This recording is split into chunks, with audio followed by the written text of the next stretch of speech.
put these monies into a good use to ensure that the monies allocated or the funds allocated to these devolved units commensurate or are commensurate to the services that Mwananchi is getting from this money. Just a sneak peek at some of the allocations to these counties is that we have Kakamega County, Turkana County, and also Nakuru County are getting a total of 14.8 billion. Nakuru is 14.8 billion. Turkana is 14.2 billion.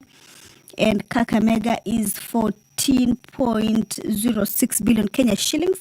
Nairobi has received the lion's share at 22.113 billion Kenya shillings.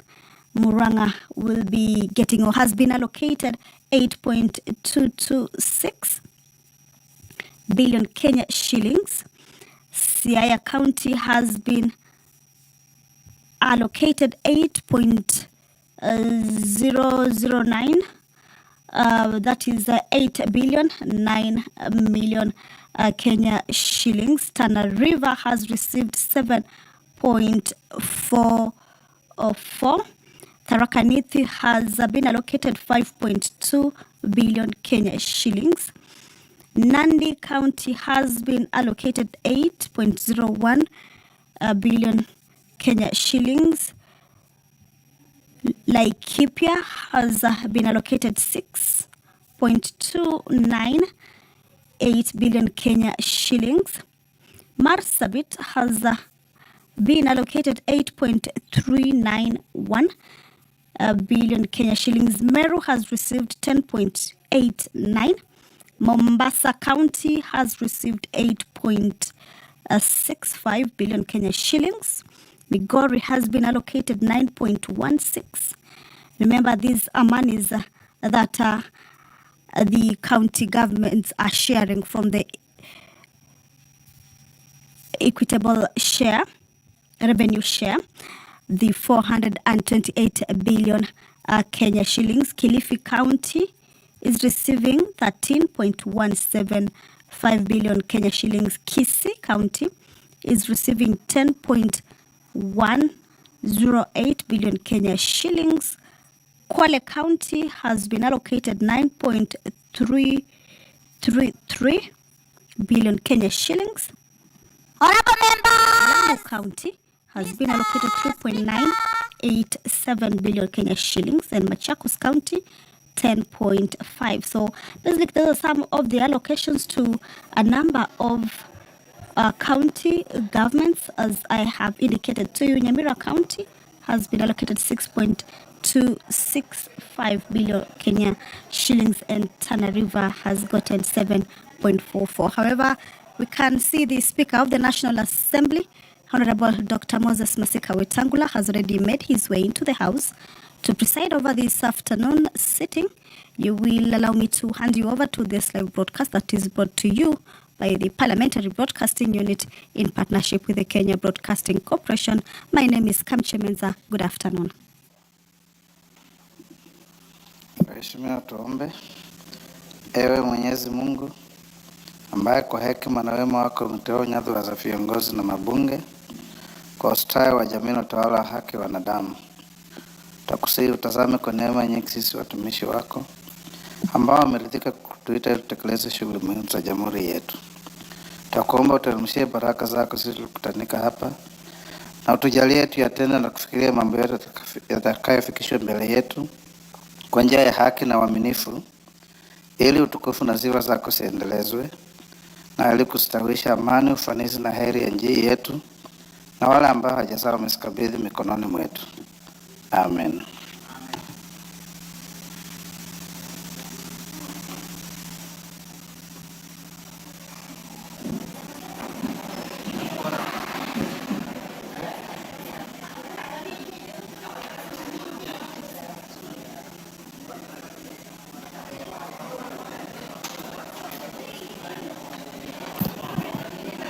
Very impressive. We have quorum. Yes. Very good. Congratulations.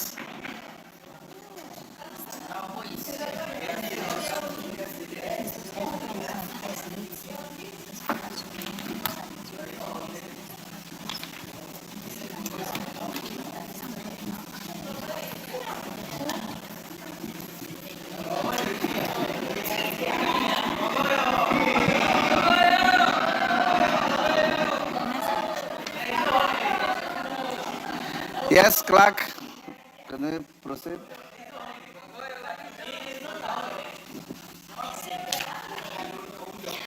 Order number 1, administration of oath. Order number 2, communication from the chair. Order number 3, messages.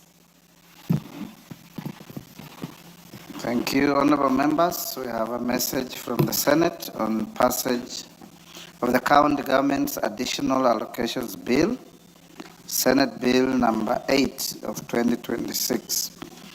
Honorable members, pursuant to the provisions of Standing Order 41-4, I wish to report to the House that I have received a message from the Senate regarding the County Government's Additional Allocations Bill, Senate Bill number 8 of 2026. Honorable members, the message conveys that the Senate considered and passed the County Government's Additional Allocations Bill, Senate Bill number 8 of 2026 on 17th June 2026 with amendments. The County Government's Additional Allocations Bill, Senate Bill number 8 of 2026 was published via Kenya Gazette Supplement number 61 of 16 March 2026 and seeks to provide for additional allocations to county governments for the 2026-2027 financial year and the responsibilities of national government and county governments pursuant to the said allocations. Having passed the bill, the Senate now seeks the concurrence of the National Assembly on the bill in accordance with the provisions of Article 110(4) of the Constitution. Honorable members, Standing Order 1431 requires the Speaker to cause a bill received from the Senate to be read a first time upon conveyance of its message. I therefore direct the clerk to have the bill listed in the order paper for the first reading at the next sitting. Thereafter, the bill stands committed to the Budget and Appropriations Committee for consideration pursuant to the provisions of Article 110 of the Constitution.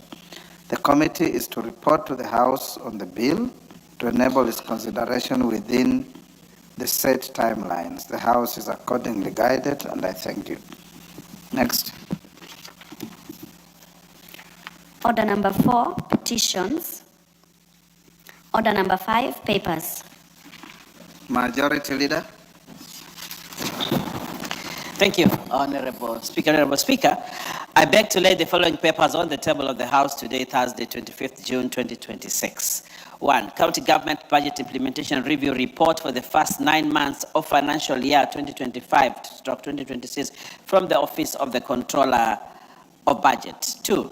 Reports of the Auditor General of Financial Statements for the years ended 30th June 2021, 30th June 2022, 30th June 2023, 30th June 2024, and 30th June 2025, and the certificates therein in respect of the following schools: Christ the King High School, Chepterit, Nandi County; Huruma Mixed Day Secondary School, Mombasa County; Juma Boys Secondary School, Kwale County; Kahuho Uhuru High School, Kiambu County; Kamagut High School, Wasigishu County; Kerotet Girls Secondary School, Washigishu County; Kisaju Dipak Secondary School, Kajiado County; Kitengela Magereza Mixed High School, Kajiado County; Kongowea Secondary School, Mombasa County; Kora Secondary School, Tana River County; Miritini Complex High School, Mombasa County; Ololtepeth Secondary School, Kajiado County; Ontulili Boys High School, Meru County; Ruiru Girls High School, Meru County; Sokoke Boys High School, Kilifi County; Sosio Secondary School, Wasigishu County; St. Albertina Kiongwani High School, Makueni County; and St. Joseph Mkunguni Secondary School, Nyandarua County. 3. Reports of the Auditor General Financial Statements for the year ended 30th June 2025 and certificates therein in respect of the following schools: ABC Mbitini Girls High School, Kitui County; AIC Itoloni Girls Secondary School, Kitui County; Alliance High School, Kiambu County; Nairobi School, Nairobi County; Kasikeu Boys High School, Makueni County; St. Terese Mboni Girls High School, Makueni; and Wa Girls High School, Kwale County. Honorable Speaker, I lay. Thank you. Next.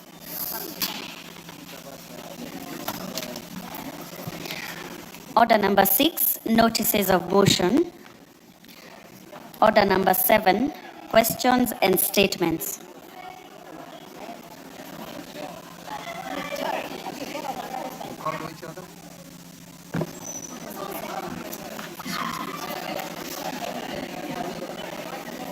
Honorable Chega Njuguna, member for Kandara.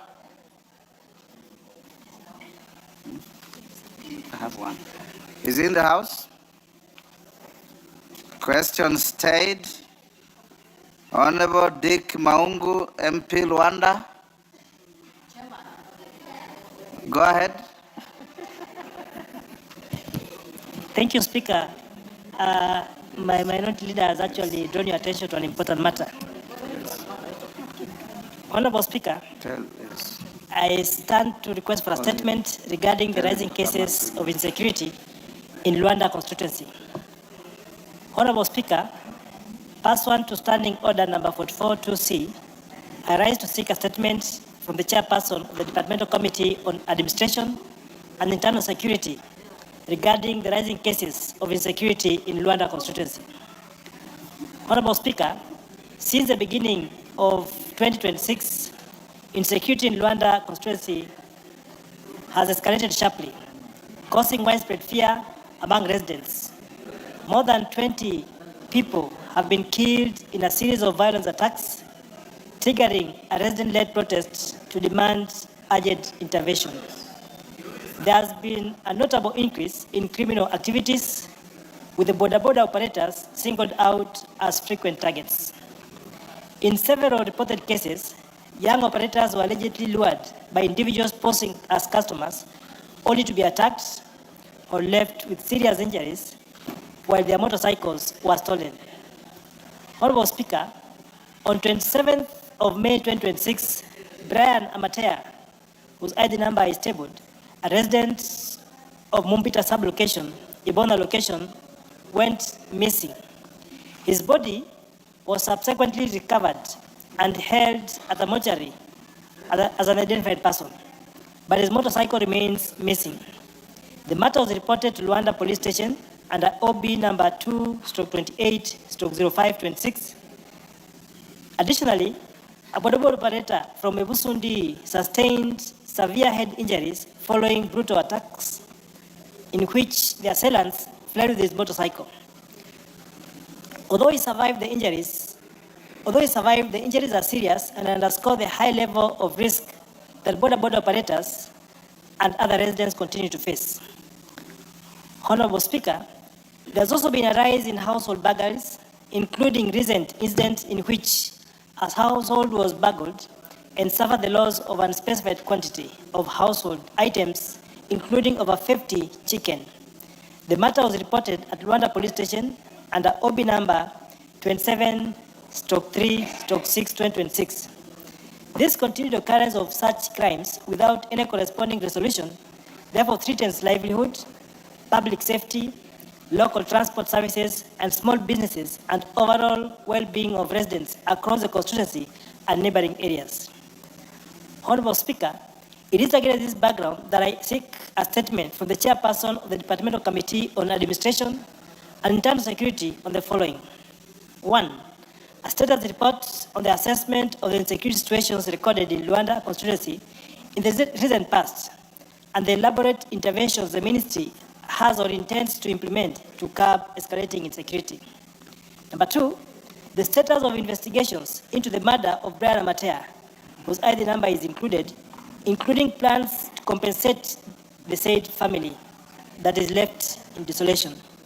3, actions being taken to ensure that the perpetrators and reported crimes are arrested and prosecuted. I thank you, Honorable Speaker. I submit. Thank you. Security, Tongoyo. Thank you, Honorable Speaker. You give him the mic.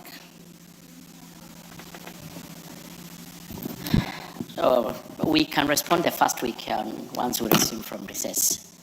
But if we can get the response. You can do something next week. You've heard of those string of brutal attacks on border riders? Or Yeah, what did I hear? I did. I know. Can you bring us some on the table? preliminary statement on Wednesday next week? Maybe Thursday, Speaker. Thursday next week. Please, yes. Okay. Yes, Honorable, you want to joyride?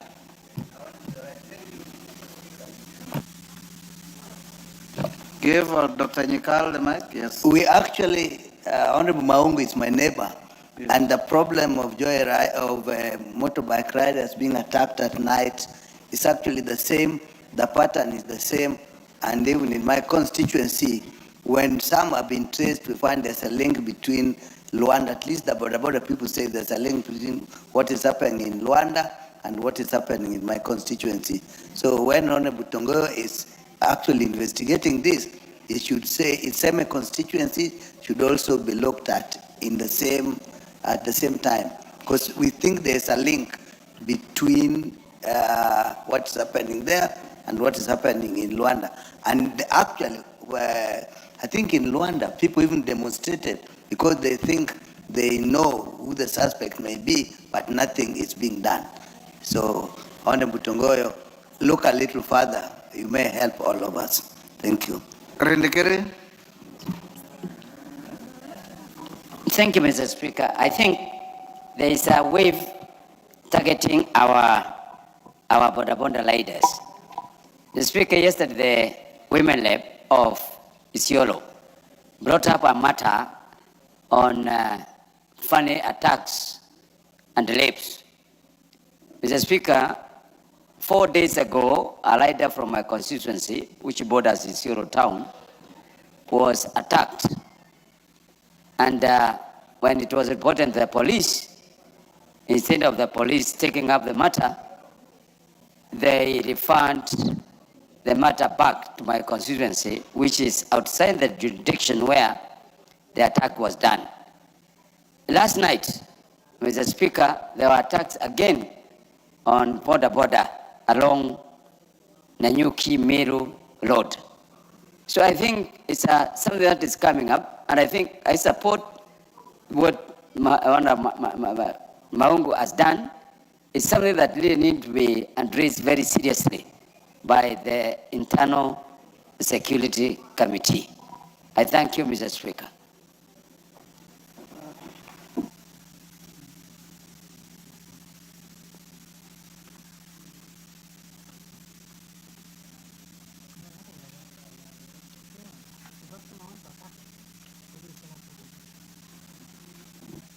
Yes, Tongoyo, umesikia hiyo?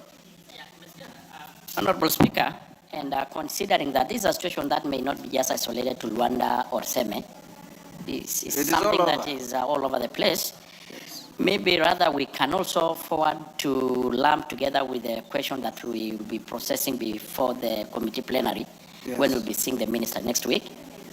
And I can also call the members. But bring a preliminary response to the House on on Thursday. On Thursday. Ambassador Sigay? Suppose we're able to meet the minister before Thursday.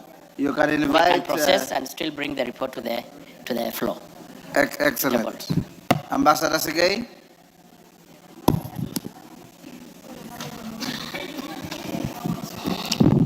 Thank you, Honorable Speaker. This is a request for a statement regarding the stalled affordable housing project in Sotri constituency. Honorable Speaker, pursuant to the provisions of Standing Order 44-2C, I rise to request for a statement regarding the stalled affordable housing project in Sotri constituency. Honorable Speaker, Swati constituency was identified as one of the beneficiaries of the government's affordable housing program, with 596 housing units, together with associated social amenities and infrastructure earmarked for construction under the initiative.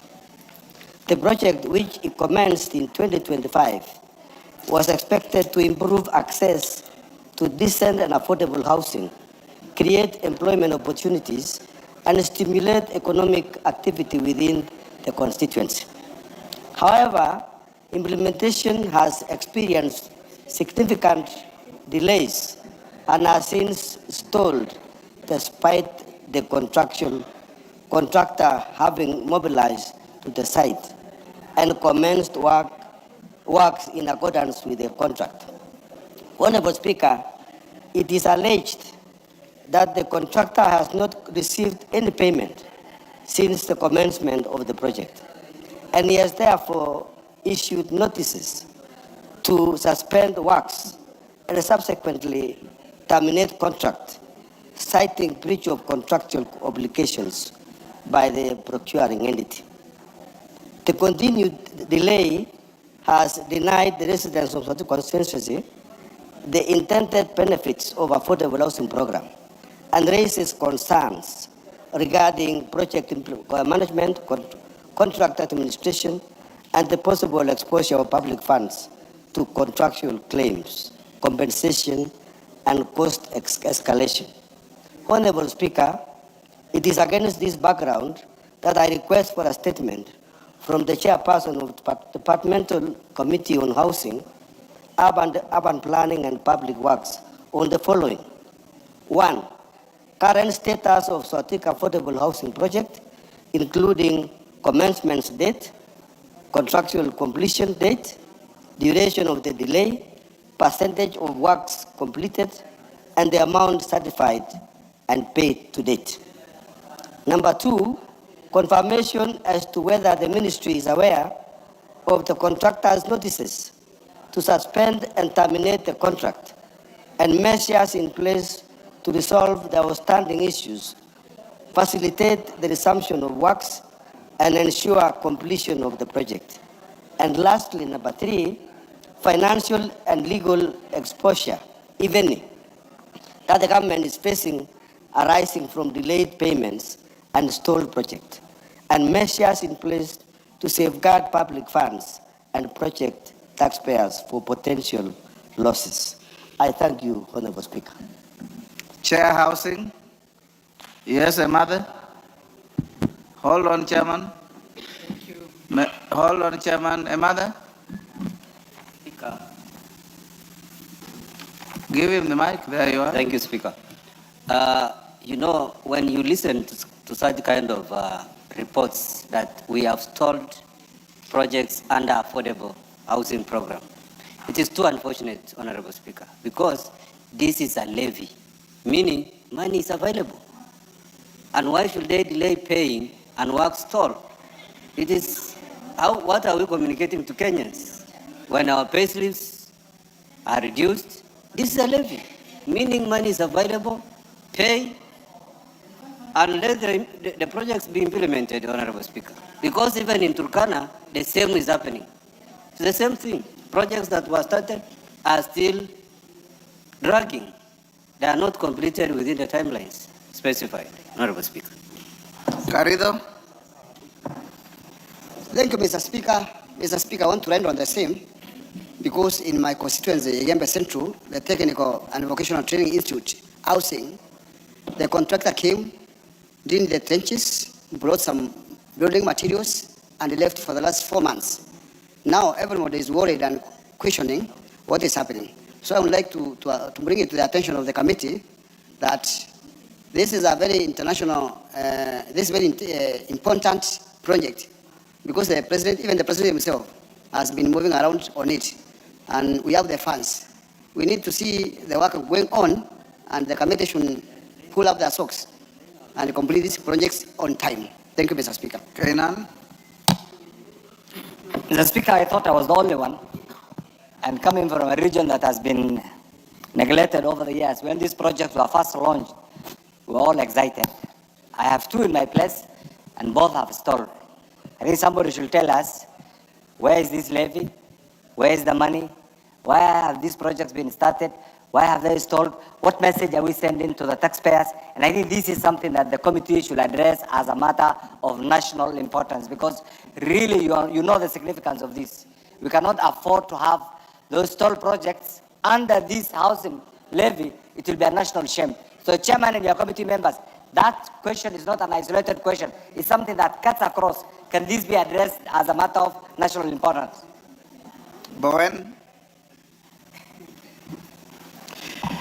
Mr. Speaker, the issue of stalled affordable housing projects in our constituency now looks like it's a concern of many members. I even thought it was only in Marakwet East, Honorable Speaker, where the contractor came it's now almost 1 year since the contractor was handed oversight. And Honorable Speaker, up to now, there is nothing, absolutely nothing. I've even written letters to the PS asking if there is a need for that contractor to be, or the contract to be cancelled and re-advertised afresh if the contractor doesn't have the capability. But it seems now that it is not about the issue of the contractor, because they said it cannot be that the entire contractors in the country are not capable. It means there is a problem in the ministry, Honorable Speaker. And Mr. Speaker, I think as a House we need to summon the minister in charge. Yes, I think there is a sabotage in the ministry. Yeah, and he's actually supporting the president, because the president has been going around launching these projects, and now there is nothing going on. Barrio? Yeah. Thank you, Mr. Speaker, for giving me this opportunity to add my voice on this issue. I also thought it was about Narok North, because we have about 4 markets in Narok North, and there is nothing that is going on. In one of the markets, that is where women who are busy doing their own businesses, they were moved out so that the market could be constructed. And up to today, these women are loitering around there. They come to me wanting me to answer these questions, and I have no answer. So I feel that there is a need for us to call whoever is concerned to come and tell us what is going on, so that we can get answers to these women. Thank you. Chairman Housing, you hear that round of concern? Thank you, Honorable Speaker. I have taken note of the statement from MP Sotik, Honorable And Speaker. everybody else. And I want to promise, Honorable Speaker. Yes. That Hold on, Chairman. Yes, Cynthia Muge, what is it? Chairman, hold on. More concerns are coming. Thank you, Honorable Speaker. Like you remember, I raised a concern last week about the markets, and I think it's a concern that you ruled that it was affecting everyone. On the housing one, Honorable Speaker, I know everyone is complaining, and the Honorable Member from Turkana has said the problem is indeed everywhere. Honorable Speaker, allow me to say the housing project in Kapsabet in Nandi County was completed within the scheduled time, and it has been handed over to the people. I am personally impressed by the progress of those ones in Kapsabet town, the Chesumei side. So, Honorable Speaker, there are problems, but there are also good things that are happening, including those ones in Kapsabet. So I want to appreciate and also ask that the rest be completed. Yes, Cherarot. Thank you, Mr. Speaker, for giving me this opportunity so that I can be able to contribute. Last time, Mr. Speaker, it became a concern with the All House, Mr. Speaker, and I remember you ruled that we are going to call the CS housing and Mr. Speaker. So, Mr. Speaker, I think this is a concern, and we have some of the contractors who are not competent. So I think the only thing, Mr. Speaker, is to have that Kamukunji, as you said last time. Thank you, Mr. Speaker. Oundo. Thank you, Honorable Speaker. I just wanted to bring to your attention that if I recall well, you had mentioned something about a Kamkunji between the Cabinet Secretary and his Permanent Secretary, to come and address the concerns of the members of the country, members here, and the people generally, because the case of the stalled projects funded under the housing levy is a story that we will tell later. But it's important that you ask them to come. I don't want to preempt any statement I might make when they are here, so that's what we had requested. Thank you. Owen Bayer, I had indicated to the House Yes, Mr. Speaker, yes. that because of the round of concerns now triggered by Ambassador Sigei's statement, Yes. can we have the Minister and members demanded and the peers?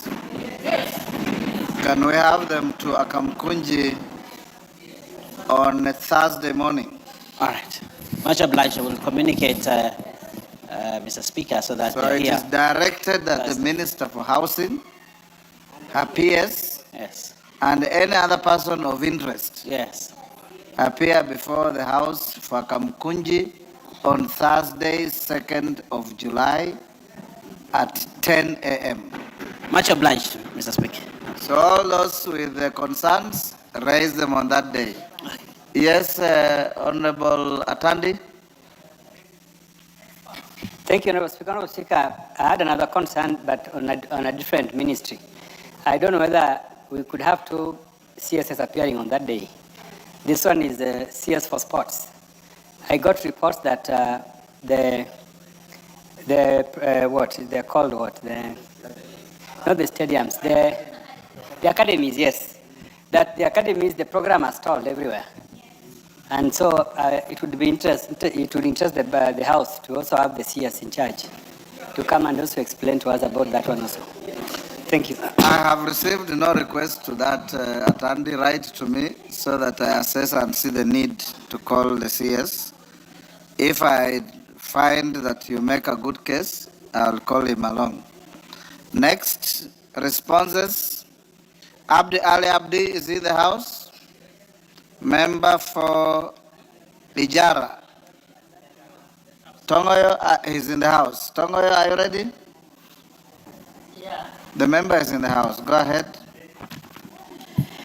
Honorable Speaker, the member has got two sets of questions, and I want to start with a light one.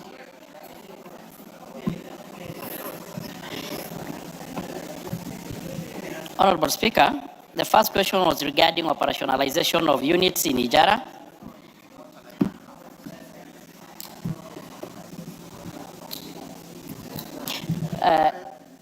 I wanted your indulgence, Speaker. Yes.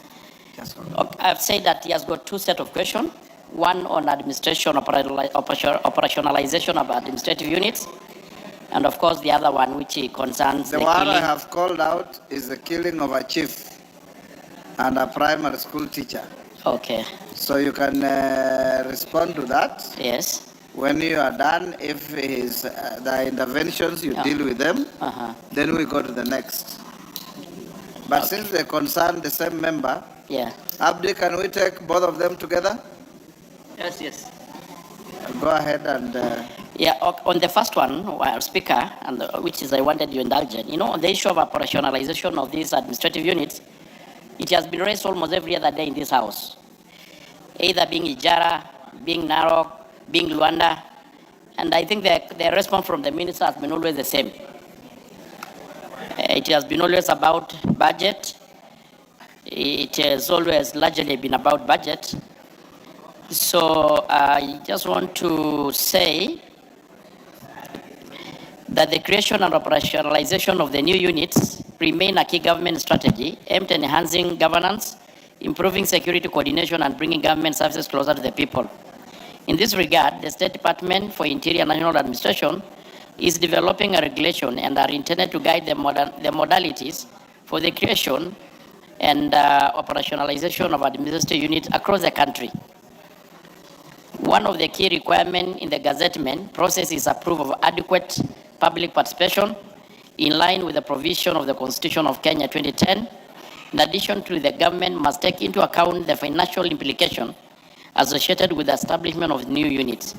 including the provision of authority to incur expenses, payment of personal enrollment, and facilitation of officers deployed to the new stations.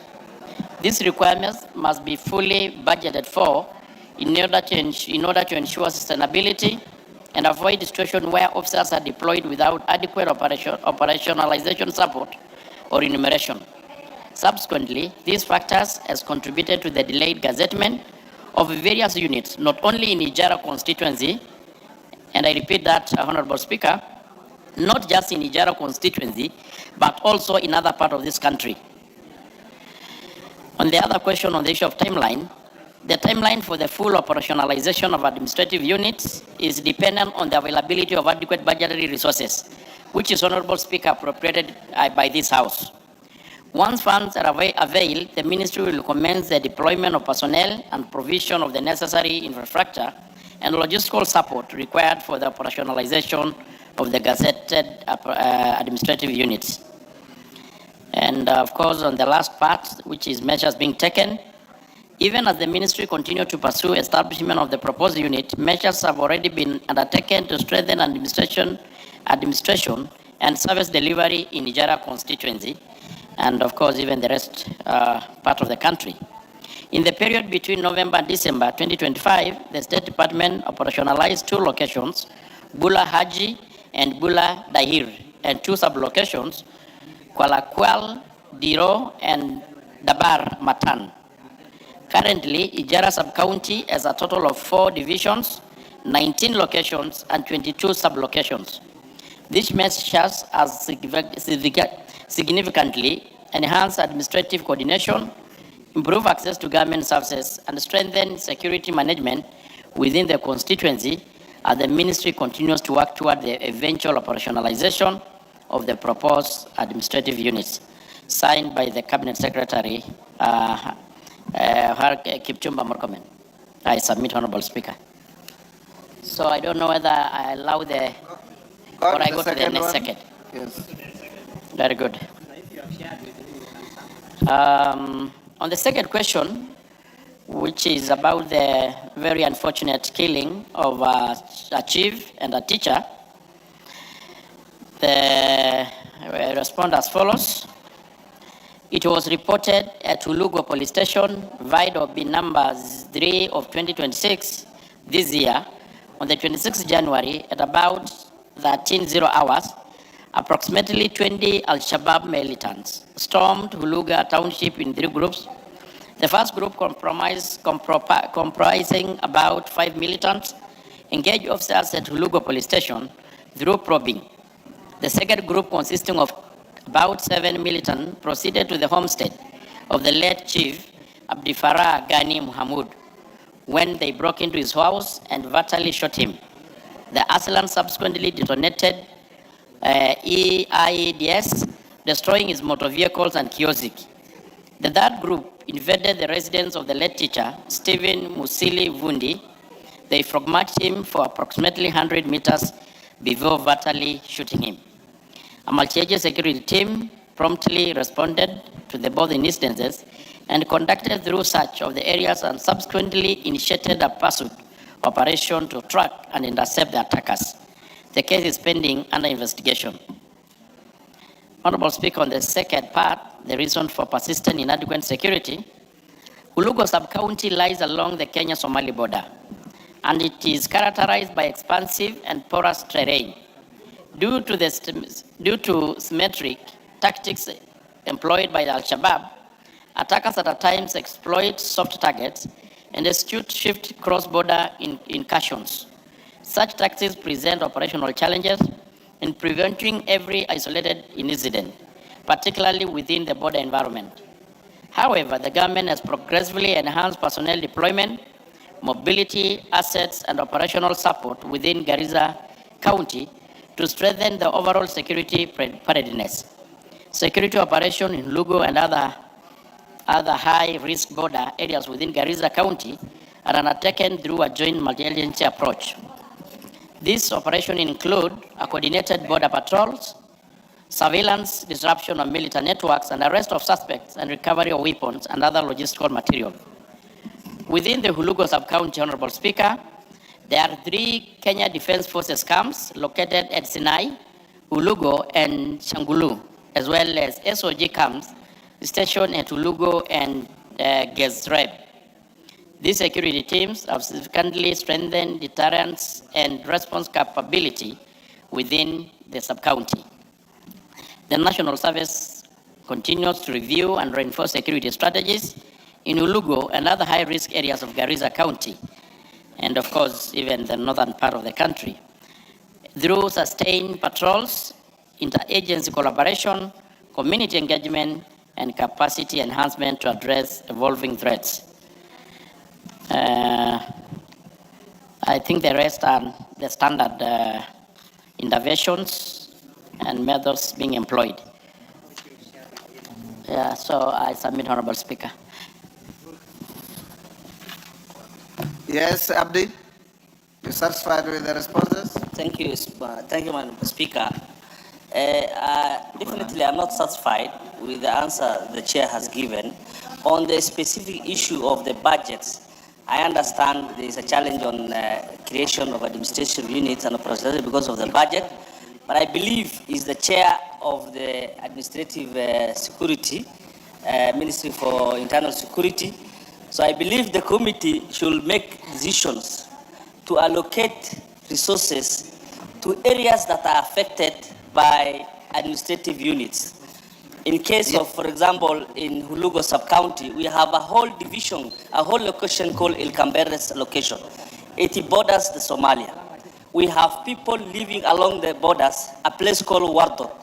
And until now, that place doesn't have location. So I request the chair and the committee, Mr. Speaker, to allocate more location to address these administrative units.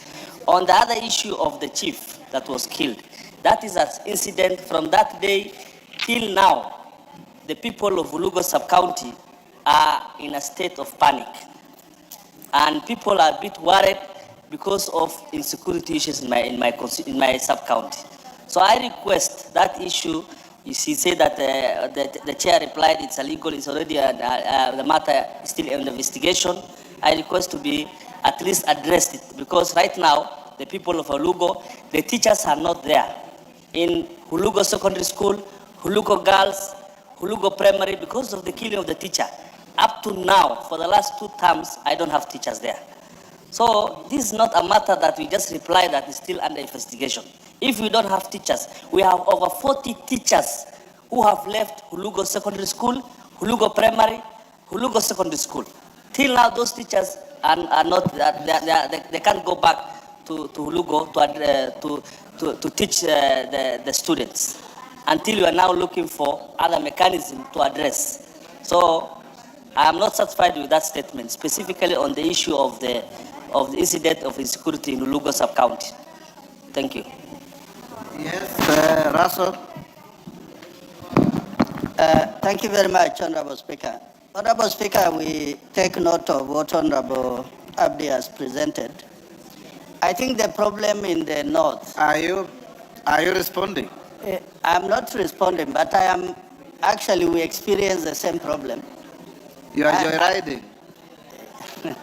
Yes, I'm doing both. Because you cannot take over the response from your chairman. I'm not taking the response from the chairman. Okay. The chairman is doing his duty. And as a member from Northern Kenya, I think the 2 questions that Honorable Abdi raises, actually they are interconnected. Because the absence of governance in most of these areas, this is what is giving criminal syndicates like Al-Shabaab and others to take over most of these areas. And it is true that there is the issue of finances. But the important thing is the security must look at these issues, particularly in the north, in a different perspective. Because of the porous borders, the availability of guns and criminal gangs, this makes even teachers from other regions or even civil servants not to be comfortable in working in those areas. As a committee also, I think we also take note But as people from the north, we think the government should do better. Thank you, Honorable Speaker. Honorable Speaker, I want to just For how confirm. long have the investigations into the killing of the teacher and the chief taken? Honorable Speaker, you know, from the report, these are attacks and killing from Al-Shabaab. Yes. Which make it complex because these guys, in fact, they cross across the border. And I think it's clear, it's a problem that we have continuously been having. And the question actually largely here is that it is a multi-agency. Of course, how also they do their work is a bit secretive. But we just want to assure the Kenyans and our colleague here that we are going, the ministry and the security agents, we are going to do anything possible to ensure that Kenyans are not going to be subjected into such kind of killing from the Al-Shabaabs. Thank you. And Honorable Speaker, just say, let me say a word. The events of today, seeing that the House is full, our roads are safe, have just demonstrated the capacity and the capability of our officers. Once they're trained, they're well equipped, their morale is motivated, and given what they need, they can equally do a good job, Honorable Speaker. So I want to assure the member and the rest of us that the investigation is ongoing, and more importantly, the efforts to make sure that the deterrence of such acts are contained. On the second question, Honorable Speaker, on the issue of operationalization, it is true, you remember, Honorable Speaker, this has been a repeated question every other time. And when we came in, we had a requirement about 2.4 billion to operationalize a long list of the pending units. And I want to report that the around 24, 26 sub-counties, all of them have been operationalized across the country. The remaining units, to include the Ijara ones, we have got some small money in this budget. That has been just the 2027 that we passed through this House. I'm going to follow up that Ijara, among the other rest of the country, are going to be among the beneficiaries of operationalization. Thank you. Is Kazungu Tungule in the House? Yes. You are ready with this, Tomoyo? Which one? The response to Honorable Kazungu Tungule MP Ganze. I don't have that, Honorable Speaker. You don't have? Yes. Kazungu? Eh? Oh, it's not yours. It's defense. Where is Coach? I'm here. Bashir, you are ready? Yes. Go ahead. Go ahead. The honorable member is in the House. Go ahead. Okay. Thank you, Honorable Speaker. Honorable Speaker, this is a response to a request for statement by Honorable Kazungu Tungule, MP, regarding the death and burial of the late Jessica Kashutu Zero in the Kingdom of Saudi Arabia.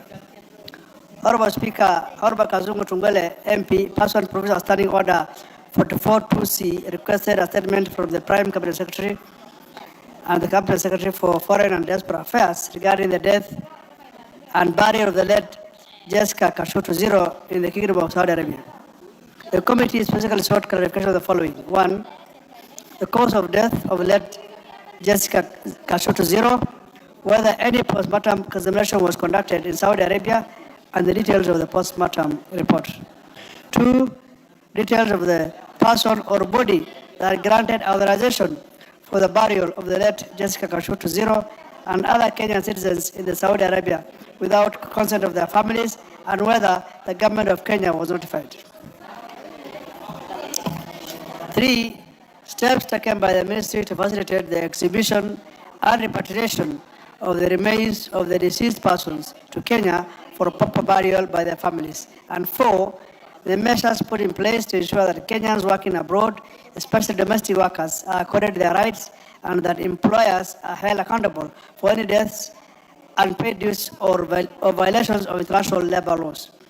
Honorable Speaker, on the cause of death of the late Jessica Kashutu, and whether any postmortem examination was conducted, the Ministry of Foreign and Diaspora Affairs states that Ms. Jessica Kashutu Zero was first recruited by Gravik Enterprise Limited as a domestic worker to the Kingdom of Saudi Arabia in September 2022. She has successfully completed her 2-year contract in September 2024 and returned to Kenya. In February 2025, she secured a subsequent contract in Saudi Arabia through the same recruitment agency.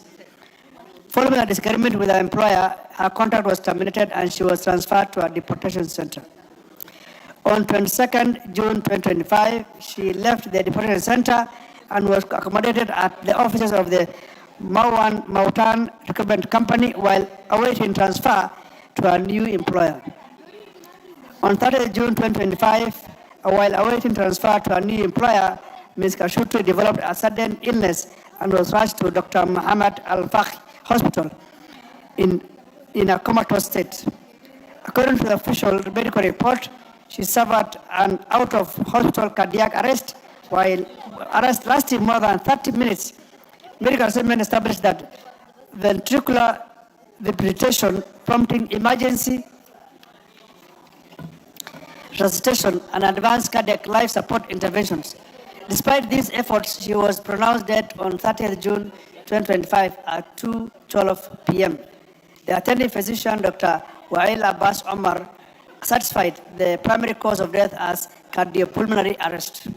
Honorable Speaker, regarding the post-mortem report, the ministry states that under the laws and regulations of the Kingdom of Saudi Arabia, post-mortem examinations are not routinely conducted unless required by law enforcement authorities in cases involving suspicious or unnatural deaths. In the absence of such a requirement, an autopsy can only be conducted upon a formal request and payment by the family through the Kenyan Embassy. The ministry has indicated that no formal request for an autopsy was submitted by the family, and therefore no post-mortem examination was conducted and no post-mortem report is available, therefore. Honorable Speaker, on the issue of authorization of burial and whether the government of Kenya was notified, the ministry states that the statutory process governing the burial of foreign nationals in the Kingdom of Saudi Arabia involves several government agencies, including 1, the Ministry of Health, which certifies death and issues death certificates, the Ministry of Interior, through the Civil Affairs Department, which approves and allocates burial sites, and the Ministry of Foreign Affairs, which facilitates communication with foreign missions. The ministry further states that in the case of Mrs. Kashutu, there were procedural deviations as no formal authorization or consent was granted by either the Embassy of the Republic of Kenya in Riyadh or the immediate family of the deceased before the burial was conducted. The ministry considers this action inconsistent with established international democratic practice. Honorable Speaker, on the efforts made to repatriate the remains of the deceased, the ministry states that Clause 11 of the Standard Employment Contract for Domestic Workers places responsibility for repatriation of mortal remains and personal belongings upon the employer. Where repatriation is not visible, the employer is required to obtain approval from the family of the deceased or the Embassy of the Kenya before any burial is conducted. Following notification of the death through the Kenya Recruitment Agency, the State Department for Diaspora Affairs, in collaboration with the Embassy of the Republic of Kenya in Riyadh, immediately initiated the repatriation process. However, the employer and the responsible Saudi Recruitment Agency declined to facilitate or finance the repatriation of the remains.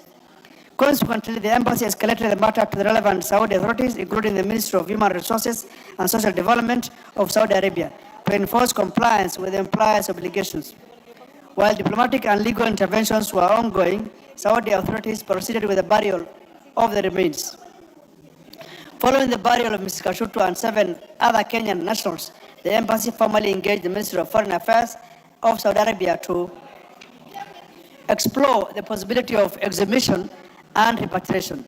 The State Department for Diaspora Affairs, together with the embassy, continues consultations with the Saudi authorities to facilitate completion of the exhumation process and the subsequent repatriation of the remaining mortal remains to Kenya. On the measures put in place to protect Kenya migrant workers abroad, particularly domestic workers, the ministry states that the government continues to implement various interventions aimed at safeguarding the welfare, rights, and interests of Kenyans living and working abroad. These measures include 1, establishment of the State Department of Diaspora Affairs to coordinate and champion the welfare and protection of Kenyans abroad. 2, ratification and implementation of international labor conventions aimed at protecting migrant workers. 3, negotiation and review of bilateral labor agreements with the major destination countries to establish minimum labor standards and dispute resolution mechanisms. 4, continuous registration of Kenyans abroad to facilitate accountability and provision of consular services. 6, development and dissemination of country-specific legal and information packages for Kenyans seeking employment abroad. 7, pre-departure orientation and sensitization programs on safe migration, labor rights, and host country laws.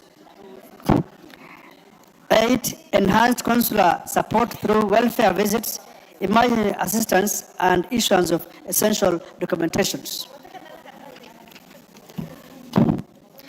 Implementation of Diaspora Policy 2024 aimed at strengthening protection of diaspora rights and welfare. 9, deployment of labor attaches to countries hosting large numbers of Kenyan migrant workers. 10, establishment of 24-hour diaspora call center, dedicated email channels, and WhatsApp communication platforms for reporting distress cases. 11, authorization of the diaspora integrated information systems to improve reporting, monitoring, and dissemination of information. And 12, continuous welfare checks and monitoring of migrant workers by welfare protection officers to ensure compliance with contractual obligations by employers.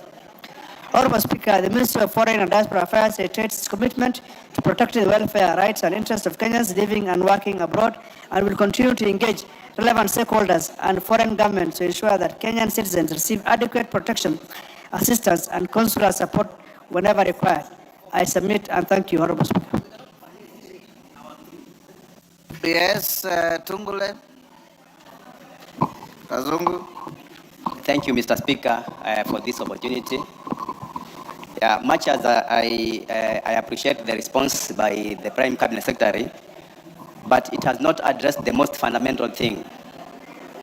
Mr. Speaker, it is almost a year now since Jessica died, and the ministry has remained non-committal on whether it is possible for them to repatriate the body. The ministry has not given us any timelines on when they are going to bring the body. So I don't know whether, Mr. Speaker, that we tell the family that it is not possible, or at least at some point they'll be able to bury their loved one.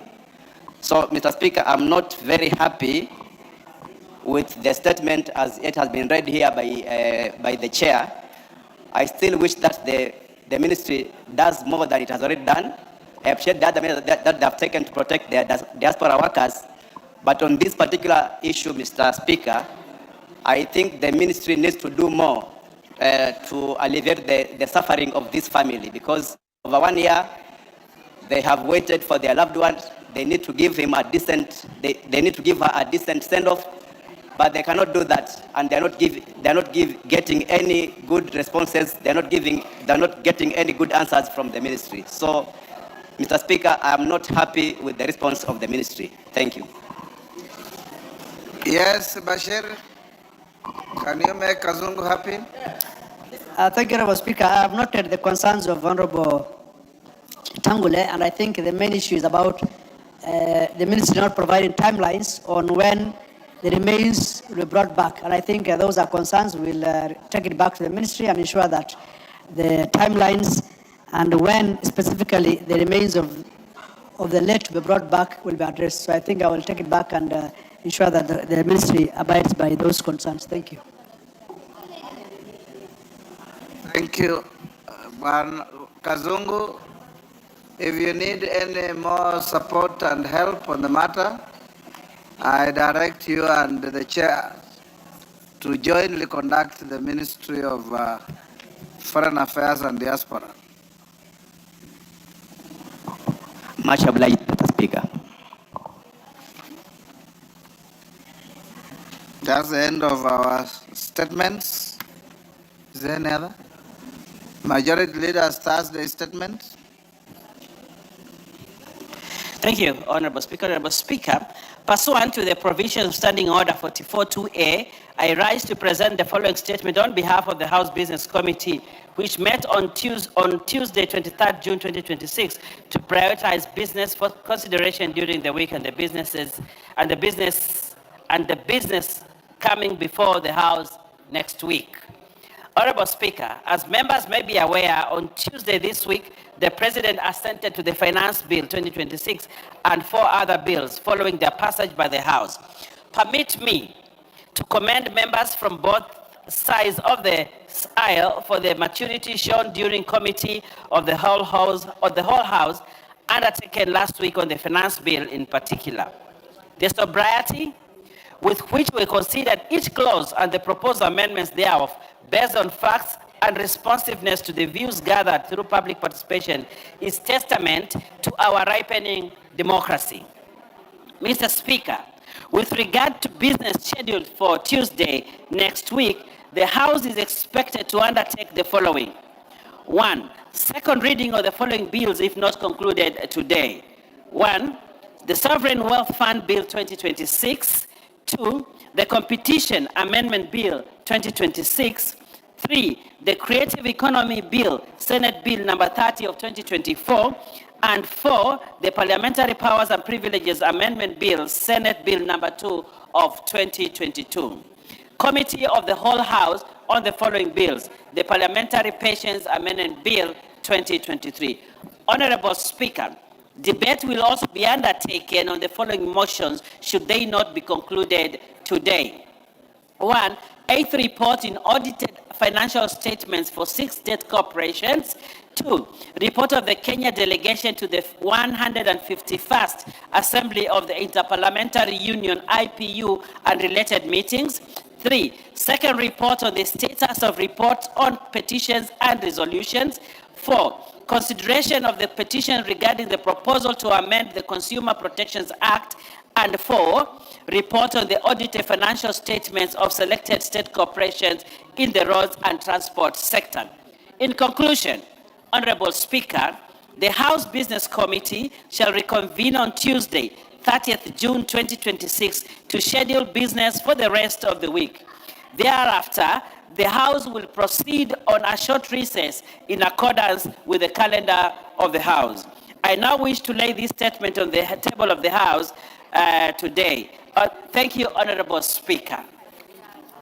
I beg to lay. Thank you, Honorable Baya.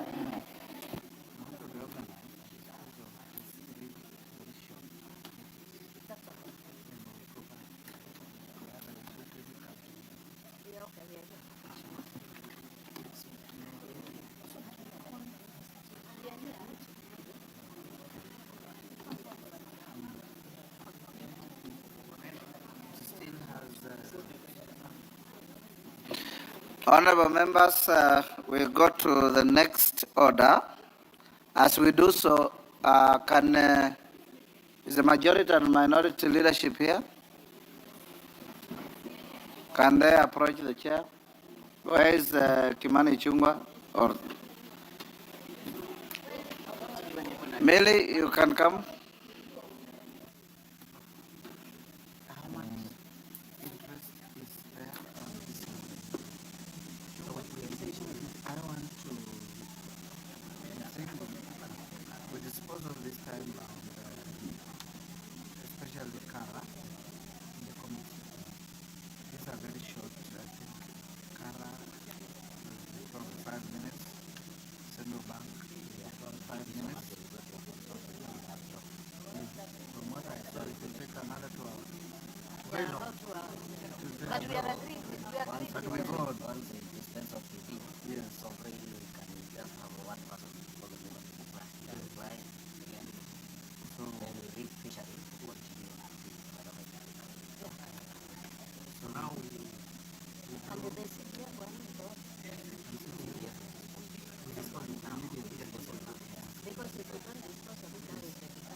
Honorable members, we have, I want to direct on the supplementary order paper, we'll proceed as follows.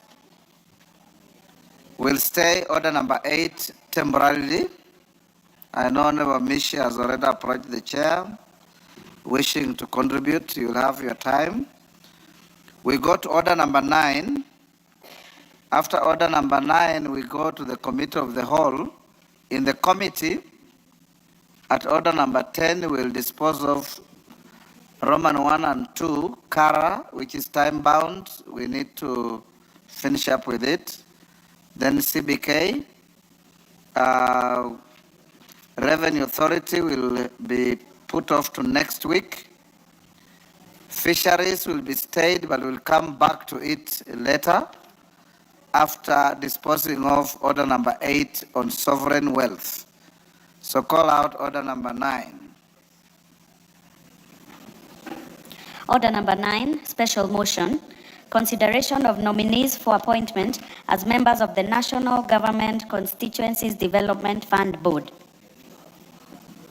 Sirma. Thank you, Mr. Speaker. Mr. Speaker, taking into consideration the findings of the Committee on the National Government Constituency Development Fund, in its report in the approval hearing of nominees for appointment as members of National Government Constituency Development Fund Board, laid on the table of the House on Wednesday, 17th of June, 2026, and pursuant to the provisions of Section 15 of the National Government Constituency Development Fund Act, Cap 414A, and Section 3 and 8 of Public Appointments Parliamentary Approval Act, Cap 7F, this House approves the appointment of the following persons as members of the National Government Constituency Development Fund. That is 1, Komora Yvonne Susu; 2, Mayanga Yvonne Boyani; 3, Mutua Fidelis Kieti; and 4, Morris Putita Kaga. Mr. Speaker, these members appeared before our committee, and they had been forwarded from your office after the deliberations in the Public Service Commission. Mr. Speaker, I put before this House the 4 members for consideration. I beg to move. And ask Seconder Muragara. Kitonga Murugara. Thank you very much, Honorable Speaker. Honorable Speaker, as I rise to second this, I wish to say that, number 1, Honorable Srima and his committee continues to do a good job, and that in spite of the fact that CDF has nothing to do with the members of parliament, it is the lifeline of development, especially in the rural areas. Therefore, this House must make a very candid decision when it's required to do so under the Public Approvals Act. And this is one instance where we have to look at it. So, Honorable Speaker, with those remarks, I beg to second. Order. Members on their feet, take your seats. Members on their feet. Bashir, take your seat.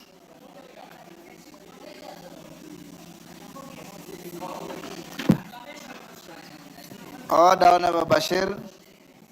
Honorable members, I propose the question at order number 9, which is that, taking into consideration the findings of the Committee on the National Government Constituency Development Fund in its report on the approval hearing of nominees for appointment as members of the National Government Constituency Development Fund Board, laid on the table of the House on Wednesday, 17th June 2026, and pursuant to the provisions of Section 15 of the National Government Constituency Development Fund Act, Cap 414A, and Sections 3 and 8 of the Public Appointments Parliamentary Approval Act, Cap 7F, this House approves the appointment of the following persons as members of the National Government Constituencies Development Fund Board. Number 1, Komora Yvonne Nzunzu. 2, Manyaga Yvonne Boyani. 3, Mutua Fidelis Kieti. Number 4, Morris Putita Kaaka. Do I put the question?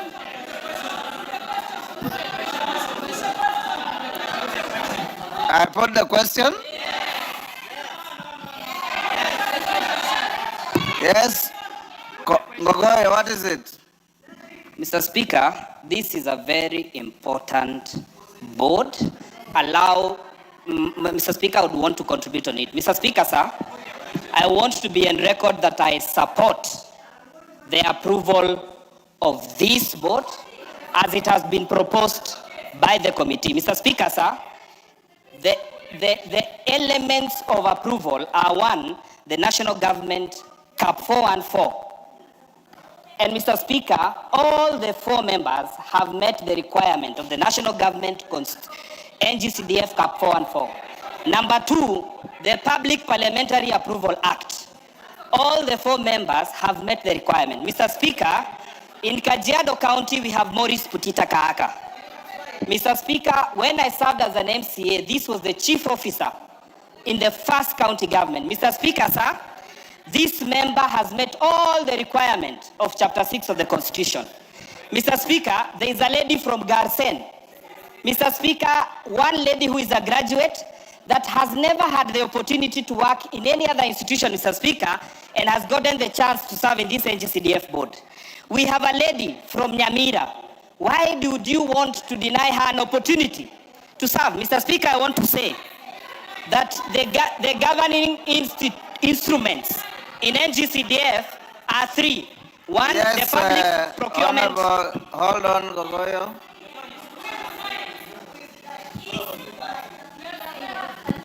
Honorable Speaker, I rise on a point of order on anticipation of debate. And I know Honorable Ngogoyo is rightly in his place to debate. But what Honorable Ngogoyo is saying is actually anticipating a decision of the House.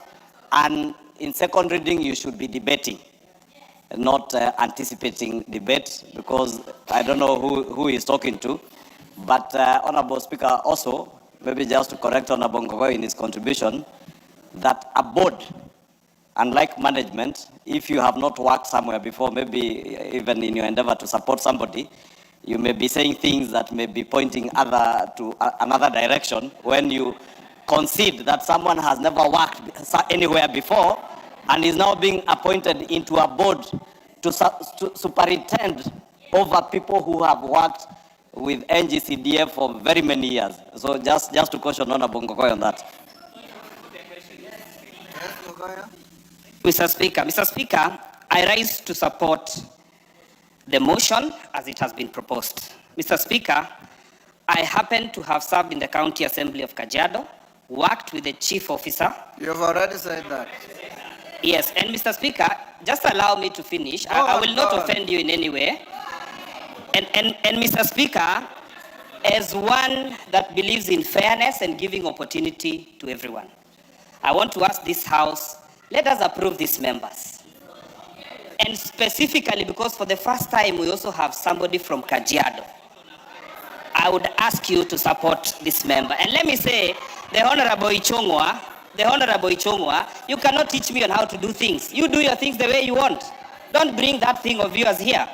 Mr. Speaker, with those very many remarks, I support the appointment of this board, and I want to see members that want to bring down an individual who has been supporting this government. Thank you very much, Mr. Speaker. Yes, KJ.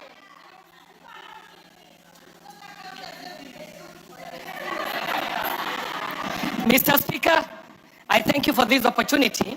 I just wanted to say that you have a discretion, Mr. Speaker, according to our standing order number 1.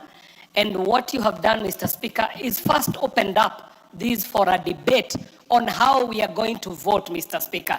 And we are not beyond that stage yet to get into the full debate on the veracity of the report brought to us and the qualifications of the people in the report. And I think the debate is totally out of order, Mr. Speaker, until you call for the debate for us to go into it. You are just asking how we want to vote on this report, Mr. Speaker. I thank you. KJ, the motion was moved and seconded, and I propose the question.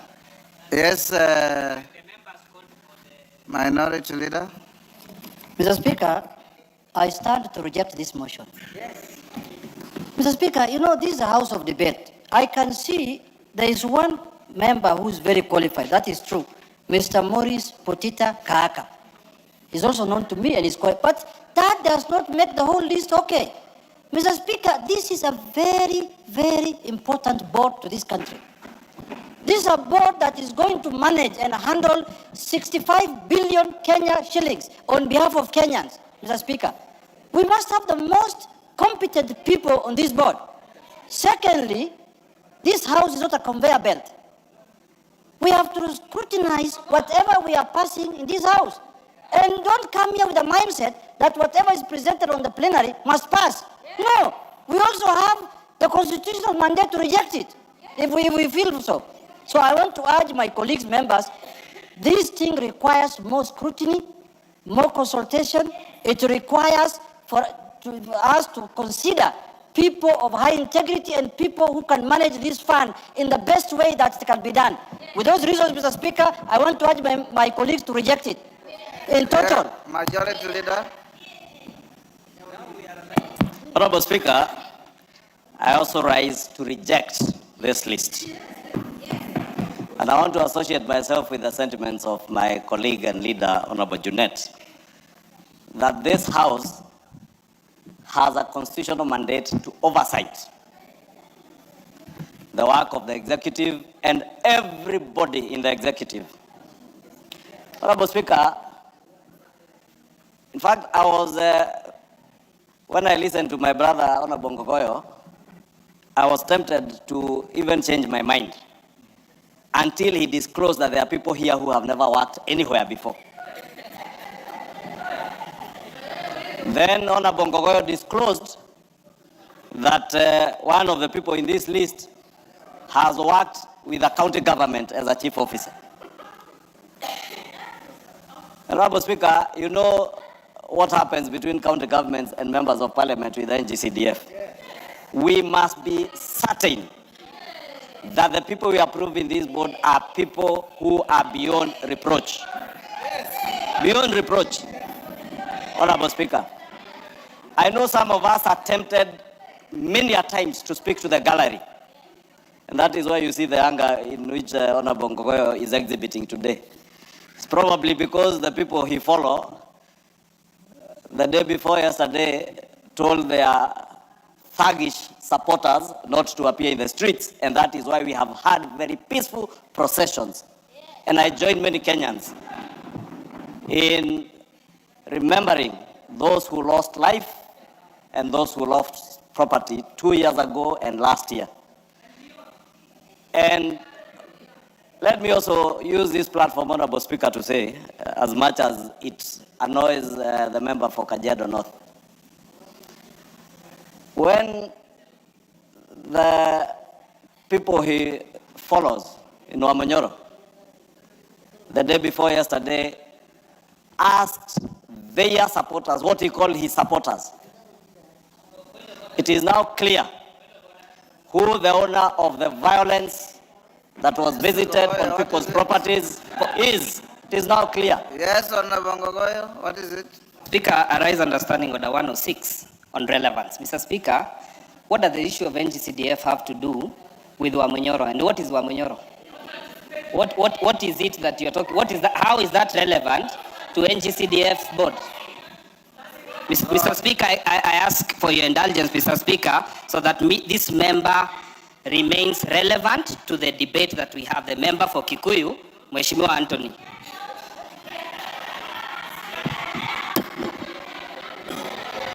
God. Give him the mic.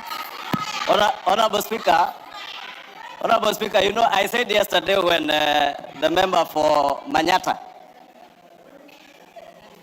rose on standing order 105.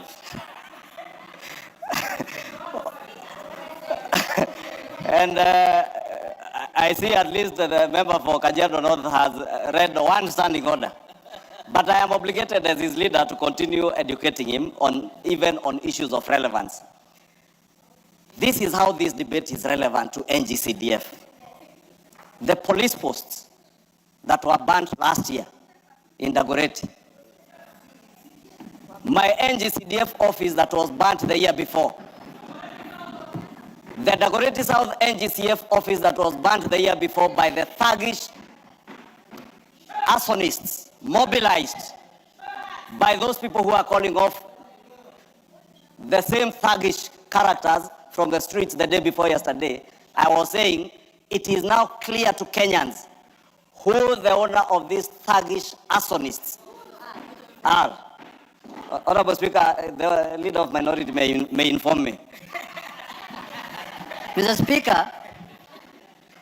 Speaker, I wanted to inform my leader, the majority leader, that what he's saying about the offices that were burnt in Kikuyu, in Dagoretti South, the CDF offices, the police station, I am told that burning was instigated by a group called Wamunyoro.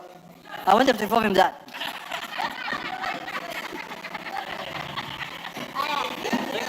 Gone. Thank you, Honorable Speaker. Honorable Speaker, in conclusion, I've said,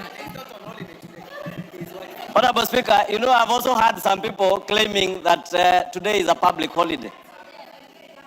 And you know, I just came from Bomas, Honorable Speaker, with His Excellency the President inspecting the work ongoing there, and people are working at Bomas. We are here because we are working and we must work. Therefore, what we are doing in considering this motion is what we are paid by the people of Kenya to do. And we must never use this floor to tell untruths, like the untruth the member for Kajiado North Honorable Bongogoya has told this House. Because this board had in place the Honorable Janet Teya, the former women rep for Kajiado, who has served in this board. So it is not true that this is the first person to serve in this board from Kajiado County. And we are not appointing members, we are not approving members into the NGCDF board. This is the national, not county, not regional, not ethnic board. This is an apolitical board of the national government constituency development fund that is superintending projects that we have allocated 61 billion shillings. And therefore, Honorable Speaker, this is a board that we should have an opportunity to reconsider. And should any of these people, Maurice Putita, Mutua, Fidelis Kieti, Yvonne Boyani, Yvonne Susu, want to make their way back, the process is open for any one of them to reapply. And therefore, Honorable Speaker, at this juncture, I strongly oppose. Put the question now. Put the question. Yes, because who do you want to inform? Honorable Speaker. Order, because she wants to inform me. Who do you want to inform? I'll allow her to inform me if she wants. Order, hold on. Majority leader is no longer on the floor, so you can't inform him. Order. Order.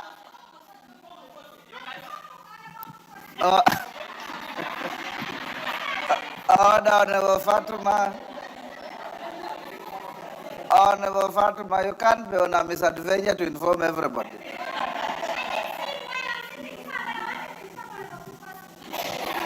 Honorable Bukose is on a point of order, so he has not even said anything worth being informed about. Yeah, Bukose? Thank you, Honorable Speaker. Honorable Speaker, you know we had, I stand understanding Order 95, that the mover be called to reply.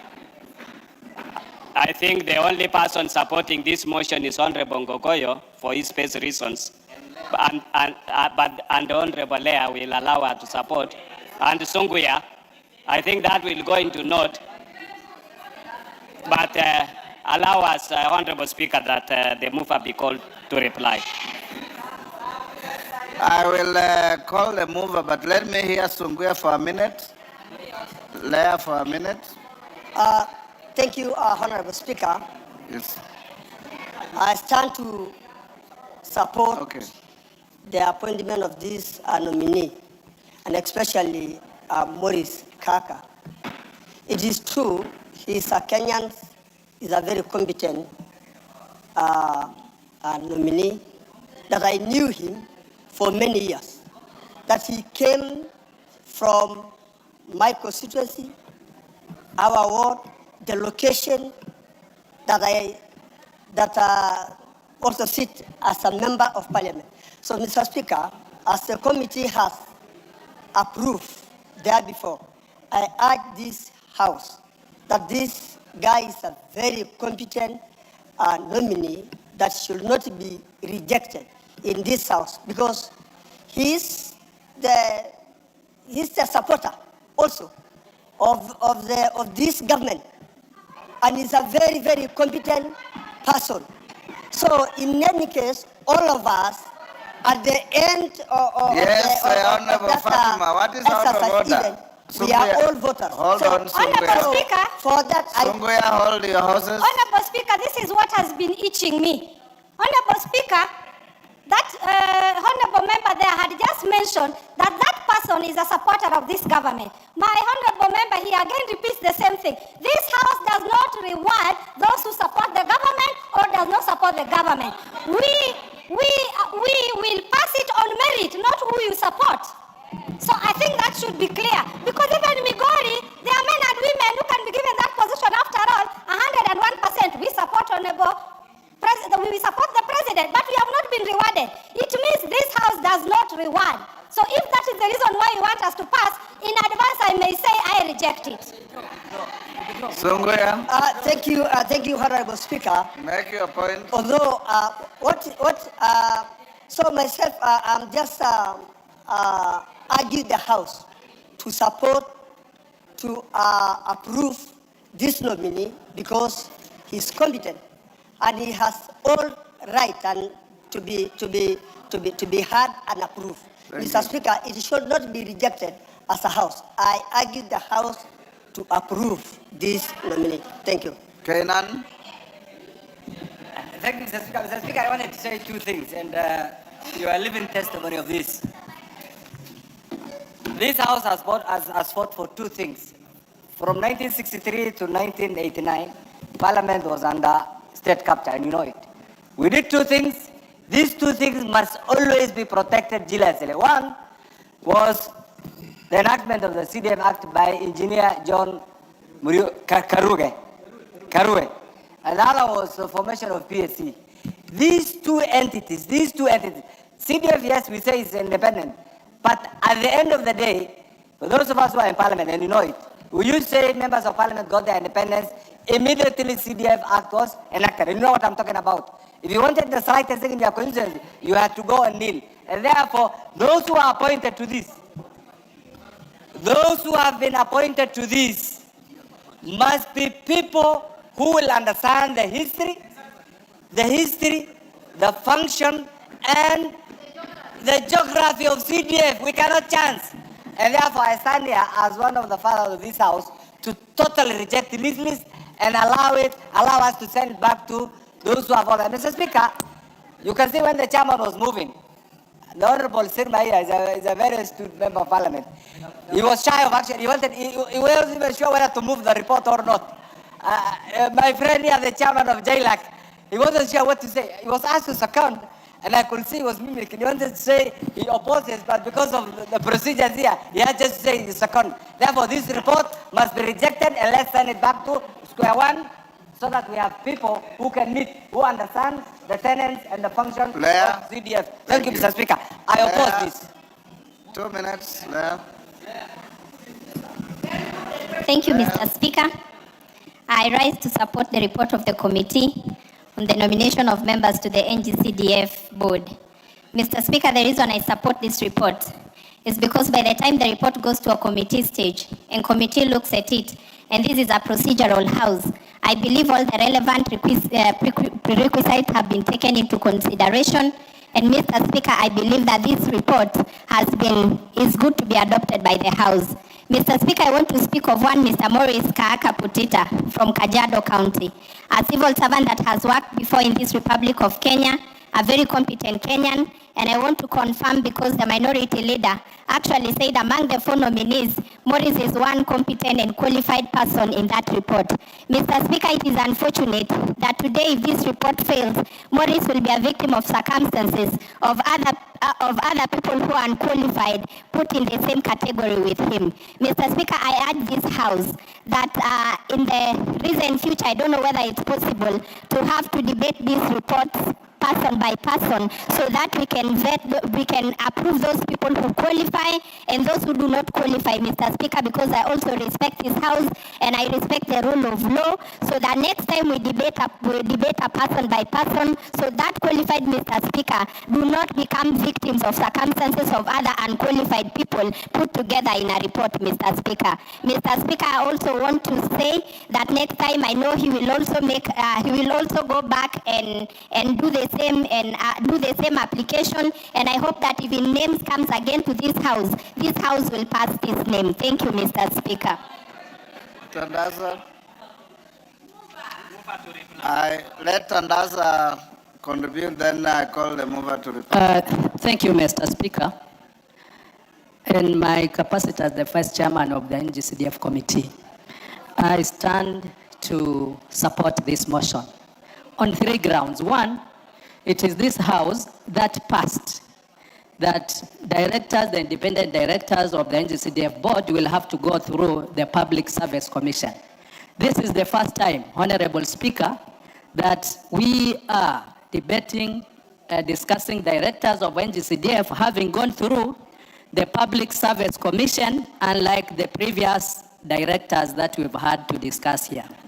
2, when we were looking at the qualifications of those 4 directors, they were in line with what we passed here in terms of what the act, that they need to be people with academic knowledge in law, accounting, and all that, and those are the qualifications that they have. Lastly, Honorable Speaker, for the history of NGCDF, even CDF before it became NGCDF, we've never had a director from Coast. I'm not talking about a tribe here.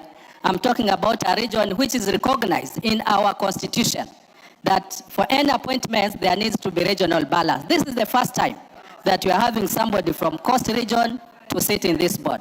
For those reasons, Honorable Speaker, I support. Thank you, Honorable Speaker. Musa Serma.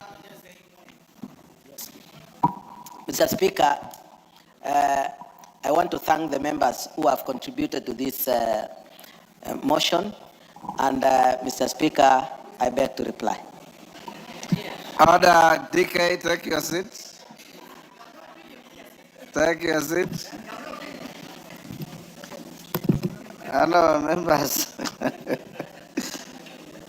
You know, in 1997, we had a motion here on land clashes.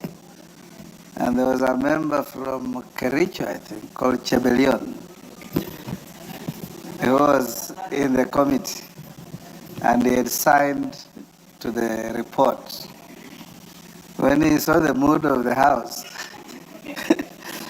he nearly fainted. And he took off through the back door. And went and called the press and apologized for appending his signature to that report. Honorable members, I now put the question at order number 9, which is that taking into consideration the findings of the Committee on the National Government Constituency Development Fund, in its report on the approval hearing of nominees for appointment as members of the National Government Constituency Development Fund Board, laid on the table of the House on Wednesday, 17 June 2026, and pursuant to the provisions of Section 15 of the National Government Constituency Development Fund Act Cap 414A, and Section 3 and 8 of the Public Appointments Parliamentary Approval Act Cap 7F, this House approves the appointment of the following persons as members of the National Government Constituency Development Fund Board. 1. Komora Yvonne Nzunzu. 2. Manyaga Yvonne Boyani. 3. Mutua Fidelis Kieti. 4. Morris Putita Kaaka. As members of that opinion say aye. As members of the counter opinion say nay. The nays have it.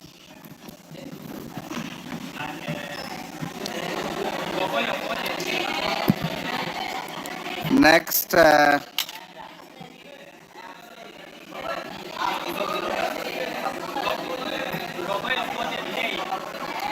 order members, apart from Honorable Mishimbogo, are there members to contribute on sovereign wealth?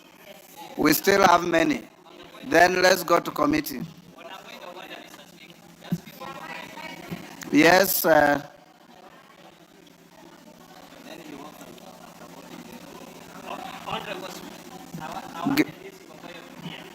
He's gone. It is his right. Honorable members, clerk call out order number 10. We got the committee of the whole.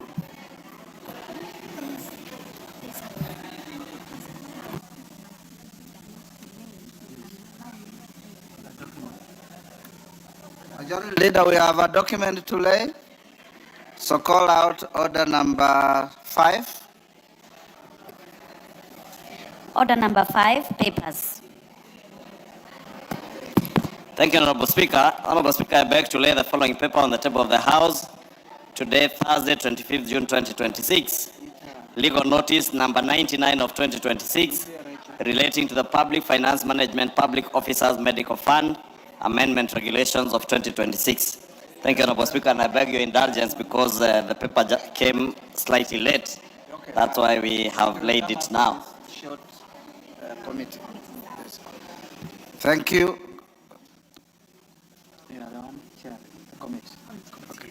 Honorable members, can you call out order number 10?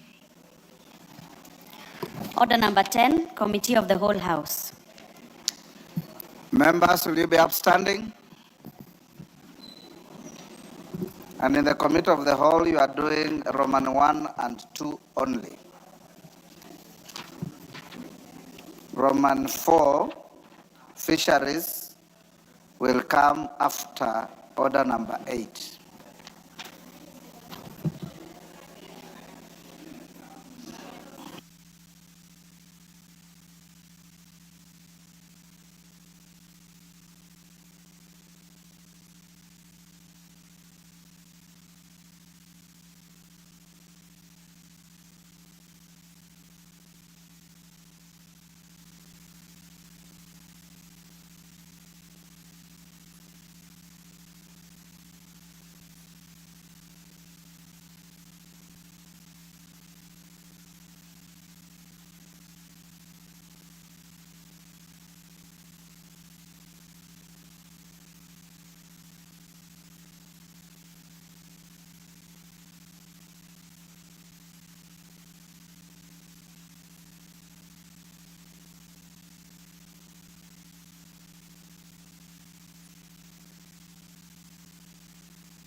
Order members, those who would like to participate in the Committee of the Whole House, please be seated.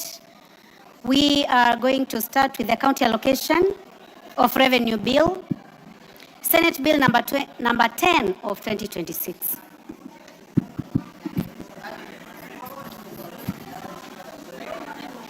Clauses 3, 4, 5, 6, 7, 8, and 9 and 10. I propose the question that clauses 3, 4, 5, 6, 7, 8, 9, and 10 be part of the bill. There be no amendment. I put the question that clauses 3, 4, 5, 6, 7, 8, 9, and 10 be part of the bill. Will as many as have that opinion say aye? Will as many as have a contrary opinion say nay? The ayes have it.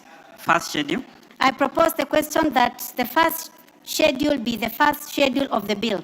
There be no amendment. I put the question that the first schedule be the first schedule of the bill. As many as have that opinion say aye. As many as have a contrary opinion say nay. The ayes have it. Second schedule. I propose the question that the second schedule be the second schedule of the bill. There be no amendment. I put the question that the second schedule be the second schedule of the bill. Will as many as have that opinion say aye? Will as many as have a contrary opinion say nay? The ayes have it. Clause 2. I propose the question that clause 2 be part of the bill. There be no amendment. I put the question that clause 2 be part of the bill. Will as many as have that opinion say aye? Will as many as have a contrary opinion say nay? The ayes have it. Title. I propose the question that the title be the title of the bill. There be no amendment. I put the question that the title be the title of the bill. Will as many as have that opinion say aye? Will as many as have a contrary opinion say nay? The ayes have it. Clause 1. I propose the question that clause 1 be part of the bill. There be no amendment. I put the question that clause 1 be part of the bill. Will as many as have that opinion say aye? Will as many as have a contrary opinion say nay? The ayes have it.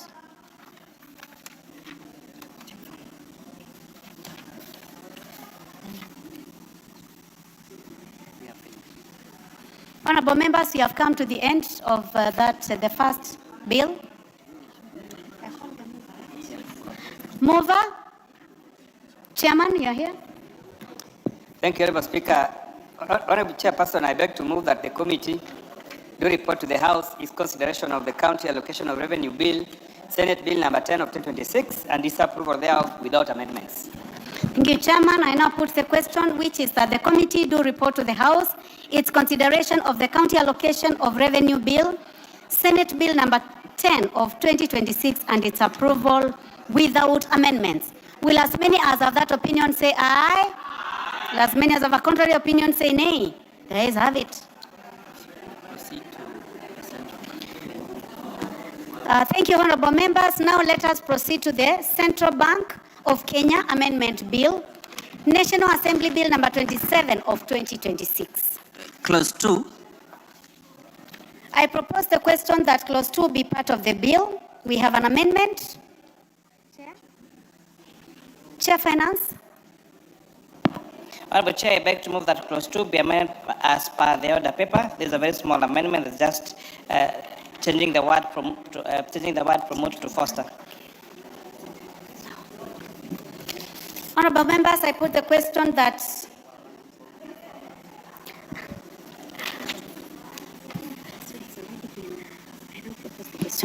Honorable members, I propose the question that clause 2 be part of the bill.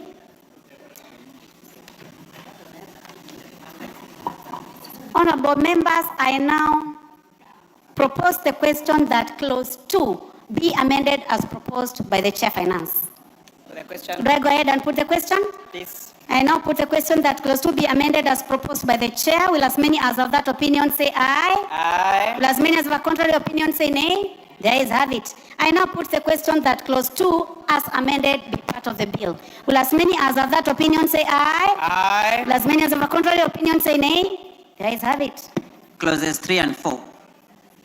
I propose the question that clauses 3 and 4 be part of the bill. There be no amendments. I put the question that clauses 3 and 4 be part of the bill. As many as of that opinion say aye. Aye. As many as of a contrary opinion say nay. The ayes have it. Clause 5. I propose the question that clause 5 be part of the bill. Chair? Thank you, Honorable Chair. Honorable Chair, I beg to move that clause 5 be amended as per the order paper. This proposed amendment is seeking to align the provisions with the policy intention that CBK itself will not do any refining but may get into arrangements with licensed refiners to refine the gold that may be purchased. This will boost the local mining sector and is aligned with practice in Tanzania, Ghana, DRC, and South Africa. Honorable Chairperson, this is giving now CBK powers to get into agreement with refineries for gold refineries, because now we are getting into using gold as to back our currency and not just our foreign currencies. Honorable Chairperson. Thank you. I propose the question that clause 5 be amended as proposed by the Chair Finance. I put the question. I now put the question that clause 5 be amended as proposed by the Chair. Will as many as of that opinion say aye? Will as many as of our contrary opinion say nay? The ayes have it. I now put the question that clause 5 as amended be part of the bill? Will as many as of that opinion say aye? Will as many as of a contrary opinion say nay? The ayes have it. Clause 6. I propose the question that clause 6 be part of the bill. Chair. Honorable Chair, I beg to move that clause 6 be amended as per the order paper. Honorable Chair, this amendment is seeking to give CBK more flexibility when they are going to rescue banks that are under receivership or that have challenges with their liquidities. Honorable Chairperson. Thank you. I propose the question that clause 6 be amended as proposed by the chairman. I put the question that clause 6 be amended as proposed by the chairman. Will as many as of that opinion say aye? Will as many as of a contrary opinion say nay? The ayes have it. I now put the question that clause 6 as amended be part of the bill. Will as many as of that opinion say aye? Will as many as of a contrary opinion say nay? The ayes have it. Clause 7. I propose the question that clause 7 be part of the bill. Chair, Finance. Honorable Chair, I beg to move that clause 7 be amended as per the order paper. Now that section 7.1 of the Banking Act has been repealed, hence now this amendment is to delete its reference in the bill. I propose the question that clause 7 be amended as proposed by the chair. I now put the question that clause 7 be amended as proposed by the chair. Will as many as of that opinion say aye? Will as many as of a contrary opinion say nay? The ayes have it. I now put the question that clause 7 as amended be part of the bill. Will as many as of that opinion say aye? Will as many as of a contrary opinion say nay? The ayes have it. Clause 8. I propose the question that clause 8 be part of the bill. There be no amendment. I put the question that clause 8 be part of the bill. Will as many as of that opinion say aye? Will as many as of a contrary opinion say nay? The ayes have it. New clause 4A. Mover. Honorable Chair, I beg to move that new clause 4A be now read a second time. This proposed amendment is seeking to introduce the term any other precious metals for harmony, complete alignment, and to align it with proposed amendment in clause 5, where precious metals are now including silver and platinum, which are recognized under the Mining Act. Thank you. I propose the question that clause 4A be now read as... I propose the question that new clause 4A be now read a second time. I now put the question that clause 4A be read a second time. Will as many as of that opinion say aye? Will as many as of a contrary opinion say nay? The ayes have it. I now put the question that I now propose the question that new clause 4A be part of the bill. I now put the question that new clause 4A be part of the bill. Will as many as of that opinion say aye? Will as many as of a contrary opinion say nay? The ayes have it. Title. I propose the question that the title be the title of the bill. There being no amendment, I now put the question that the title be the title of the bill. Will as many as of that opinion say aye? Will as many as of a contrary opinion say nay? The ayes have it. Clause 1. I propose the question that clause 1 be part of the bill. There being no amendment, I now put the question that clause 1 be part of the bill. Will as many as of that opinion say aye? Will as many as of contrary opinion say nay? The ayes have it. I now call upon the mover to move the committee report. Honorable Chairperson, I'd like to move that the committee do report to the House its consideration of the Central Bank of Kenya Amendment Bill, National Assembly Bill number 27/2026, and its approval therefore with amendments. And I will request the Honorable Sunkuya to second. We are not yet there. Right? First of all, I'll put the question, Chair. Honorable members, I put the question, which is that the committee do report to the House its consideration of the Central Bank of Kenya Amendment Bill, National Assembly Bill number 27 of 2016, and its approval thereof with amendments. Will as many as of that opinion say aye? Will as many as of a contrary opinion say nay? The ayes have it. Honorable members. Honorable members, Mr. Speaker.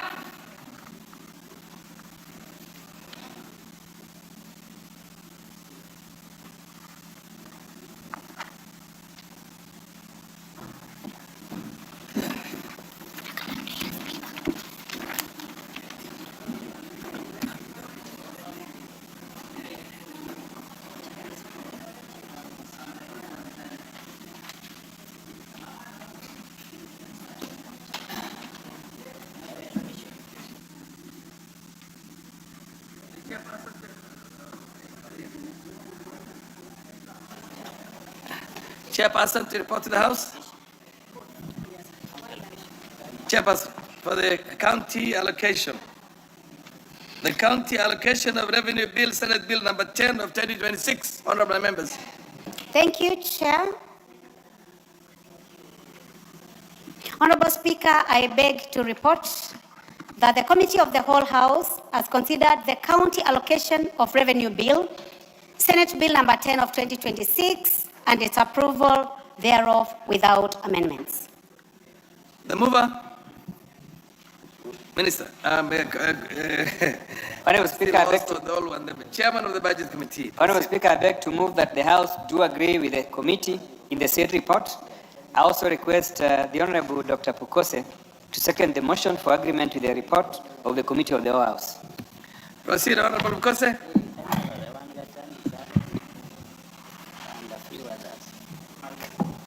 Honorable Speaker, I second.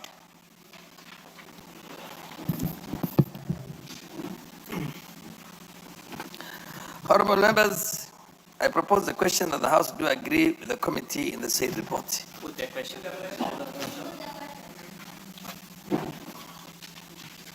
Put the question. Honorable members, I therefore put the question, which is that the county allocation of revenue bill, Senate Bill number 10 of 2026, now be read a third time. Lazima after pina say aye. Lazima contra pina say nay. The ayes have it.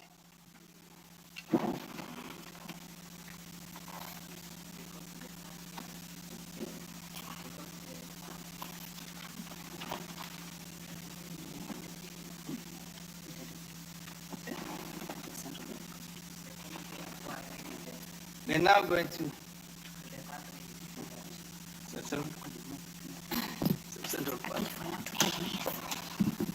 I now call upon the mover.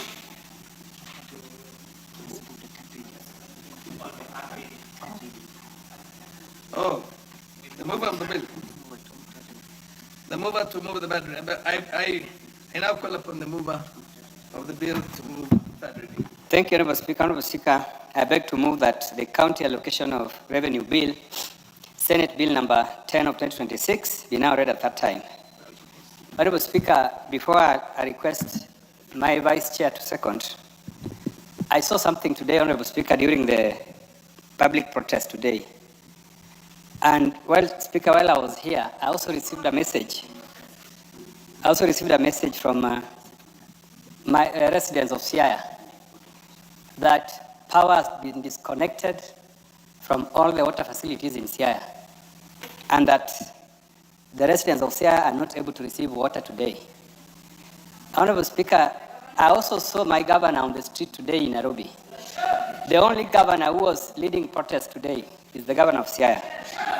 Honorable Siaya, I would like to call out the governor of Siaya for coming all the way to Nairobi to lead demonstrations, leaving the people of Siaya without water.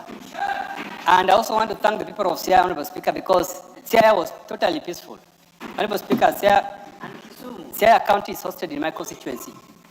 And the residents of Siaya went about their businesses without any problem. They were very, very peaceful.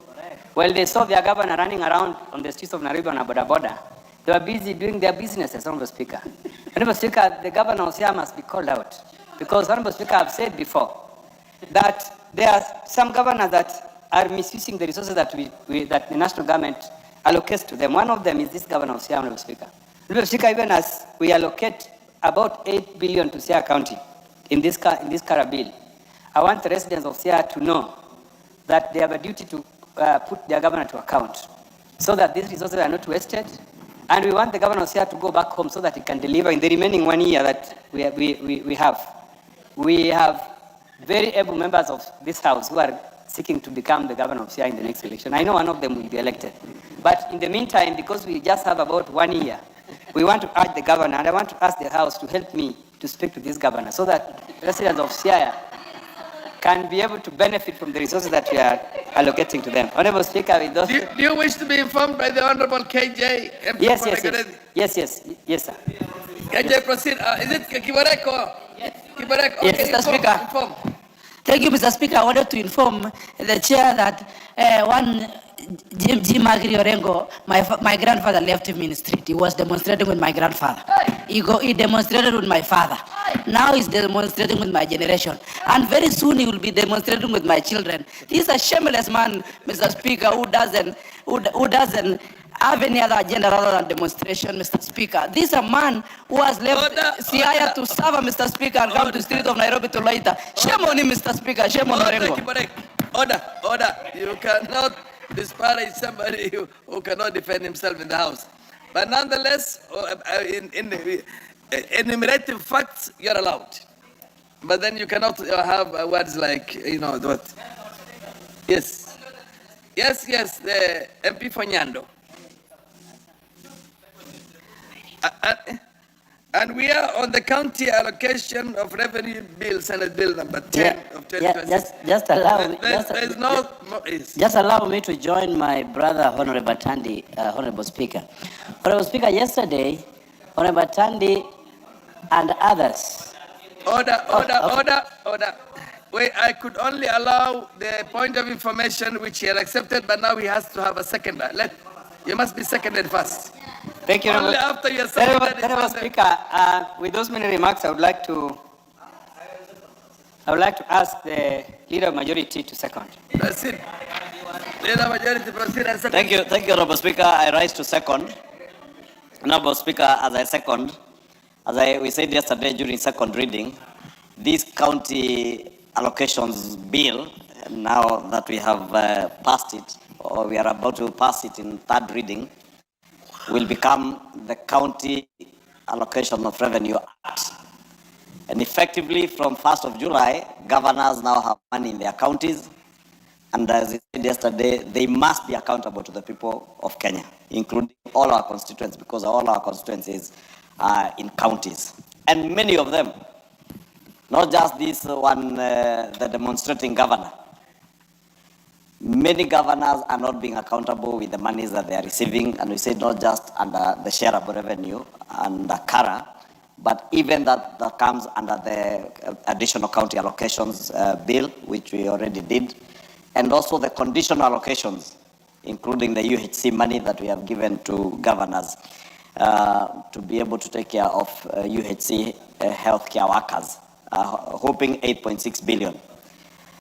Many of them, Honorable Speaker, are recruiting people they call as casuals.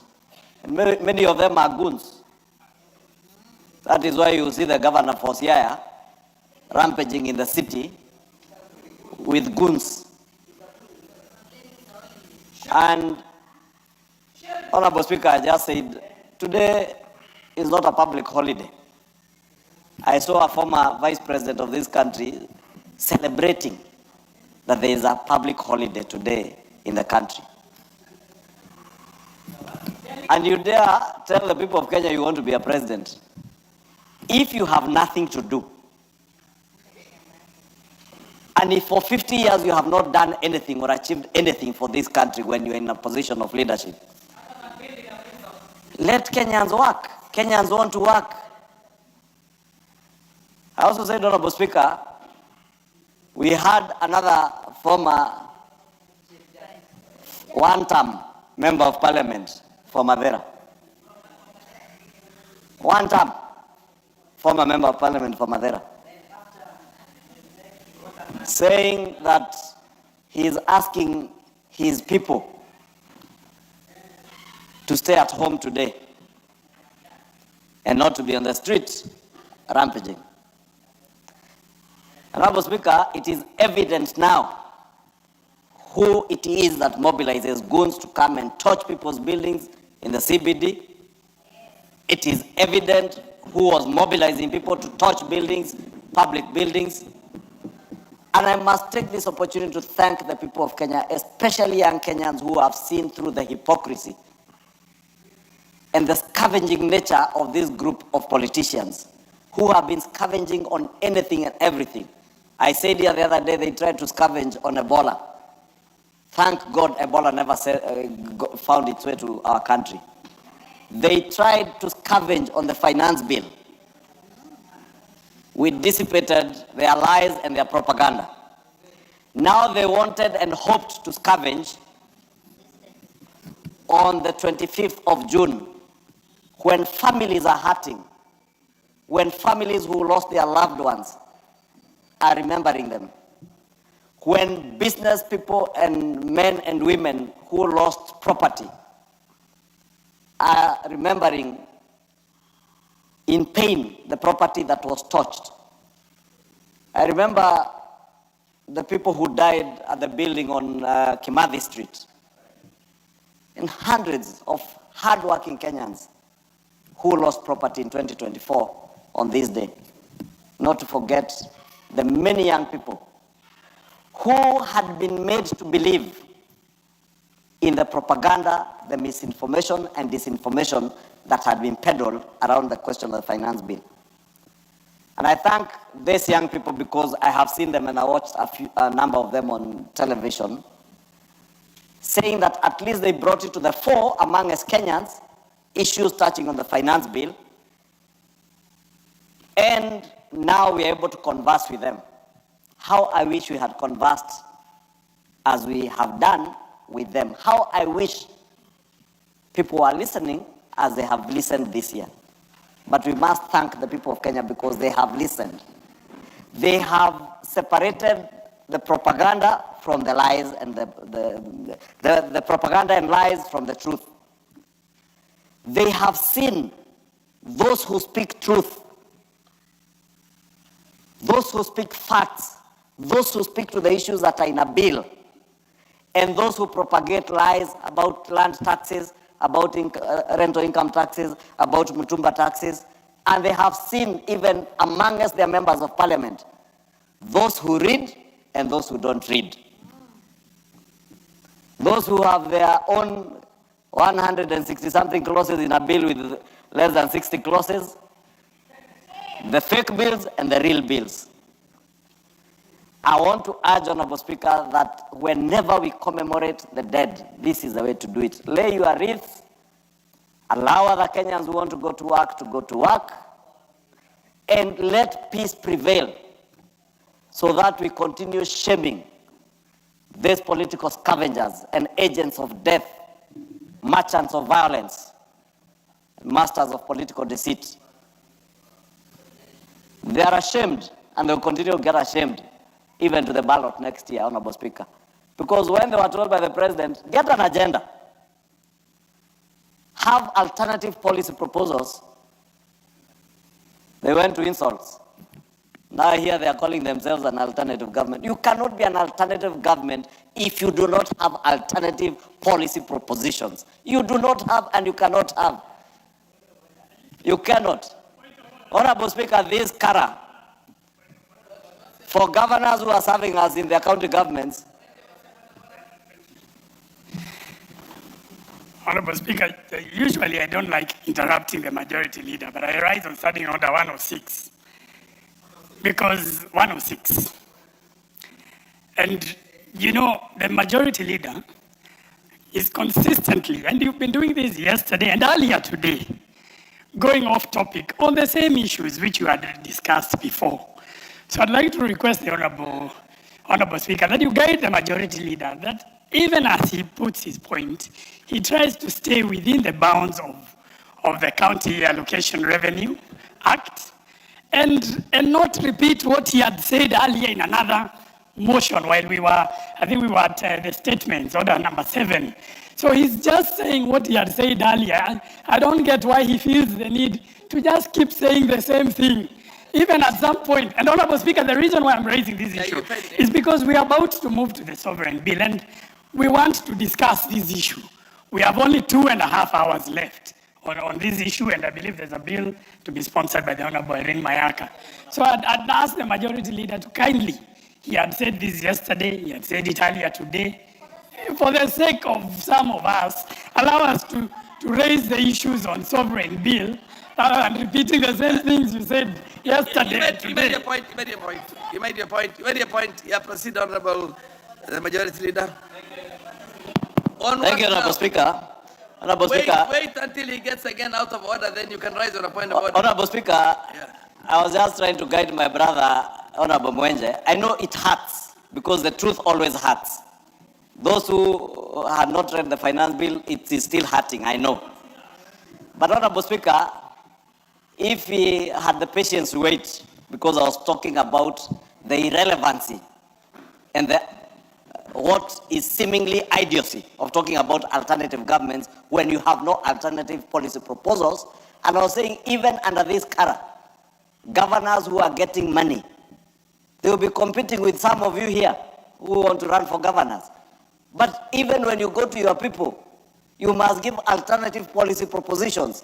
That is why I'm saying those who are yapping out there about alternative government, you cannot have an alternative government either at a national level or at a county level if you do not have alternative proposals, policy propositions that can be funded in a bill like this if you want to run for county government or even in the national government in budget estimates. Therefore, Honorable Speaker, let me just ask Honorable Mwenje to be patient. The Sovereign Wealth Bill, I do hope, Honorable Mwenje, you have read, internalized and understood what the Sovereign Wealth Bill is about, because we do not want to anticipate debate. And those who are here up to 9 p.m. yesterday debated this bill in great detail. And 90% of them had read that bill.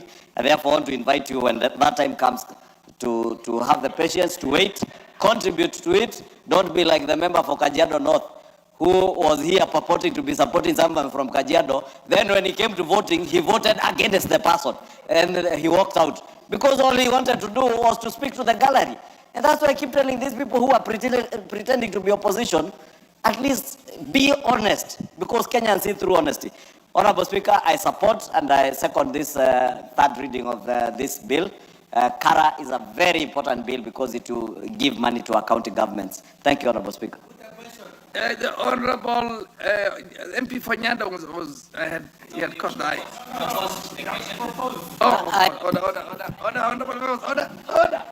Order, honorable members. Honorable members, order. I now propose a question that the county allocation of revenue bill, Senate Bill number 10 of 2026, be now read a third time. The Honorable MP Fanyando.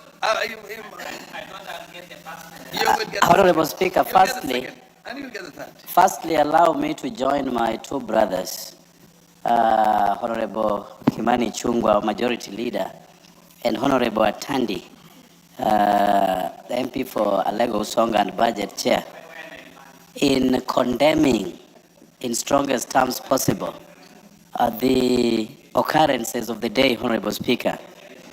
Honorable Speaker, yesterday, together with Honorable Tandi and a few others, we did hold a presser and we implored upon our people to continue with their lives as normal. And I want to thank them in a very special way, the counties from the Luo Nation that stayed away from mobilization by people who do not really connect with their plight, Honorable Speaker. Their lives continued as normal. And there was a lot of peace in Migori, Homa Bay, Kisumu, Siaya, Kisii, Nyamira, and all the adjacent counties, Honorable Speaker. And therefore, it is something that we must applaud because peace is paramount, Honorable Speaker. Looking at what was called demonstrations today, Honorable Speaker, I'm reminded that indeed Baba is no more. If Baba was alive and ordered for demonstrations, Honorable Speaker, what we saw today is child play. And what they call United Opposition, Honorable Speaker, convened at Serena Hotel this morning, addressed the press, and started walking towards the city in a bid to access Parliament to lay wreaths, Honorable Speaker. At the sight of one police officer along Kenyatta Avenue, they were all quickly whisked into their vehicles by their security personnel, Honorable Speaker, never to be seen again. Sadly, Honorable Speaker, they were accompanied by families that lost their loved ones in the brutality, Honorable Speaker. And when they moved into their vehicles, all these families were left alone and abandoned, Honorable Speaker. So when we talk about united opposition, really, and you want to you want to balance that with what Baba did for this country, Honorable Speaker, it is high time that we moved as a nation to engage into dialogue, because that is the only remaining thing, Honorable Speaker, for us. Sadly, Honorable Matiang'i was a no-show, and I see people from his backyard here. Honorable, the former deputy president, the dethroned deputy president, was a no-show, Honorable Speaker. Yet, they have taken acreage of our press, advising people to come on the streets, Honorable Speaker. So our young people must know who indeed is their partner into this journey, Honorable Speaker. And in a special way, I want to thank... MP Fernando, relevant. And be brief. Chair allows a little bit of, but then, please, proceed. Yeah.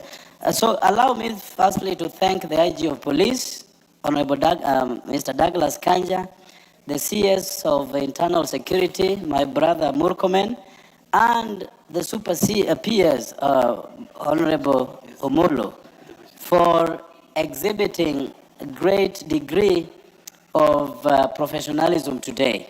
But Honorable Speaker, as I conclude on this, times have changed. The combatants have no place in our society. And we only need, as a nation, to come together to develop the only country that we have, Honorable Speaker. On the same, I want to applaud Honorable Tandi for bringing this bill, the CARA bill. Our counties really need to be funded. Sadly, there are a lot of projects that you can only attribute to our constituencies, Honorable Speaker. You move into our constituencies, there is basically nothing done by our county governments, Honorable Speaker. And therefore, we need to engage deeply into great dialogue with our counties, so that apart from those devolved functions and monies follow functions all the time, we need to demarcate boundaries on what they do, which can be seen, Conclude, and what they MP cannot Fernando. do. This is not second reading, this is third reading. I support Honorable Speaker. Honorable MP Mbukose, this is not second reading. Yeah, I know. This is third reading. Honorable It's very Speaker, brief. Honorable Speaker, I want to thank the members for supporting, and more so want to thank my chair for having led this committee to be able to discuss this county allocation of revenue bill. And Honorable Speaker, my county of Trans Nzoia is getting 8.2 billion. And I'm happy that my governor was not in the streets, Governor Natembeya. And my people of Trans Nzoia did not demonstrate today. They continued with their day-to-day activities. The governor was in Mombasa attending the meeting with the teachers, principals, and that is a good gesture. But what we are asking, Honorable Speaker, is that the money that is going to the county, it must be able to be seen to do projects. 8.2 billion for Trans Nzoia must be accounted for. We have had nurses who have had delayed in payments, receiving their salaries for almost 3 months, with other county officers going without salaries. And I think that's a matter of concern for the people of Trans Nzoia.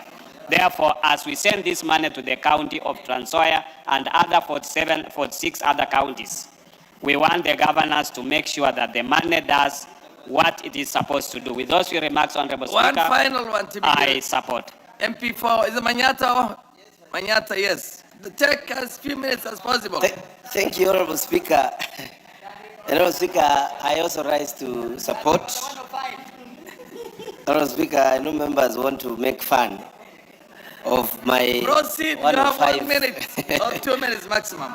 Yes, Honorable Speaker, as we support this bill, I want, first of all, Honorable Speaker, to say that yes, we are giving allocation to counties. But Honorable Speaker, one of the areas that counties have completely failed is in their own source revenue collection, Honorable Speaker. Many of the counties, Honorable Speaker, really don't do anything. Don't interrupt the Honorable MP for Manyata. And Honorable Speaker, Yes, just 1 more minute. I have been checking, especially Embu County. Instead of increment in their own source revenue is actually reducing. And this tells you one thing, that Honorable Speaker. Why? It is basically a source of money that is used badly, and corruption, where counties, instead of them trying to reduce the burden of the national government, they are actually increasing it, Honorable Speaker. And as we sit in this house, we need to actually put up measures and compel our counterpart in the Senate to put up measures to ensure the own source revenues from the counties, Honorable Speaker, is not somebody pockets money or monies that are not getting to be used. Honorable Speaker, as I conclude, Honorable Speaker, today being the 25th of June, is a day that this House must be very careful on how they are putting the information out there.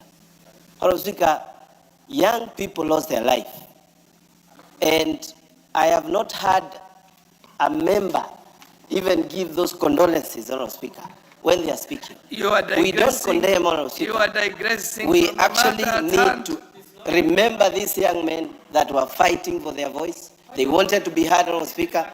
They What's the wanted, point of Honorable order, Speaker, MP for to the order.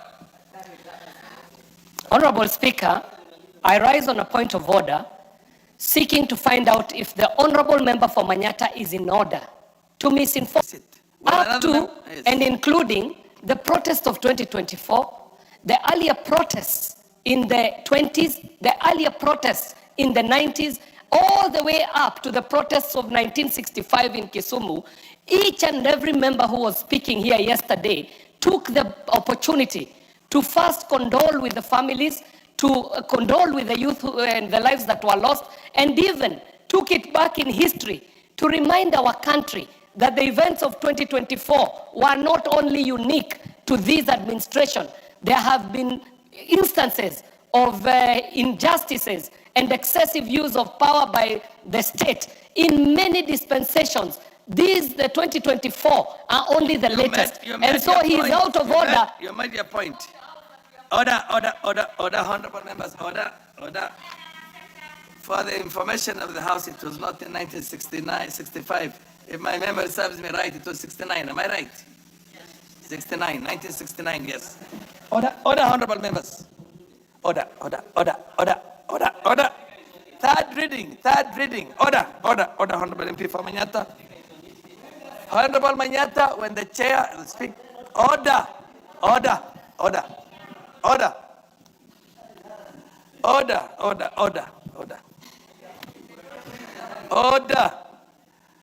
members, order.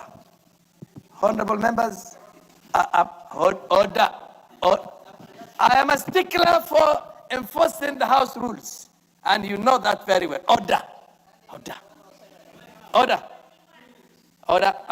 Honorable members, I now put the question, which is that the county allocation of revenue bill, Senate Bill number 10 of 2026, now be read a third time. Will as many of the appearance say aye? The American appearance say nay? The ayes have it. A bill for an act of parliament to provide for the equitable allocation of revenue raised nationally among county governments for the 2026-2027 financial year, the responsibilities of national and county governments pursuant to such allocation and for connected purposes.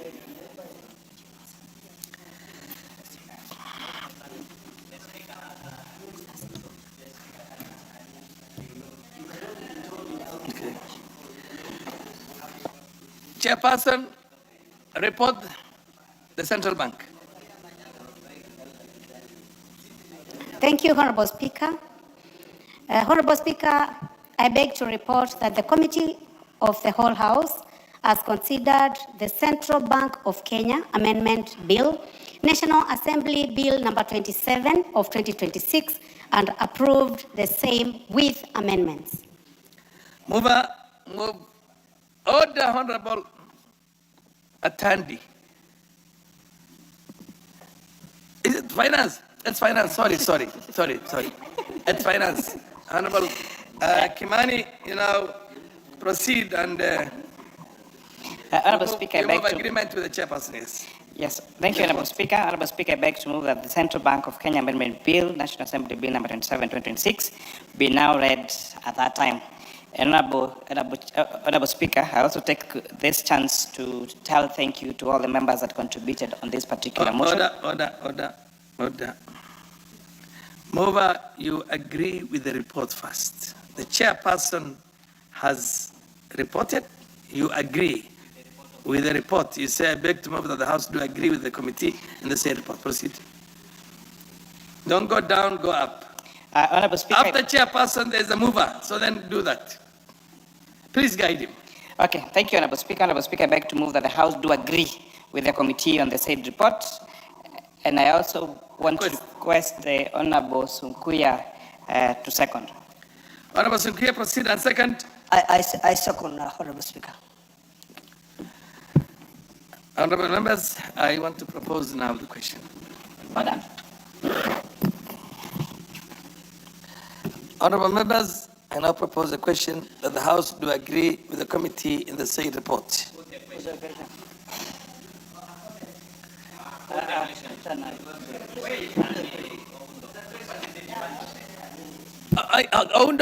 I have a right, I have a responsibility to protect the minorities' right to be heard also. Proceed and take as short possible. May the Almighty God bless you forever. And may you be given, I don't know what you Muslims are supposed to be given to become martyrs. I cannot speak it for now. Martyrs. Honorable Speaker, I also stand to support and just pray and hope that we will not use this avenue for the loans, for as CBK gives out loans, again to be saddled in non-performing loans. That's as a common practice now in the financial sector, in the banking sector. Honorable Speaker, I totally agree that we need to have monetary stability.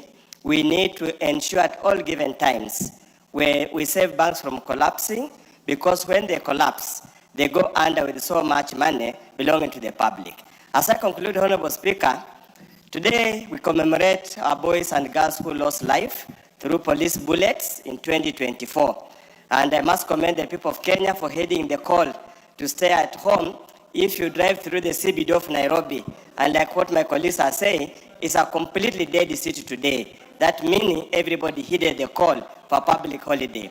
Baba Raila Amolo Odinga might not be there, but there are so many other Baba Raila Amolo Odingas who have been selected.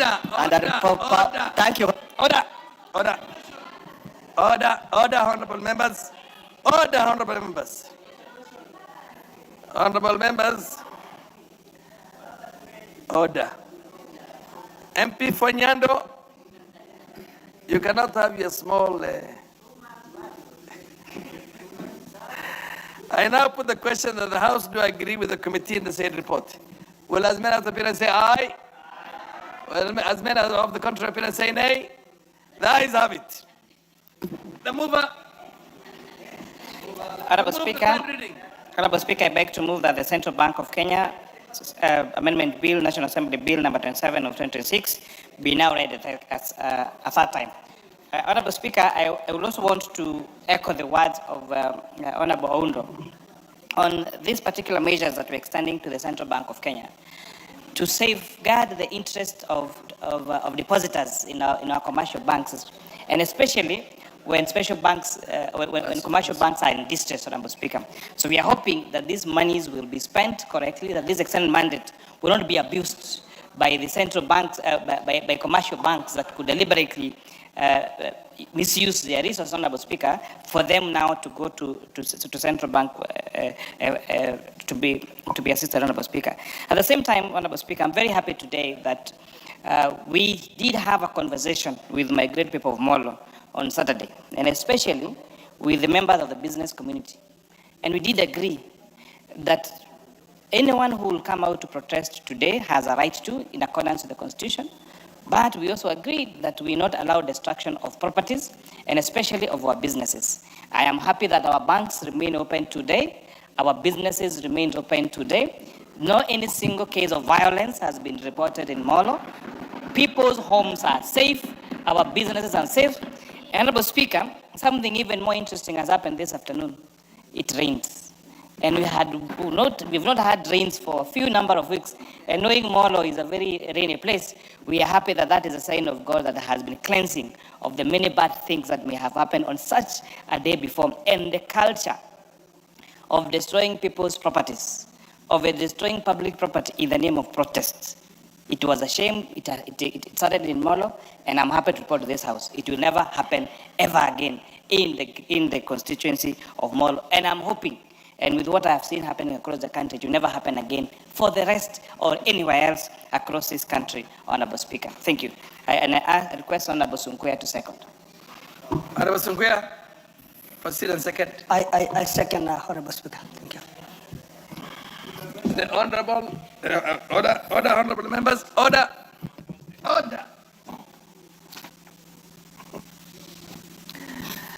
Honorable members, I propose the question that the Central Bank of Kenya Amendment Bill, National Assembly Bill number 27 of 2026 be now read a third time. The Honorable Raso MP for Saku. Thank you very much, Honorable Speaker. Honorable Speaker, I really wanted to speak to the Sovereign Wealth Fund. This is not, we still have several, the next order. Mr. Speaker, please put the question.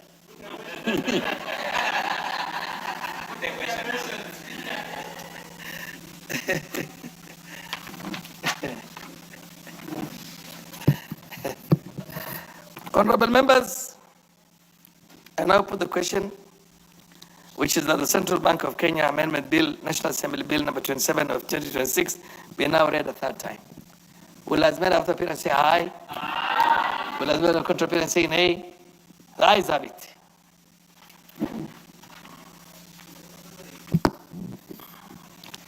A bill for an act of parliament to amend the Central Bank of Kenya Act and for connected purposes. Next order. Order number 8, the Sovereign Wealth Fund Bill, National Assembly Bill number 7 of 2026, resumption of debate. This is a resumption of the debate, and I'm told he had exhausted it, but you had a few members who had not contributed to order, Honorable Bukose. You don't help the chair in running the house. Are you on a point of order? What's your point of order? Give me, Honorable Speaker, allow us in this moment. You know, you have been in this chamber, you have learned, we also have learned. Yes. So it's important that we guide you once in a while. But the discretion is yours as in standing order number 1. When we say that there are only 3 members remaining, Mishimboko, Mayaka, and Raso, allow it to do that. So that, Honorable Speaker, we move to the fishing. You are out of order. You are out of order. The fishing. When order, majority leader, order. You are out of order. And Madam Mishimboko, proceed. Order. The number and the sequence is not determined by anybody, not by Honorable Baya, Honorable Ichungwa, or even Honorable MP for Nyando. By the chair. Proceed. Asante sana Mheshimiwa Chair Spika. is aware of the fact that we are time bound and we have a lot of business to do. Proceed. Asante Mheshimiwa Spika. Mheshimiwa Spika, hata mimi nisimame kuweza kuunga mkono mswada huu ambao unazungumzia mfuko wa utajiri wa kitaifa. Inazungumzia vile ambavyo zile rasilimali zetu ama yale mapato ya rasilimali zetu ambazo tunazipata katika taifa letu zinaweza kuwekwa katika mfuko mmoja ili kuweza kusaidia hata vizazi vijavyo.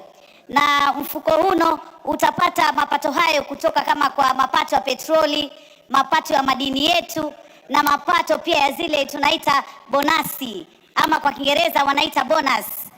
Tuweze kuziweka katika mfuko mmoja na ziweze pia kusaidia vizazi vijavyo na tusitumie zote kwa wakati mmoja peke yake. Niweze kusema kwamba mswada huu ni mswada mzuri sana ambao utasaidia kuhakikisha ya kwamba Wakenya wengi ambao wameweza kufaidika ya kwamba kuna rasilimali fulani zimetoka sehemu zao, kama kwa mfano kule pwani tuna titanium kule sehemu za Kwale, na wakati ule watu wengi waliweza kutolewa katika mashamba yao na wakapata fidia ndogo sana, na tukapata wafadhili ama wale wawekezaji ambao waliweza kuchimba madini yale. Lakini tunaona ya kwamba vizazi ambavyo viko sasa vichanga havikuweza kufaidika na pesa kama zile. Lakini sasa hivi mswada huu utaweza kuzungumzia hata zile ambazo tunaita mirahaba. Mirahaba kwa Kiingereza ni zile tunaita royalties. Zitaweza kuwekwa katika akaunti ambapo pesa zile zitaweza kusaidia katika vizazi ambavyo vinakuja sasa. Jambo hili halikufanyika Kenya peke yake. Manake nimeona Wakenya wengine wakiweka propaganda, wakisema maneno urongo kuhusiana na mswada huu. Jambo hili pia limefanyika kule Algeria, limefanyika kule Ghana, limefanyika kule Norway, Singapore, Malaysia na nchi nyingine tofauti tofauti. Na iwapo tutakuwa na mfuko huu wa kitaifa wa utajiri, tutaweza pia kusaidia kudhibiti uchumi wetu, wakati uchumi wetu tunauona umekuwa na shida, ama wakati tumeona bajeti yetu imekuwa na matatizo, ama hata wakati tunaona maisha ya Wakenya wetu yamekuwa na shida katika changamoto fulani ama fulani. Hivyo basi fedha hizi katika mfuko huu zitaweza kusaidika na kuweza kusaidia wananchi. Niweze kusema pia mswada huu umezungumzia haswa ya kwamba ile sheria ya petroli, ile sheria ya madini na sheria ya KRA zitaweza kufanyiwa uwiano, ili hizi pesa ama haya mapato yanapokusanywa yatakusanywa kwa pamoja na yatawekwa katika ile akaunti maalum ambayo itaweza kusimamia fedha hizi, ili pesa hizi pia zitaweza kutumika katika kuwekeza katika miundo misingi ya kitaifa, na pia kuweza kuwekeza katika biashara zile kubwa za kitaifa, ile tunaita global financial markets, ama pia kuweza kutumika katika zile tunaita kwa Kiingereza bonds, zile financial bonds ambazo zinaweza kuwekezwa na fedha zile ziweze kuwekwa katika mfuko huu wa utajiri wa kitaifa, ili kuweza kutumika kwa vizazi vijavyo ama vizazi vya mbele. Niweze kusema pia nataka kuzungumzia ya kwamba na kusema ya kwamba katika fedha hizi zinaweza kusaidia miradi ya kitaifa, na miradi hii inaweza kutusaidia kujenga viwanda, kuwa na viwanda katika taifa letu, na viwanda hivi vinaweza kujenga ajira kwa vijana wetu na pia kuweza kupanua uchumi wetu ama kuboresha uchumi wetu katika hali inayofaa. Kama taifa tunajua pia tunakumbwa na madeni mengi yale ya kitaifa, lakini ikiwa tutaweza kuhifadhi fedha hizi ambazo zinatoka kutokana na rasilimali zetu, rasilimali kama mafuta na madini, zitaweza kutusaidia. Sehemu kama Taita Taveta kule pwani, ambapo ni sehemu kumekuwa na madini tofauti tofauti, lakini ukiuliza hata kizazi kichanga, je, mumefaidika na nini katika madini haya? Je, mumepata ile tunaita mirahaba, ile kwa Kiingereza tunasema royalties? Utapata ya kwamba hakuna jambo kama hilo. Tunashukuru sana tulipitisha ile sheria ya mirahaba ama royalties, vile ambavyo itagawanywa katika serikali kuu na serikali ya mashinani, na pia kugawanyiwa jamii ambayo madini yale yametoka pale. Basi tukiwa na mfuko kama huno, tutaweza kuhifadhi fedha hizi na tutahakikisha fedha hizi zitaweza kuwasaidia Wakenya, hususan wale ambao wametokea katika sehemu ambazo rasilimali hizi zimepatikana. Kwa hivyo nataka niseme nimshukuru sana Rais wa taifa la Kenya, kwa sababu sisi tunatembea kama wabunge, tunatembea kama serikali katika nchi tofauti, na tunasoma na tunachukua yale maoni ama mambo ambayo wenzetu wamewafanya yamefaidisha nchi, na tunaleta katika taifa letu. Hivyo basi jambo hili la kuwa na mfuko wa utajiri wa kitaifa kuweza kufanyika katika nchi yetu ya Kenya ni jambo ambalo litaboresha uchumi wetu, litaboresha hali zetu za kimsingi, hasa wakati tumepatikana na changamoto nyingi ambazo pengine tunashindwa tutaweza kuzisaidia kivipi. Watu wamekuwa pengine na wasiwasi wakisema fedha hizi sijui zitatumiwa vibaya kisiasa, lakini naona mswada huu umezungumzia ya kwamba kutakuwa na muundo msingi wa kuweka taasisi na kuweka bodi ya kuangalia kwamba kwanza ukusanyaji wa mapato yale utakusanywa kwa njia gani. hautakuwa unakusanywa na unapelekwa kwa mawakala, ile tunaita agencies, kama vile imekuwa inapelekwa kiolela huku na huku na huku, hakuna mstakabala wa kisawa. Sasa hivi kutakuwa haswa na taasisi na muundo msingi ambao utajumlisha kabisa. Tukiona KRA Director General ataweza kukusanya, yeye ndo atakuwa mkubwa pale kukusanya fedha hizi na kuhakikisha zimeenda katika mfuko maalumu ule ambao umepangwa, ili kuweza kuzihifadhi na kuweza kuziekeza ili ziweze kuzaa na zile faida ziweze kusaidia kizazi cha taifa hili, kizazi tulichonacho sasa na kizazi kile chengine ambacho kitakuja baadaye.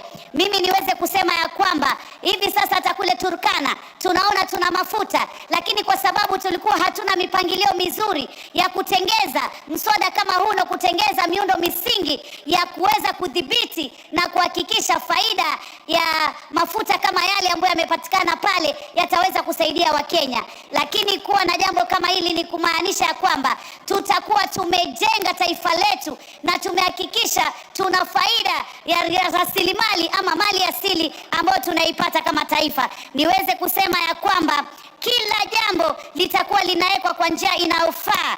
Zile faida ambazo zimepatikana ambazo zitaenda kwa taifa, zile faida ambazo zitaenda kwa jamii, faida ambazo zitaenda katika kaunti zetu, yani kutakuwa na ushirikiano maalum ambao umezungumziwa katika mswada huu. Ndiposa tuone ya kwamba hazina hii ya mfuko wa kitaifa, utajiri wa taifa, itakuwa ni hazina ambayo itawekwa kwa uzuri na itaweza kuwekeza. Tuna mambo makubwa sana hapa katika taifa, miradi mikubwa ya miundo misingi ambayo tunatakana tuifanye iweze kuleta faida na kuzalisha, na wanapozalisha zile fedha zitaweza kutumika katika mambo ambayo itafaidisha Wakenya na vizazi vyetu vijavyo. Kwa hivyo, Mheshimiwa Spika, mimi nataka niseme mswada huu umeangalia kila kitu. Sioni ya kwamba kutakuwa na fedha ambayo itapotea hapa. Zimeangalia pia kuziba mambo ya ufisadi katika kuokota pesa hizi ama kukusanya fedha hizi ambazo zinatokana na rasilimali zetu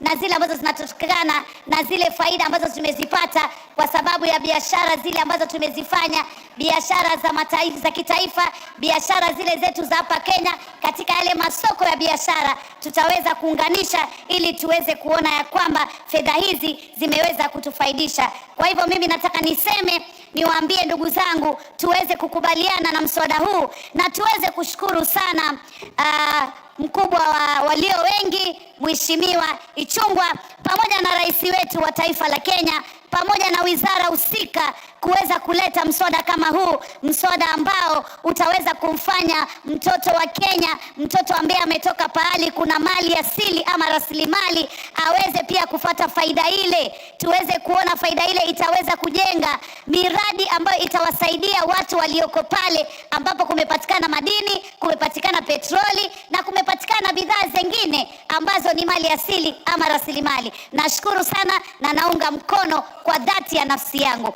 Asanteni sana, asante sana kiongozi walio wengi, asante sana rais wa taifa la Kenya. Sisi tunasema mbele iko sawa, tunaendelea kubuni mambo ya kusaidia taifa hili, na leo nishukuru sana polisi wetu kwa sababu wamewezesha kuweka amani katika taifa.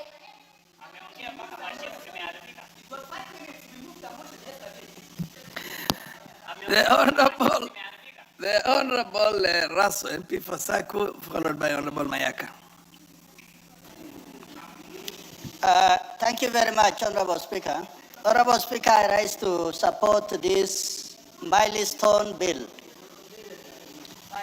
Mr. Speaker, we have been around this country for long enough. We have passed many bills in this House. And I think this is a landmark bill that has been brought to the floor of the House. For many years, this country has really depended on taxation. Taxation here, taxation there. But nobody has thought out of the box to see how we can develop a war chest or group of funds that will stabilize the economy and save the future generation from borrowing. That is a big burden to this country. Honorable Speaker, The real reason for this particular bill is about stabilizing the economy, guarding the current generation, and also safeguarding the future generation. I really want to thank the mover of this bill, the sponsor, the leader of the majority, and also the government agency that has thought outside the box to bring this bill to the floor of the House. Honorable Speaker, this is a very important bill. And even in terms of contribution, we should not be restrained. That we must say as it is. Honorable Speaker, a sovereign wealth fund is a government-run pool of assets invested to benefit the country's citizens economically. It is that important. A few days ago, we passed the finance bill. It is about looking at how do we get some money here and there from the traders, from merchants, from also people like us who have a few assets here and there. But through this particular bill, where we are saying, how can the government of Kenya look at what are the sources of revenue outside what exists in terms of those assets or those goods that the merchants are selling. Honorable Speaker, we have examples like Norway. Norway holds in sovereign fund about $2 trillion. They established this fund in 1990. To date, it is one of the richest countries in the world. Not by borrowing, not by doing anything speculative, but by having a sovereign fund, a fund that is properly managed. Honorable Speaker, this is a state-owned vehicle funded by foreign exchange reserve, trade surpluses, commodity exports. It simply means that individuals who have put together this bill have come around saying that we as Kenyans, we have always been saying, let us go to the Bretton Woods institutions. Let us go to China. Let us go to the West. But for now, individuals have said, let us look at how.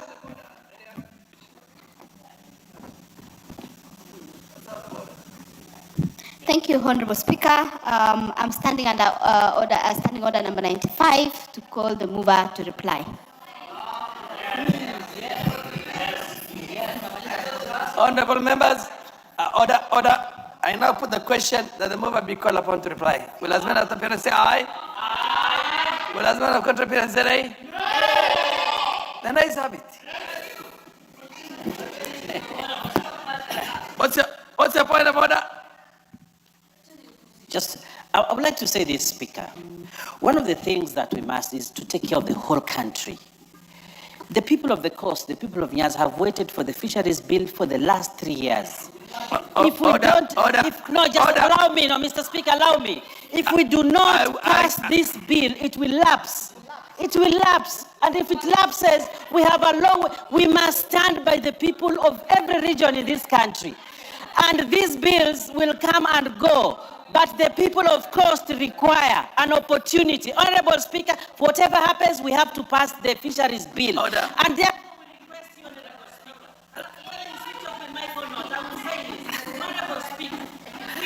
the chair, order. Order.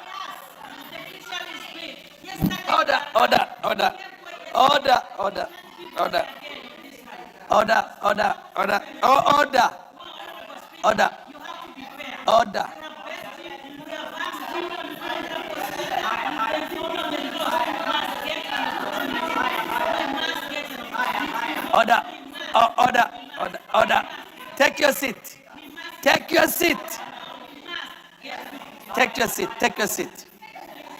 seat. Honorable members, Order, honorable members. This is a house of rules. Order. Order. Honorable Bayer, please don't stretch my patience on this because I am a stickler for rules and you are out of order. Honorable members, this is a house of rules. Whereas, as a member of parliament for a constituency in this country, I appreciate and understand and see the need for what the Honorable Bayer is talking about.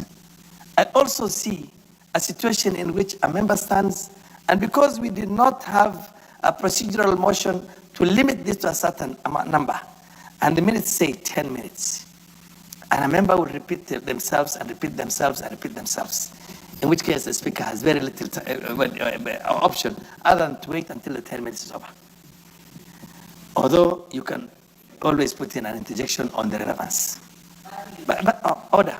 But then I can only enforce the rules. Yes. When a member stands, puts up and says point of order and invokes standing order number 95, and the debate has been on for a while. Order. Honorable Bayer, I know you're a second-term MP.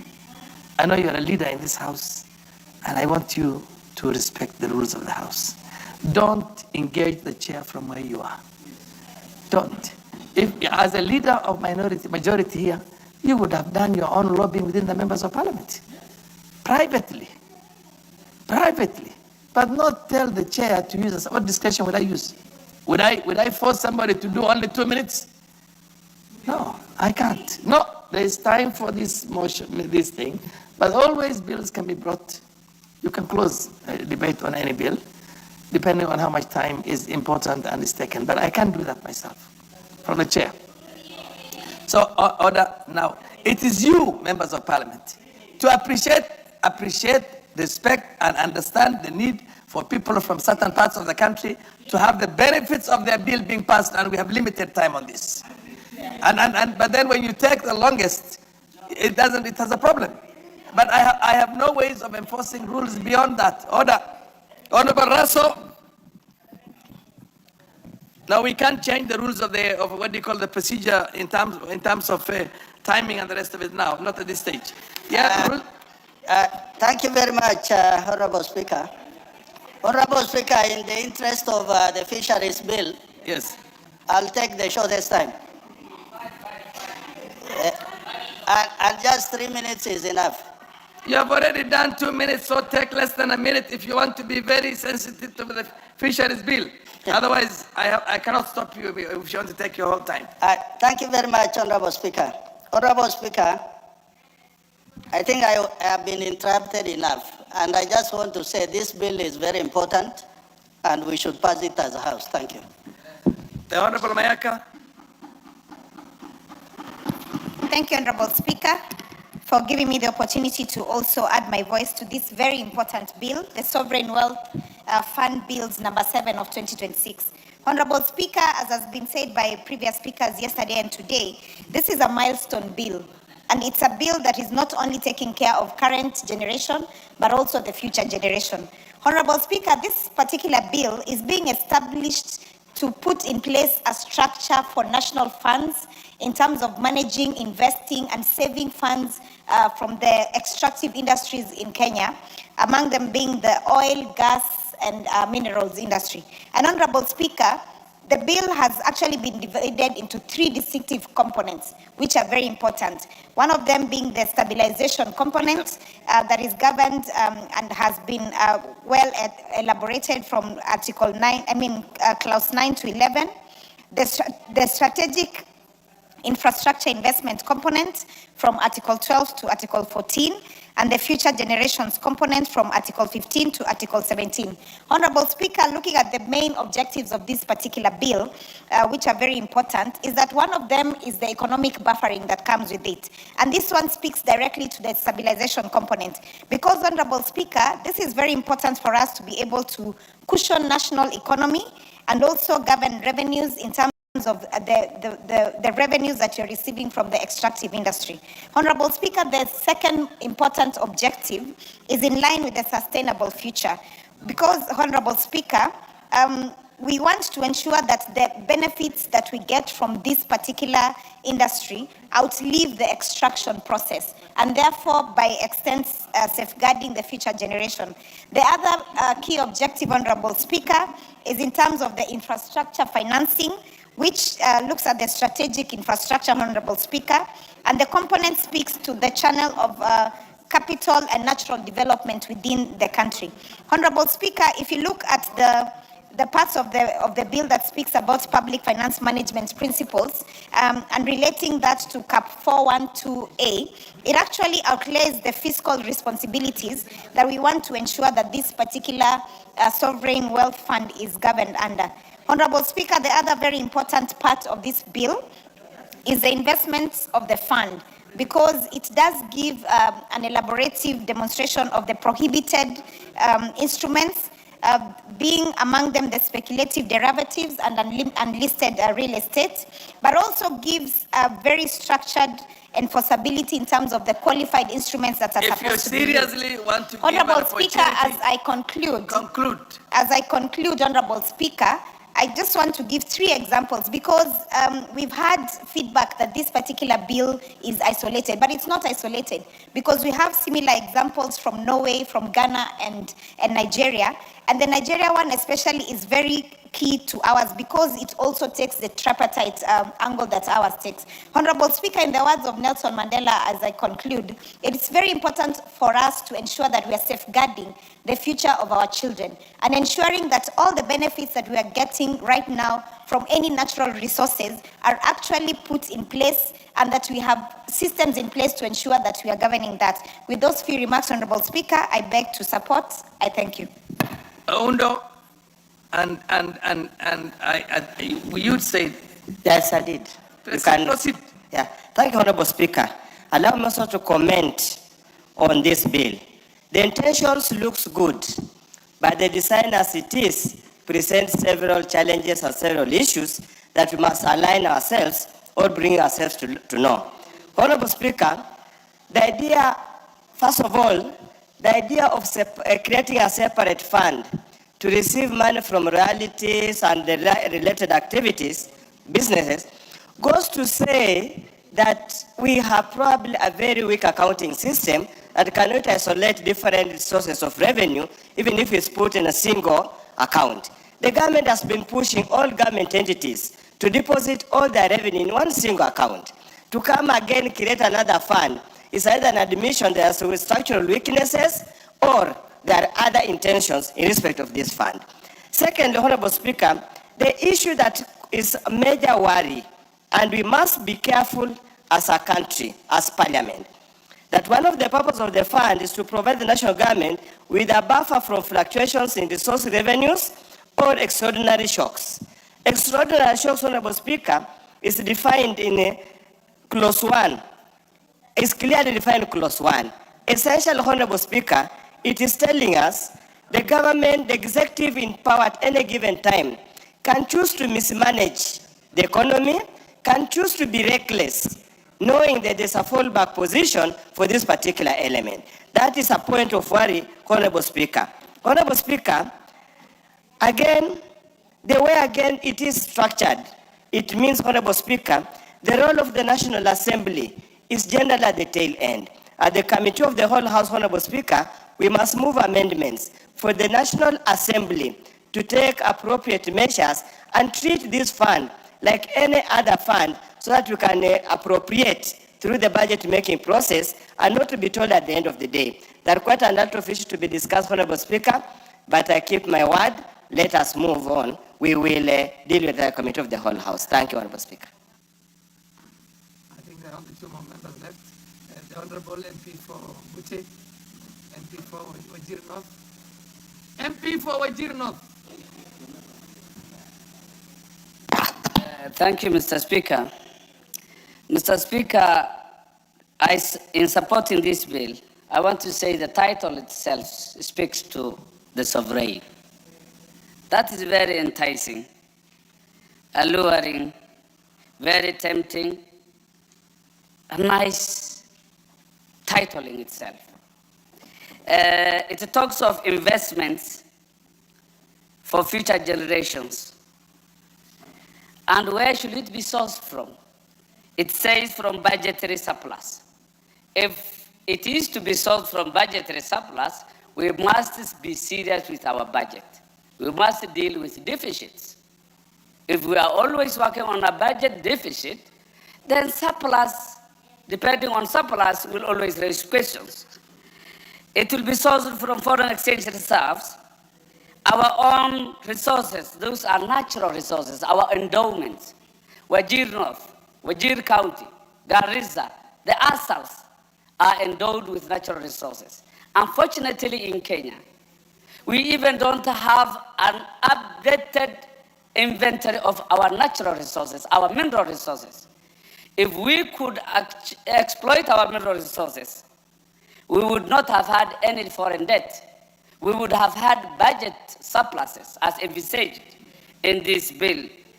So it is important that we mine the gold in Marsabit County, in Wajir County, and many other places so that we can offset our foreign debts and have the envisaged surpluses if we are serious.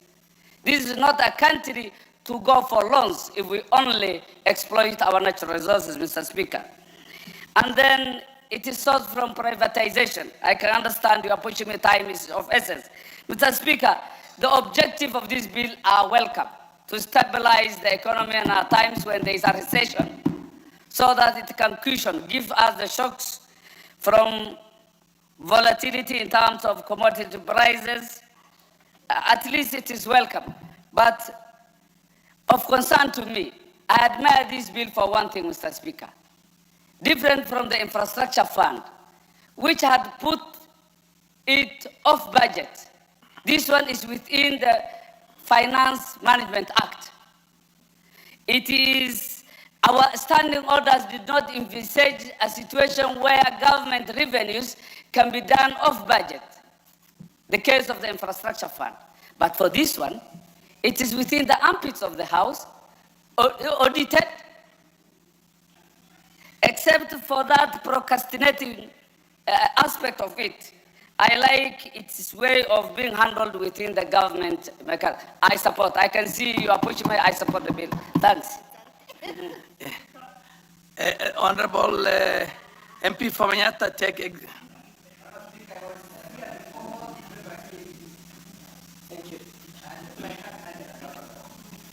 Thank you, Honorable Speaker, and thank you for the opportunity. Honorable Speaker, I was here yesterday on this bill. I never got a chance. I appreciate the opportunity.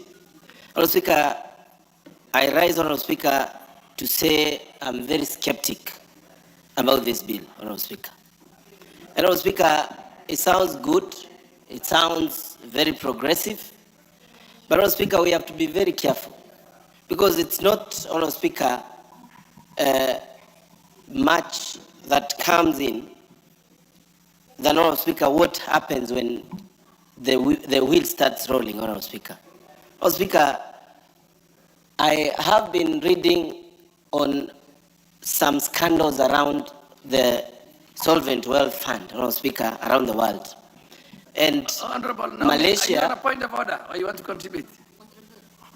Honorable Speaker, in Malaysia, Honorable Speaker, there was a very serious scandal between 2009, Honorable Speaker, and 2015, and the country lost over 4.5 trillion on shenanigans around the running of Solvent Wealth Fund.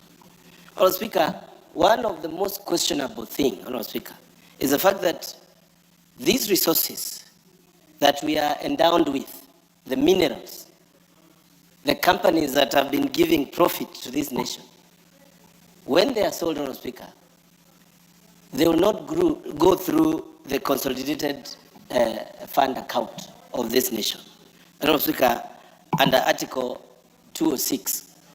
And this, Honorable Speaker, leaves a lacuna on the grip of this House on what will happen around the Solvent Wealth Fund. Honorable Speaker, yes, I know it is said in the bill that the controller of budget will approve. But, Honorable Speaker, it is not only about approvals.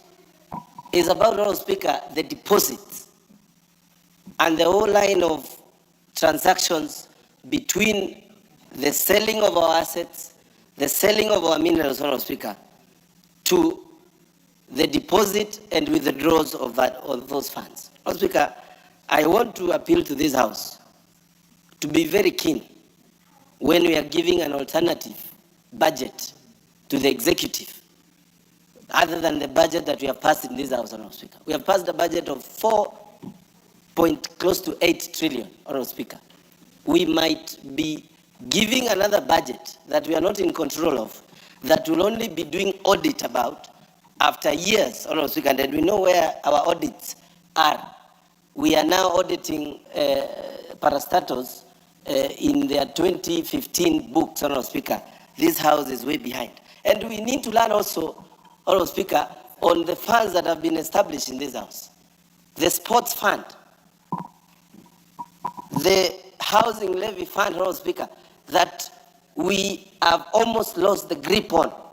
And we need to be very careful to ensure that these funds pass through the consolidated fund account so that, Honorable Speaker, we are still having the grip of this House when it comes to the transaction of the sovereign wealth fund. Honorable Speaker, as I complete and as I conclude, Honorable Speaker, and I don't want the chair to interrupt me. They have now gotten used to interrupting me every time.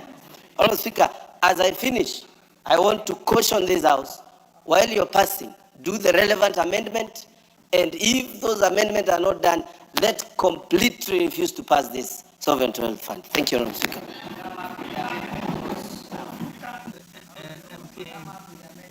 Order. Dr. Mutunga. And like I said before, if you people are very conscious and very considerate of one another, you will take as many marks. Honorable Speaker, I'll take only 2 minutes. Thank you very much for the opportunity, and I'll try to say what has not been said. Honorable Speaker, first of all, I appreciate the fact that this sovereign wealth fund has been created as a state investment vehicle for equity. Honorable Speaker, in most cases, we forget that resources accrued from various places need to benefit the generations, the people living there, and the generations to come. And equity can be spread across generations. Honorable Speaker, the other issue that is also important is that this fund can be invested globally. There is this opportunity. I know the opportunity still exists, but it is important to note that we have a separate investment vehicle at the global level. Honorable Speaker, it also has a characteristic of maximum returns. Maximizing returns is important, not to just this fund, but in most of what needs to be done. It is an attempt, I mean, there was an attempt to create this sovereign wealth fund in 2014, and it never went through. I want to thank the government for making sure that it comes early enough, and I want to urge this House to pass this particular bill so that we are able to have a sovereign wealth fund established. And the final thing I want to say, Honorable Speaker, is that the bill establishes a management management system, which is very important in this particular respect. Honorable Speaker, to complete, I want to associate myself with the sentiments of Honorable Onda on the precautionary principle. We need to be very precautious as we manage our wealth for long term. Thank you very much. Honorable Manje. Thank you, Honorable Speaker. Honorable Speaker, I go straight to the point. Article 223, Honorable Speaker, has been a subject of debate here, and I really hope the chair, I'd ask Honorable Sunkuya to please allow me as I speak, because I need the chair to hear. The issue with the stabilization component on withdrawal as approved by the cabinet, as submitted under preparation under a supplementary budget, I would propose, you know how Article 223 has been abused. Allow us to amend this provision that it can be captured in the main budget alone, Honorable Speaker. That would be one of the issues. Secondly, Honorable Speaker, is the issue of the board. Now, the independent members have been appointed by the finance, the CS Treasury. If we leave it the way it is, we don't bring those board members here to be vetted. You'll have the same problem you have with the infrastructure fund, where you have board members who are not qualified. Let us amend that provision and give this House control over who ends up in this board. The last one, Honorable Speaker, is a component on debt. You put 3 components. Allow us to amend that we can create public debt to be a component on its own under this specific act. And hopefully, as we put in our component, our amendments, Honorable Speaker, I hope the chair will allow us under Article 114. Hopefully, it won't be an issue that will bring those amendments and then we can consider them at committee stage. Thank you, Honorable Speaker. Honorable Supriya.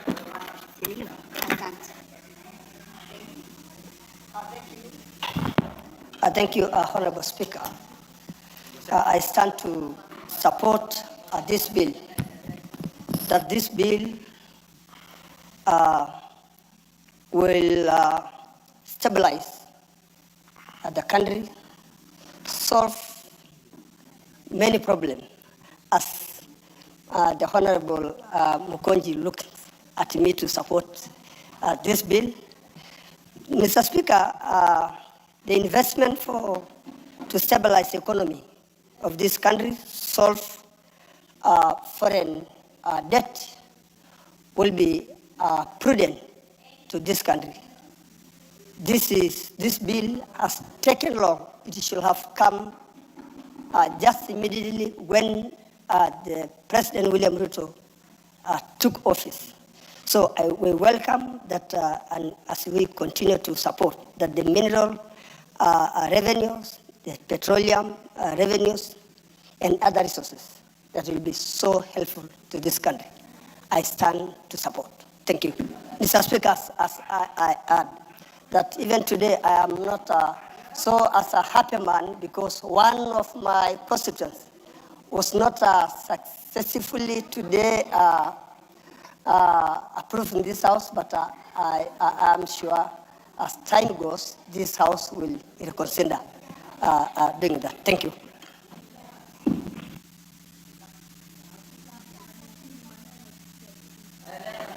I'm Fishing. Honorable Naomi, I hope you have had a conversation with your colleague and your... Yes. Thank you, Honorable Speaker. I'll be very brief. I stand to support this bill. Sovereign Wealth Fund Bill, National Assembly Bill number 7 of 2026. Honorable Speaker, as a country, we should be proud of this bill, and this should have happened a long time ago. When you look at countries like Norway that has more than 2.1 trillion USD, China with 3.5 trillion USD, UAE 2.7 trillion USD, even Saudi Arabia with 1.2 trillion USD. We learn from those countries. And why we want to pick from those countries is because of the advantages that this comes with.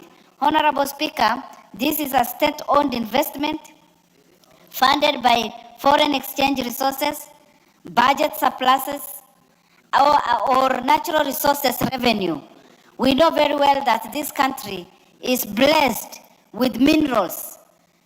I am happy that even from Marsabit, where people thought maybe from that part of the country, there is nothing. Mr. Speaker, I rise on the Standing Order 95. Surely. Okay. Yes. Let her finish. Honorable members, I now put the question that will be called upon to reply. Will as many opinions say aye? Will as many opinions say nay? The ayes have it. Then move on. Kimani. It's the majority leader. Proceed. Thank you very much, and I want to thank everybody who has contributed to this bill. And I want to say it's a very good bill, and in reply, Honorable Speaker, we welcome this kind of bill. I reply. Seconded by who? Seconded by Kimani. A quarter minute.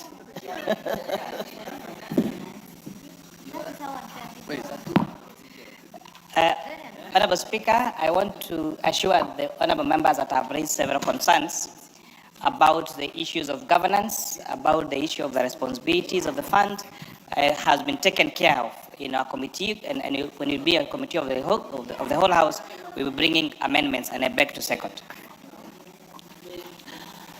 Honorable members, I now put the question that the Sovereign Wealth Fund Bill, National Assembly Bill number 7 of 2026 be now read a second time.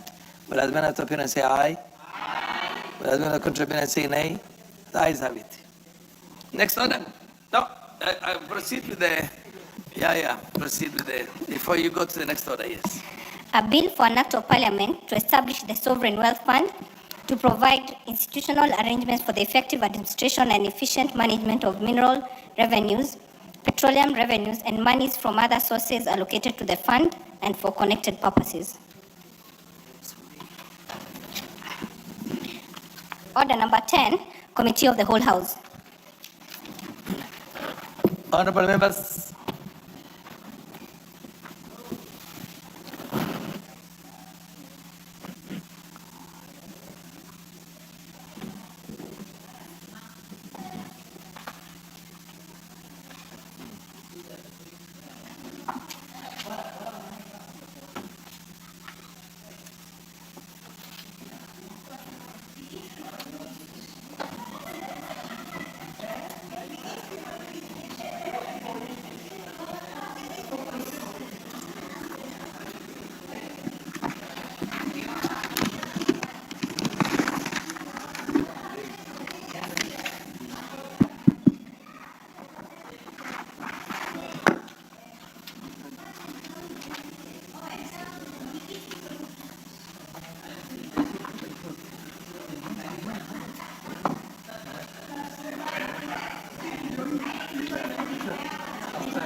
honorable members, let's have order in the House.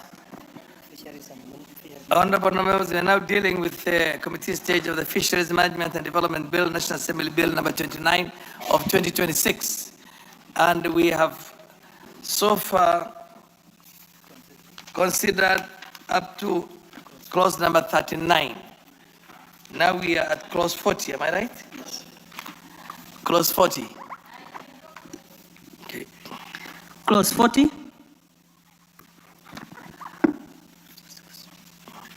I propose the question that clause 40 be part of the bill.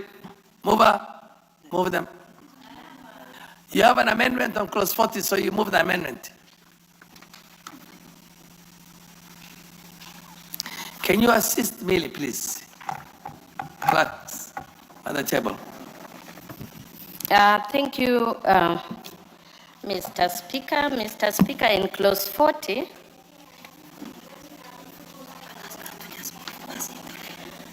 just say that you move it as in the order paper of the amendments. Yes, I move it as per the order paper. I'm adding, because it's limitation of fishing and fishing related activities, I'm only adding the word provisions, Mr. Speaker, so that it reads the director may take fisheries management measures to limit fishing and fishing related activities in accordance with the objectives, principles, and provisions. So it's not only the objectives and principles, but also other provisions of this act.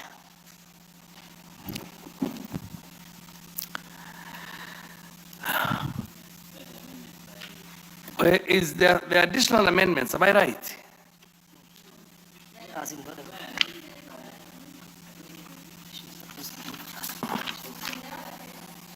Where is the order paper?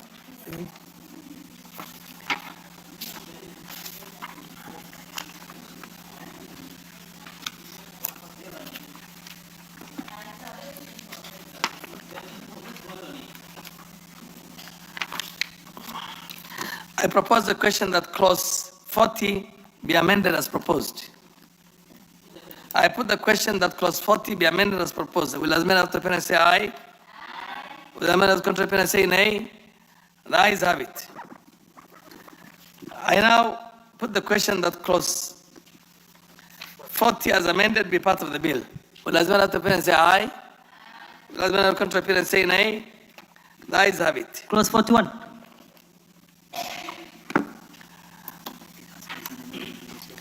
I propose the question that clause 41 be part of the bill. Chairman, proceed and move the amendment. Honorable Chair, I propose that clause 41 be amended as per the order paper, and amendment 6 to enable the CS by regulation to provide a regulation of the emerging fishing methods, and also to develop a guidelines to provide a mesh size and the fishing nets for specific water bodies and fish species in a fresh water bodies.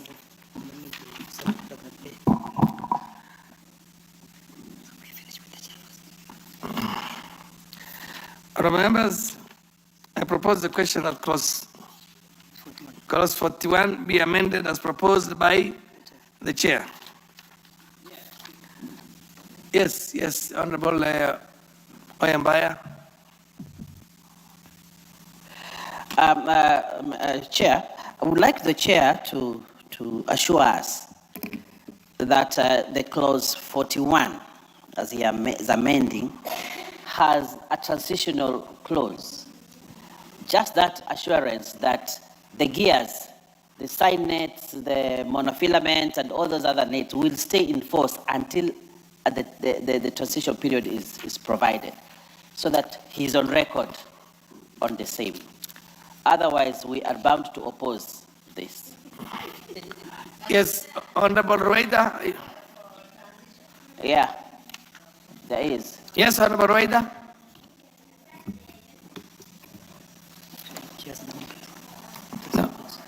Asante mwenyekiti. Nimeona kwa 210 mwenyekiti wa kamati alikuwa amezungumza kuhusu mambo ya kuongeza muda, wavuvi wapewe muda kwa muda wa miaka 2. Lakini hiyo haitoshi. Bado kuna marekebisho ya sheria yangu. Naomba pia nipewe nafasi nitoe marekebisho hii ya sheria.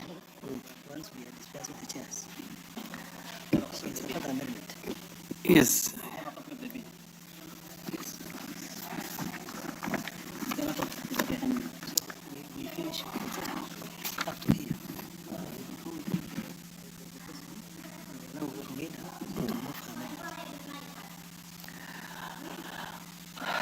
Okay. You have an amendment, but before we finish, we put the question on the amendments by the chair. We will also ask you to move your amendment.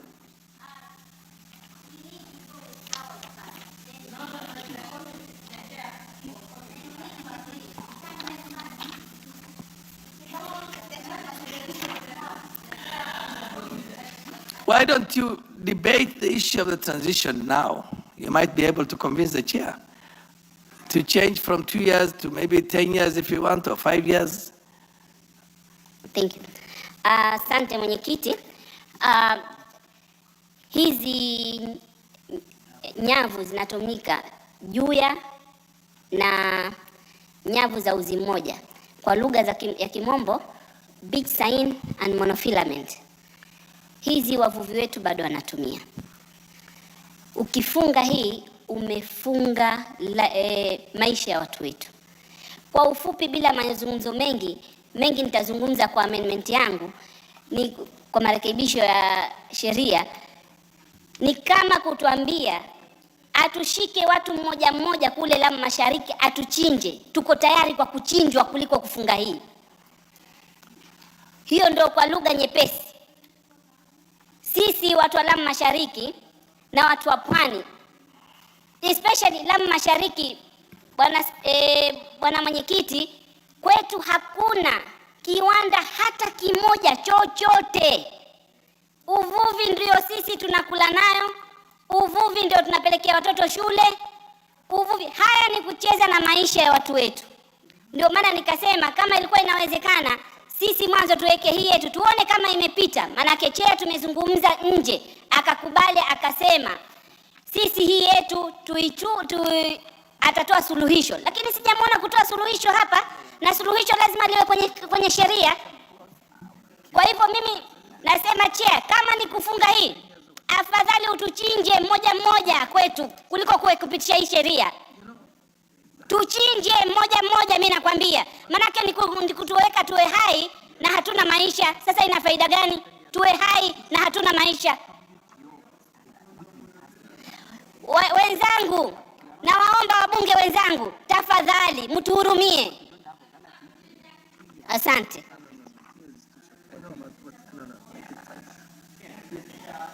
Yes, Owen Baya.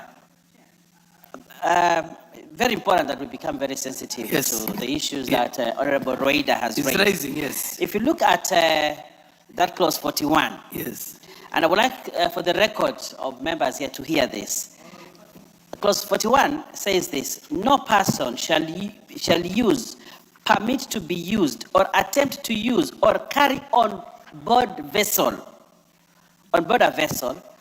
the method of pair trolling for the purpose of fishing, monofilament net, which is the one that is used there, monofilament. Now they're saying that when we pass this law, our fishermen will stop using the monofilament net, which is the lifeline of the people there, which is what Honorable Reid is saying. Then it goes in, attachment to any trolling net, and I want to go to sign J, I and J, a beach sign net for the purpose of fishing. That net is what the people of Lamu use. And that's what the people of Kilifi use. That's the people of South Coast use. I don't know whether it is used in Lake Victoria. And then if you go to J, a sign net in any body forming part of a riverine system. I think it is used in the riverines, Speaker. Now, these three items are contentious. And we should not allow this to happen. Because this is the lifeline, the lifeblood of the fisher people at the coast and the river. But now we are saying that we want to ban them. Essentially, you are banning fishing in this country. Because the peasant fishermen, the artisanal fishermen, the fishermen in my place, cannot afford the big nets, the nets that are being recommended here. They cannot afford them. So today, if we pass this law here, what we have done, we have put a meal on the neck of our fishermen, and we have put them at the depth of the sea for them to die. Honorable Chair, this we cannot pass unless the Chair here, which we agreed with him, that we'll have a transitional period, and that transitional period should be able to allow our fishermen to acquire those nets that are allowable so that we move forward. But on this one, we will do you wish to be informed by Roida? Honorable Baya, do you wish to be informed by Roida? Yes, I wish to be informed by Roida. Chair, there is this part on the 210. Chair, I don't know if you don't see it. 210, clause 210. There is part 4, which says section 41, 1E, H and I of the Act shall not apply for the period of 2 years from the date of commencement of this Act. So please, Chair, make it in the Hansard. We know that this is the precaution you are taking. Usicheke, Chair. Hii si maisha mambo ya kucheka. The Honorable, yes, what's your point of order? Thank you, Chair. Chair, in order to enable us to make progress, this is not the second reading. This is Committee of the Whole House. And in Committee of the Whole House, if you actually look at what the Chair of the committee is amending, it's not any of those ones that we're talking about. So we can discuss and discuss unless we are actually deleting the entire clause. What we are saying here is not helpful. It's that we either brought amendments that delete the specific clauses, or we provide a transitional period. Of course, some of the ones you are saying even us affect our local fishermen, because most of the fisherfolk, the artisanal fisherfolk, are very poor. And that is why you see even in my own proposed amendment, and I thank the chair that we have actually even made provision for a percentage in the fund for artisanal fishers. But I'm also saying some things about, in my amendment, of the welfare. But the chair needs to inform us. Is there amendment on transition? If there is amendment on transition, then let us pass this so that we make progress. Yeah. This is not. Order, Honorable MP for Kisauni. Yeah. Before, allow further enrichment of the debate itself before you take the stand. Yes, MP for Kisauni, and then followed by the MP for Bute. Ndugu mwenyekiti, pia mimi nimesimama kuwa na wasiwasi katika swala hili, na pia mimi nasema kwamba wavuvi wetu waendelee kutumia nyavu zile ambazo wako nazo, wasibadilishiwe kwa sababu hali ya uchumi upande wao iko chini sana, hasa katika bahari ya Hindi. Kwa hivyo mimi pia niko hapa kuona kwamba hilo jambo halifaulu, na ikiwa itawezekana hicho kipengee kitolewe kabisa, kwa sababu wavuvi wetu hawana uwezo wote wa kubadilisha jambo lote. Asante sana Mheshimiwa Speaker.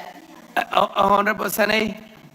Mr. Speaker, in as much as I feel the sentiments of my colleagues from the coast, the fishing communities, I'm getting a bit confused. What this bill proposes is the sustainability of livelihood, the fishing livelihood, to the extent that you are sure of what kind of mesh, nets, thickness that you use as fishing gears. If you allow any kind of fishing gear, Mr. Speaker, you should know that you are depleting the same livelihood we ought to preserve and conserve. We must allow fish to breed well so that our fishermen can always have stock and make a living sustainably. I am actually lost on my colleagues that they want to finish fish in the ocean or in their water bodies in 2 years and still allow for more transition. I am a natural resource manager. I do not accept this kind of amendment. And in clause 210, the committee has put up a transition of 2 years from the date of commencement of this act. Indeed, Honorable Speaker, let me put it on record. In Lake Victoria, the police of Kenya and the people involved in Uganda have more or less imposed some restriction on the type of the nets that can be used. So the transition to the rightful nets and fishing gear is already on the way. A 2-year transition from where I sit could be enough. And as we proceed, we must make arrangements to put a fund aside to ensure that these fishermen can get these right gears within a certain transition period we are talking about. But to open it up completely, Honorable, they could be having a lot in the Indian Ocean. But probably the fate that is befalling Lake Victoria will soon catch up with them and will got the same problem. I plead with them, a 2-year transition is adequate. Is the order, you want order, honorable members, order. Yes. Chair, do you have, within the transition itself, since you are going to be collecting a levy, do you have a system in which you are going to empower those small-scale fishermen in the Coast Province with the right nets themselves that are essentially conform to the kind of what they call restrictions you want to impose, or you just want them to go and look for these big, rather expensive nets themselves?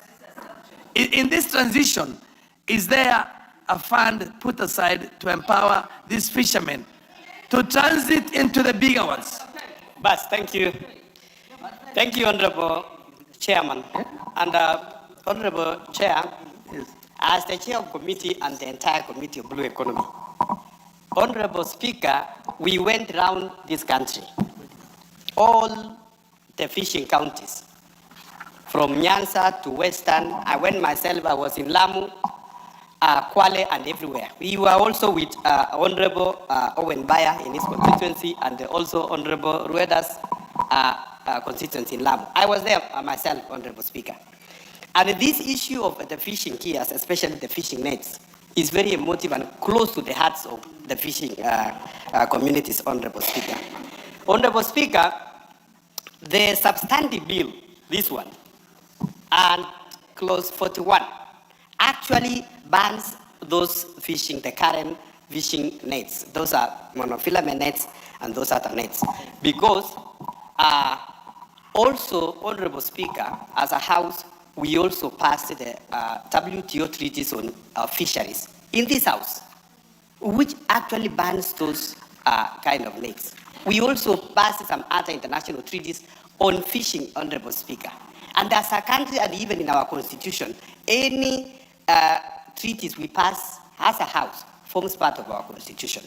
But again, Honorable Speaker, as representatives of the people, the members of Parliament, the members of the Blue Economy, who went round to do a public participation, we discussed with the ministry and also with the government that you cannot again ban these nets. You cannot tell the people don't use these nets without providing an alternative.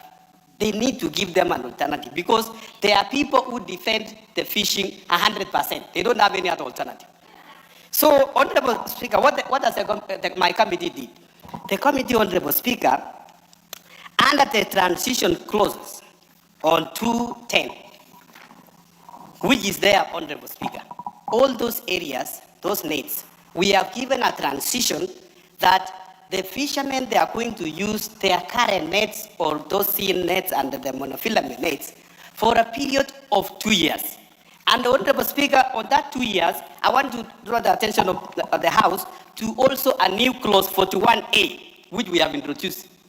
And in this clause 41A, Honorable Speaker, the amendment seeks to provide a subsidies for the manufacture of a fishing gears during this time.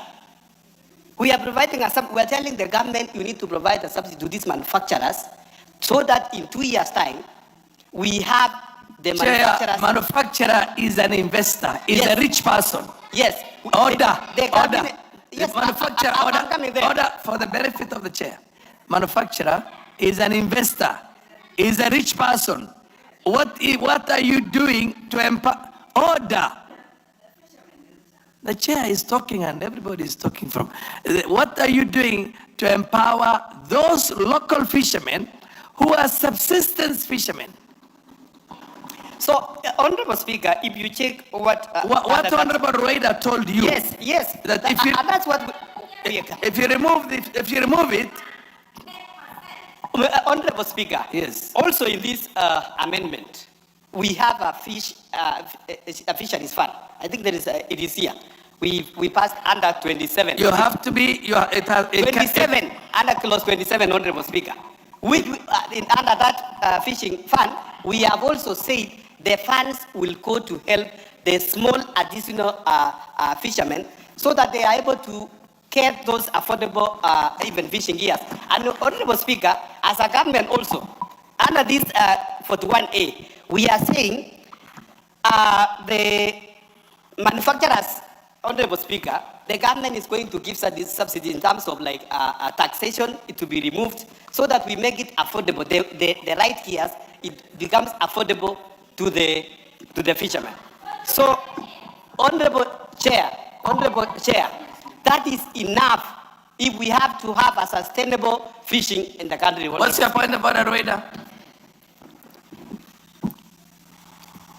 Chair, on the clause 41, the amendment of the chair of the committee is not saying what the chair is saying now. This is the story on the other page, 210. Please, Chair, make a further amendment of what you are saying, the transition of 2 years. It's not there. Just check 41, I'm here. Just check.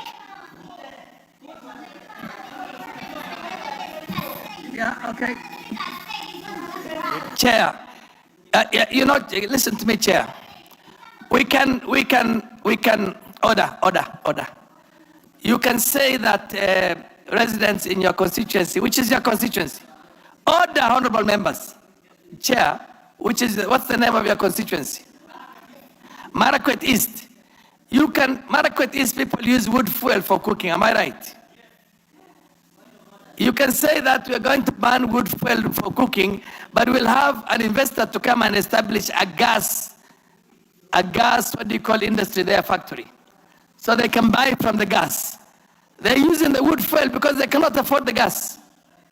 So these people are using the monofilaments and the rest of them because they cannot afford the gears that you want them to use. Now, if there are a way of helping them to acquire those gears through this fund, that's my question. Honorable Speaker, it is clear. Yes, Expert Zimba. We already approved number 27. Not a vague one. It's an express one. You better be careful because you are legislating for posterity. And you cannot legislate and remove the livelihood of Kenyans. So I'm just telling you, yes. Yes. Bedzimba and then the MP for Seme. Mwenyekiti, kitu ambacho tunakitegemea sisi ama tunakitaka ni yale maelezo wewe kama mwenyekiti uliompa mwenyekiti wa kamati hiyo. Hayo ndio tunataka kuyaona. Hiyo ni uchumi wetu, mtu asicheze na uchumi wa bahari. Hatuna kiwanda, hatuna kahawa, hatuna chai. Hiyo ndio peke yake na watu wanasumbuliwa kule baharini kila siku. Hatutakubali jambo hilo. Yes, MP for Seme. Professor Nyikal. Chair, you know what's happening here? A moment. Yes. Chair, what is happening here? Yes. Both sides are saying the same thing. Yes. So what is happening, the first thing is immediate livelihood of the fishermen. Yes. Protected. The next one is the long term. Let me tell you, I'm 2 kilometers from the lake, and even over the weekend, I was with the fishermen. So what has happened in Lake Victoria, these nets that we want to ban, if they're used all the time, eventually you don't have any fish. Yes. So now, what has been provided for here is they should be removed, but you do not remove them immediately. Then you give a long-term, a 2-year provision.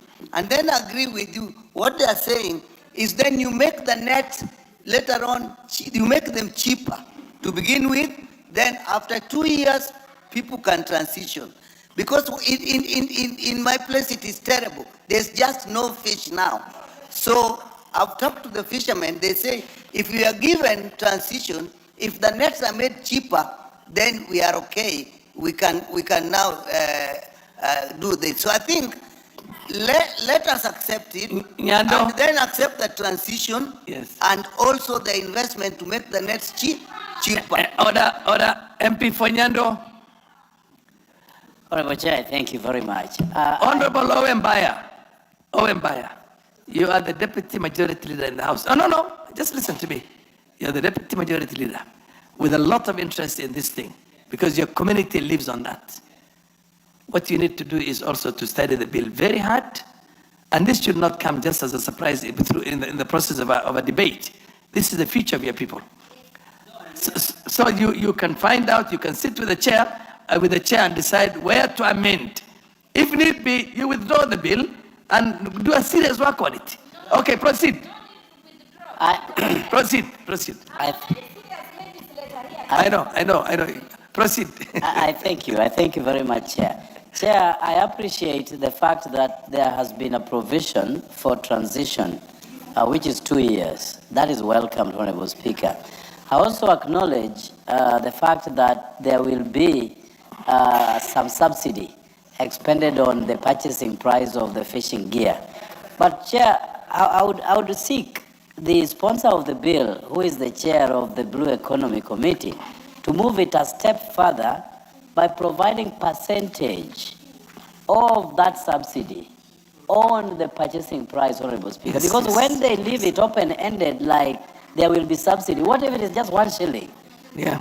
Yeah, so I think there should be a percentage, maybe Yes. prefer 50%, Chair, if you had listened to what Honorable Oundo is, MP Fonyando is saying, you would be able to enrich yourself.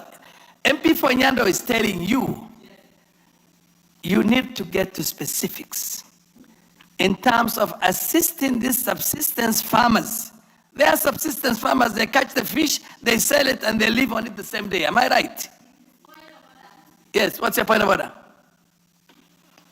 Thank you, Chair. Chair, I'm urging members to listen. Yes, you're right, you're very right. Because we are splitting hairs over the same thing. We are people who are interested in conservation. I'm seeing Honorable Sally has gone, like myself. But there are also members who are interested in livelihoods, like myself. And so we must make sure that we conserve so that we have sustainable You make a balance, fisheries. absolutely, absolutely. Yes, but also we cannot conserve while killing people. Yes. So we must provide for our people even as we conserve.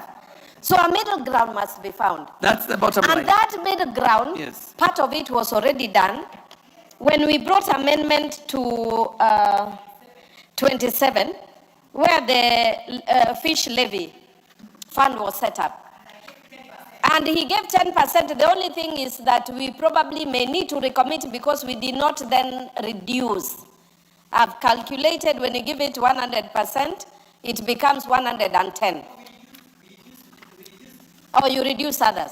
If you reduce the others, it's okay, but just confirm in the answer, because we have provided, Chair, I just want to indicate, maybe I can read for you what was there before. The levy collected under subsection 12 shall be apportioned as follows: 20% to research and innovation in blue economy, 20% to be applied for fish stock assessment allocated to the Kenya Marine Fisheries Institute, 20% for monitoring, control and surveillance, 5% to fisheries observer program, 5% to blue economy fisheries management, 20% for capacity building scholarships awards, 10% was for the administration, but we added 10% to artisanal fishers. And the 10% for artisanal fishers was for purposes of issues like this. And if we want us to do it further, we may need to then recommit 27% and say that it shall be for purposes of this, but not necessarily so. We can make us have a further amendment, have a new clause that we have agreed with the chair that talks about the welfare of the fishers. We could actually then say, make reference to that 27. Yes, yeah, agree to be informed. I just want to be on record, Honorable Speaker, that indeed we made an amendment here, which that amendment was even brought by Honorable Millie. And we reduced the monitoring and evaluation, 20% of monitoring and evaluation, and we kept 10% to artisanal fishermen. This one we passed. And Honorable Speaker, I want again to speak to Honorable Rueda. 210, subsection 4. I want to read it to you, yes, and to be on the record. Section 41, subsection E, subsection I, and subsection H of this act shall not apply for a period of 2 years from the date of commencement of this act. Chair. So it is very clear. Yes, Millie Mabona. Order, Rueda, you will get all the time you need. Just. Chair, I was being informed, but I want to thank the chair that in informing me said exactly what I was going to say. That under the transition clause, there is transition of 2 years, which is good, and there is also provision of 10%. I'm an artisanal fisher. I protect artisanal fishers, so don't worry, my sister Rueda. That is why even when I see the fisheries bill is coming and you are not here, I look for you. Because I know you are my counterpart in the sea. And I'm defending the lake while you defend the sea. So I can tell you as a lawyer, 2 years is good, but we must make sure that when the regulations come, they have to come to the House, because we want that fund, the 10%, must be to enable the artisanal fisher, Jolupo, to buy. Just for those the interest nets. of the chair, Madam Millie, what order? Why on earth? And forgive me, because I'm a member of Parliament for a constituency, so occasionally I'm not an ex-official member of the House, you know. Why would you give all these big amounts of money to everybody else? And the hundreds of thousands of the fishermen, people who live on that livelihood, you give them 10%. Chair can respond. Chair, there was actually nothing to artisanal fishers. But that does not mean that. And I had actually, if look at the coffee farmers and the tea farmers. Yeah, I know. The kind of subsidies they get from the government. Yes, I'd actually provided. We have passed in here many years back, when 1 billion shillings was the equivalent of the 10 billion today. 5 billion, 6 billion shillings for coffee farmers and tea farmers. So why would you just say, as that the levy itself, and you get 10% to try and, I mean, there is, I know you come from that and you need this support, but don't you think that is a little bit of a raw deal, extremely raw deal for the fishermen? Actually, the reason why, and the chair of the committee knows, I brought an amendment to set up a fund, a special fund for artisanal fishers. But you see, because of constitutional provision, it will be considered a money bill. So I couldn't move forward with it. So we agreed with the chairman. That he will incorporate by taking a percentage. But I would want to encourage us, because we are not likely to finish now, that we can pass this, and then we can meet after this with the Rueda What's your point of and order? the other members, and see whether we can convince the chair that we recommit that he adds for us from 10 to 20%. I agree with you, Chair. Or even to 40 or 50%. Even 40 or 50%, I'd be very happy. Chair, if you do that, I will just, I'll be MP Milele na Milele na Milele. Okay, what's your point of order? What is out of order? My role model, I'm sorry to do this today, but are you in order to tell us we passed this, anticipating that we'll pass a transition law? What if we don't pass it? This one will have passed. Why can't you do this? I have a suggestion. In this one, in the clause 41, just put a further amendment of the transition here, just saying this one will work after 2 years. We have to pass 20. Order. Honorable Mishi Mboko, I'll give you, and I'll give you also Seme. Thank you, Honorable Chair. Honorable Chair, I think we are just moving in circles. You have given a very good proposal, and the proposal is, we have already the transition. Let us ensure that we put some empowerment or some funds, which will go directly for the purposes of the net. No, you talked about 10%, but you didn't say that it is going directly for the purpose of the net. It can be used for any other purpose. And even the subsidies, you are giving the subsidies to the manufacturer. How do you know whether that subsidies will benefit the fishermen? It might not benefit the fishermen. Let us have a subsidy which will go directly for the pricing, so that it will ensure the fishermen will get a lower price on this matter. I think we go with the proposal which the chairman have told us. We have to go, because this is low. This is low. We cannot just assume, because you have said there is 10% somewhere, it will go in the issue of the net. Let us do it directly, that the levy we are putting, the 10% or rather 20%, it will go there for that purposes. Order. Chair, I think let's make progress. Rueda, you cannot keep on jumping up and down. Sit somewhere and listen to everybody else. Order. Yes, MP for Seme. MP for Seme. Chair, there is provision. It is what we are talking about here is the amount, and we are putting percentages. But really, if you look at it, we are actually going in a lot more detail. There are always regulations that will come. So the percentages and where you apply the money can actually go easily on the regulation. If you put everything here, That's not so. If you have put, we have put a transition time. We have put provision for this. Now, the rest, why don't we do it on regulation? And let me also say, Chair, one thing that Honorable Rueda is concerned about, that if we put it here and then we go to 210, then we don't. But I'm also telling her that she's here all the time. You can have recommittal. So you can have a recommittal. So there's all the provisions. So let's move, Chair. Okay, Honorable MP Fonyando. Chair, I think we are making progress. Yes. The chair was deeply engaged when we were proposing that the subsidy needs to be in tandem with the pricing of the fishing gear. So if we say, for instance, it will be 50% of the price, that needs to be captured. Otherwise, if we leave it open, it is susceptible to abuse. Somebody may say, I've given 20 shillings for subsidy on that price. So that needs to be captured. But again, most importantly, when you talk about the percentages that you have apportioned for various activities, we also need to know under reproduction, because you have fish hatcheries, you have to reproduce further.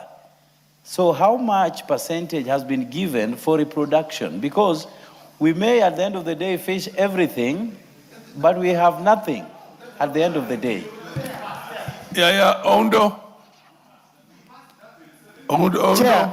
Chair, actually my colleague Honorable Jared has clearly put it, the point of concern of sustainability. Honorable Chair, I would imagine when the Cabinet Secretary gives incentives, it comes with the conditions. I see the condition will be, we are removing VAT, we are removing public service duty, we are removing XYZ taxes. So obviously, the price of the nets will come down. And that's why we are here as members of parliament.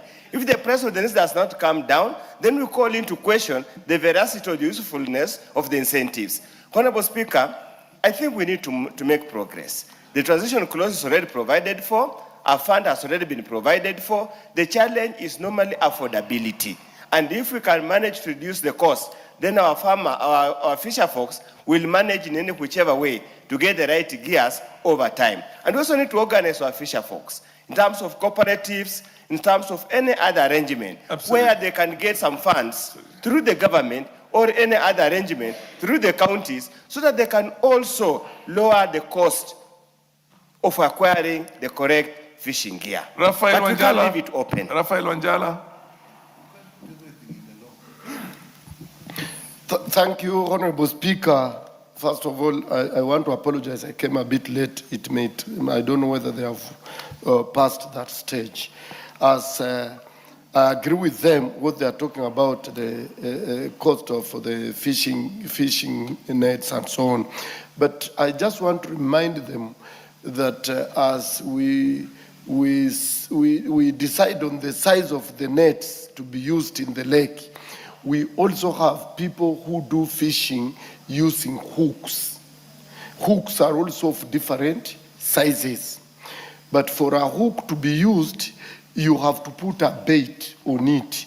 And mostly we use, again, some smaller fish as a bait. What will happen that you have, when we have decided not to stop these other small fishing nets, and yet the fishermen who want to use hooks would want to use would want to get the small fish to use as bait. bait. Yes, on hooks. So I wanted them to decide which nets will remain to be used to get those size of the fish for the hooks. Chair,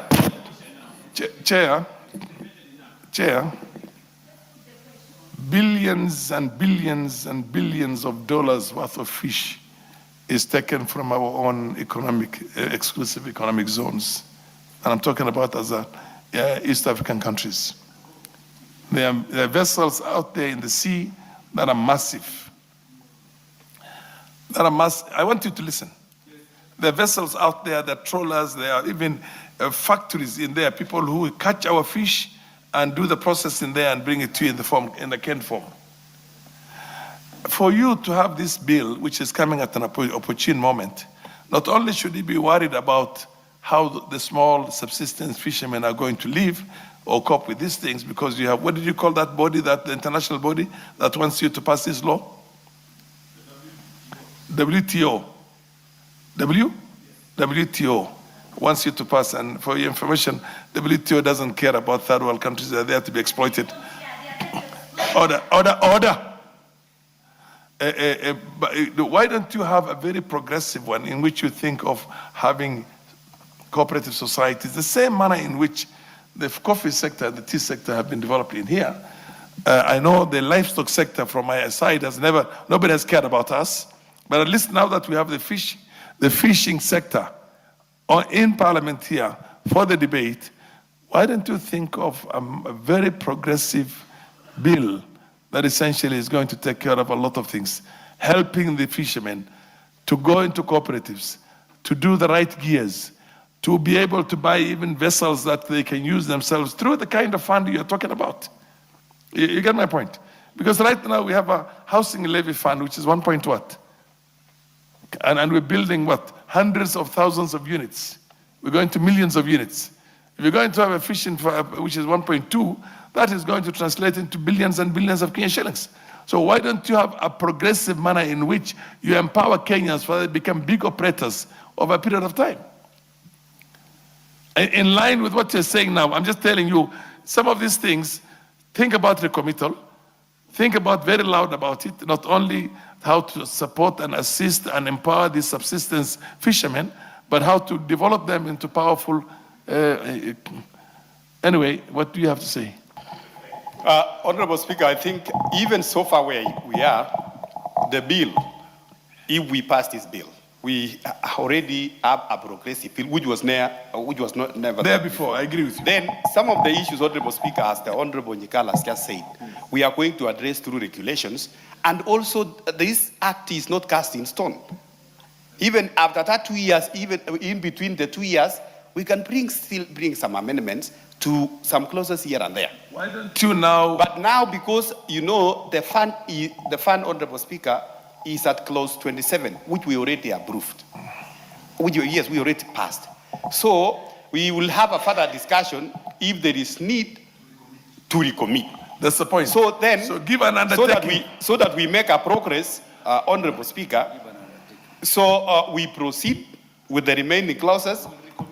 So the recommittal normally comes. So can you give something that essentially is going to? I have to make consultation, Honorable Speaker. I cannot say that this time that I'm going to recommit this because I have to consult with stakeholders, also with the ministry and also the implementers, Honorable Speaker. Yes, proceed. Chair, you've mentioned about WTO. Yes. One thing that we must recognize is that Kenya also belongs to the family of nations. Yes. And even though we have the part of the Indian Ocean with us, which is partly the bone of contention here in terms of fishing gears, you cannot fish over and above what the international community under the fishing industry has allocated you. And that is why each and every year, they must take stock. They literally count the amount of fish in our ocean here, record it, and it has to be factual. And then it goes for discussion within the international community. Now, based on that allocation, based on the numbers that you have, a country is allocated in terms of percentages, what you can fish. So probably as you advise the chair on those kinds of committal, we also need to tune it and tweak it around. What's your point about the radar? Member, in order, are you trying to say the poor fishermen are fishing over the international ones? Why don't you stop the trawler? The trawler is there and we have no problem. Stop the trawler. The poor fishermen are not fishing. MP Fonyando, you probably don't know this. MP Fonyando, billions and hundreds of billions worth of our own fish of the East African shores are poached by Chinese, by Spanish, by everybody, Thais, by everybody.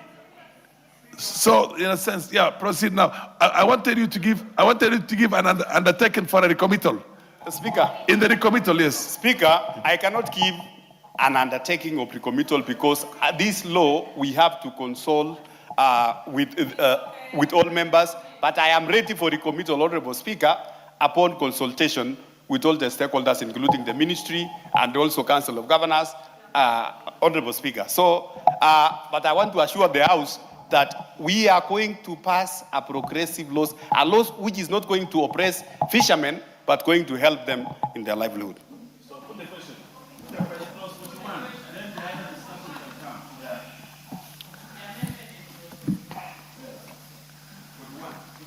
I now put the question, eh?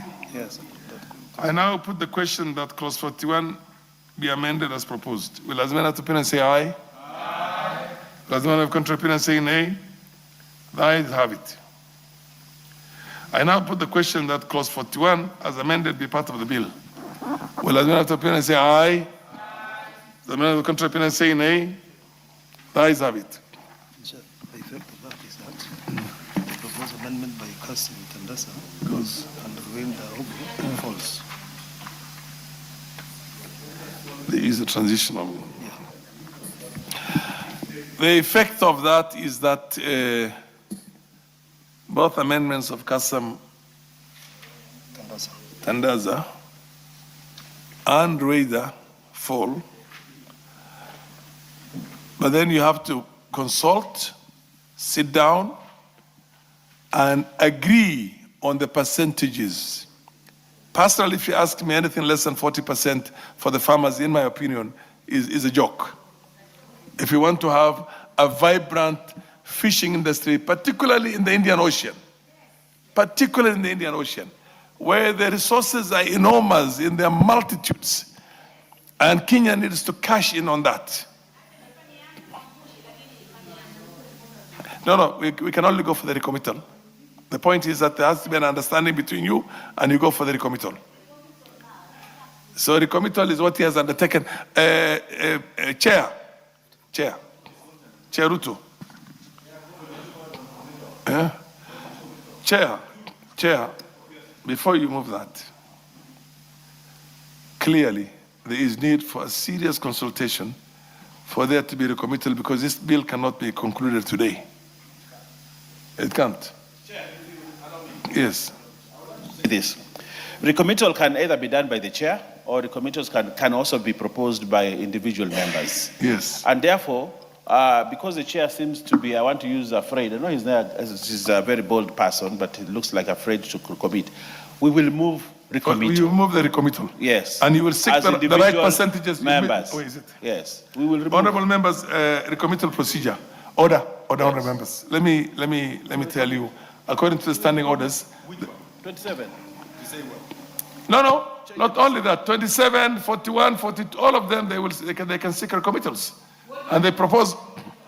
Now, a member who desires to amend or delete a provision contained in a bill reported from the committee of the whole House or introduce a new provision in the bill may propose an amendment to add at the end of the motion for agreement with the committee of the whole House the words subject to the recommittal of the bill in respect of some specified clause, part or some proposed new clause or new schedule to a committee.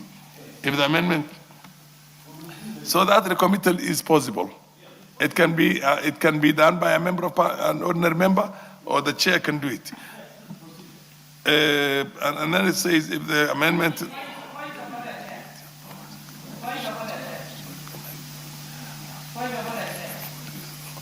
Yes. Yes, what's your point of order? Chair, could I make a special request? I know that before the House Business Committee, we have actually sought the pushing of this bill quite a number of times. Yes. Because originally I was the one who had the most, actually, amendment. And because of that, at least on my part, we managed to get a middle ground with the committee. But the way we are progressing, Chair, we might end up completing this bill next year, because we've been here for an hour and we've only done one clause. So my request was that if we could actually refer this to winnowing or harmonization between all the members who have proposed amendments, because all the fisher folk, because then it will enable us to progress further. I mean, faster. So then, but the way we are going, yes.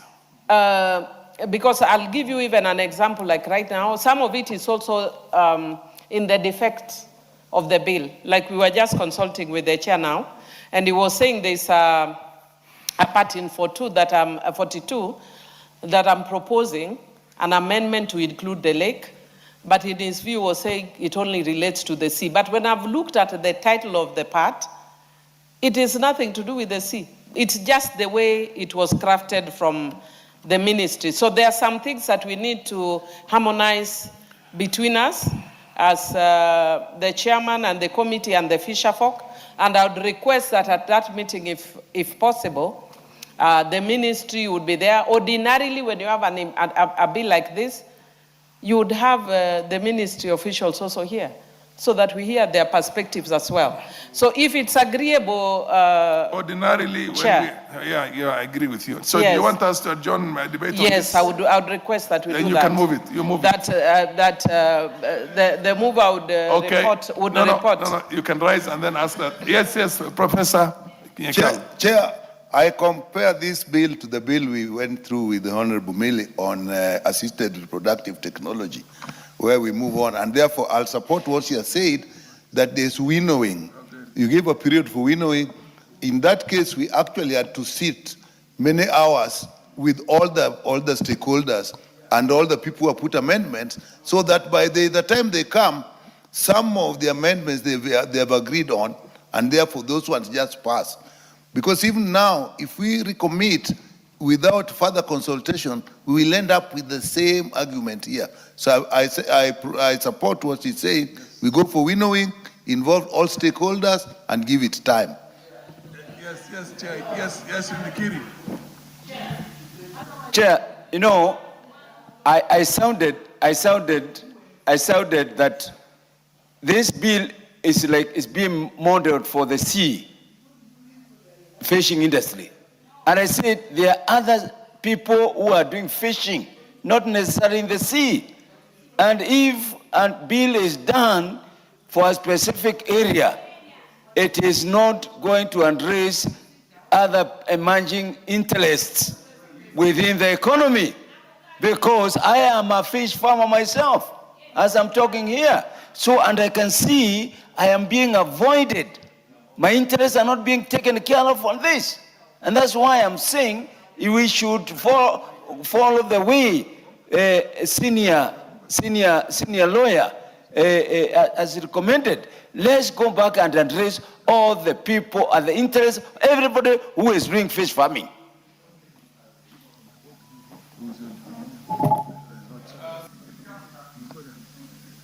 Yes, the Chair. Honorable Speaker,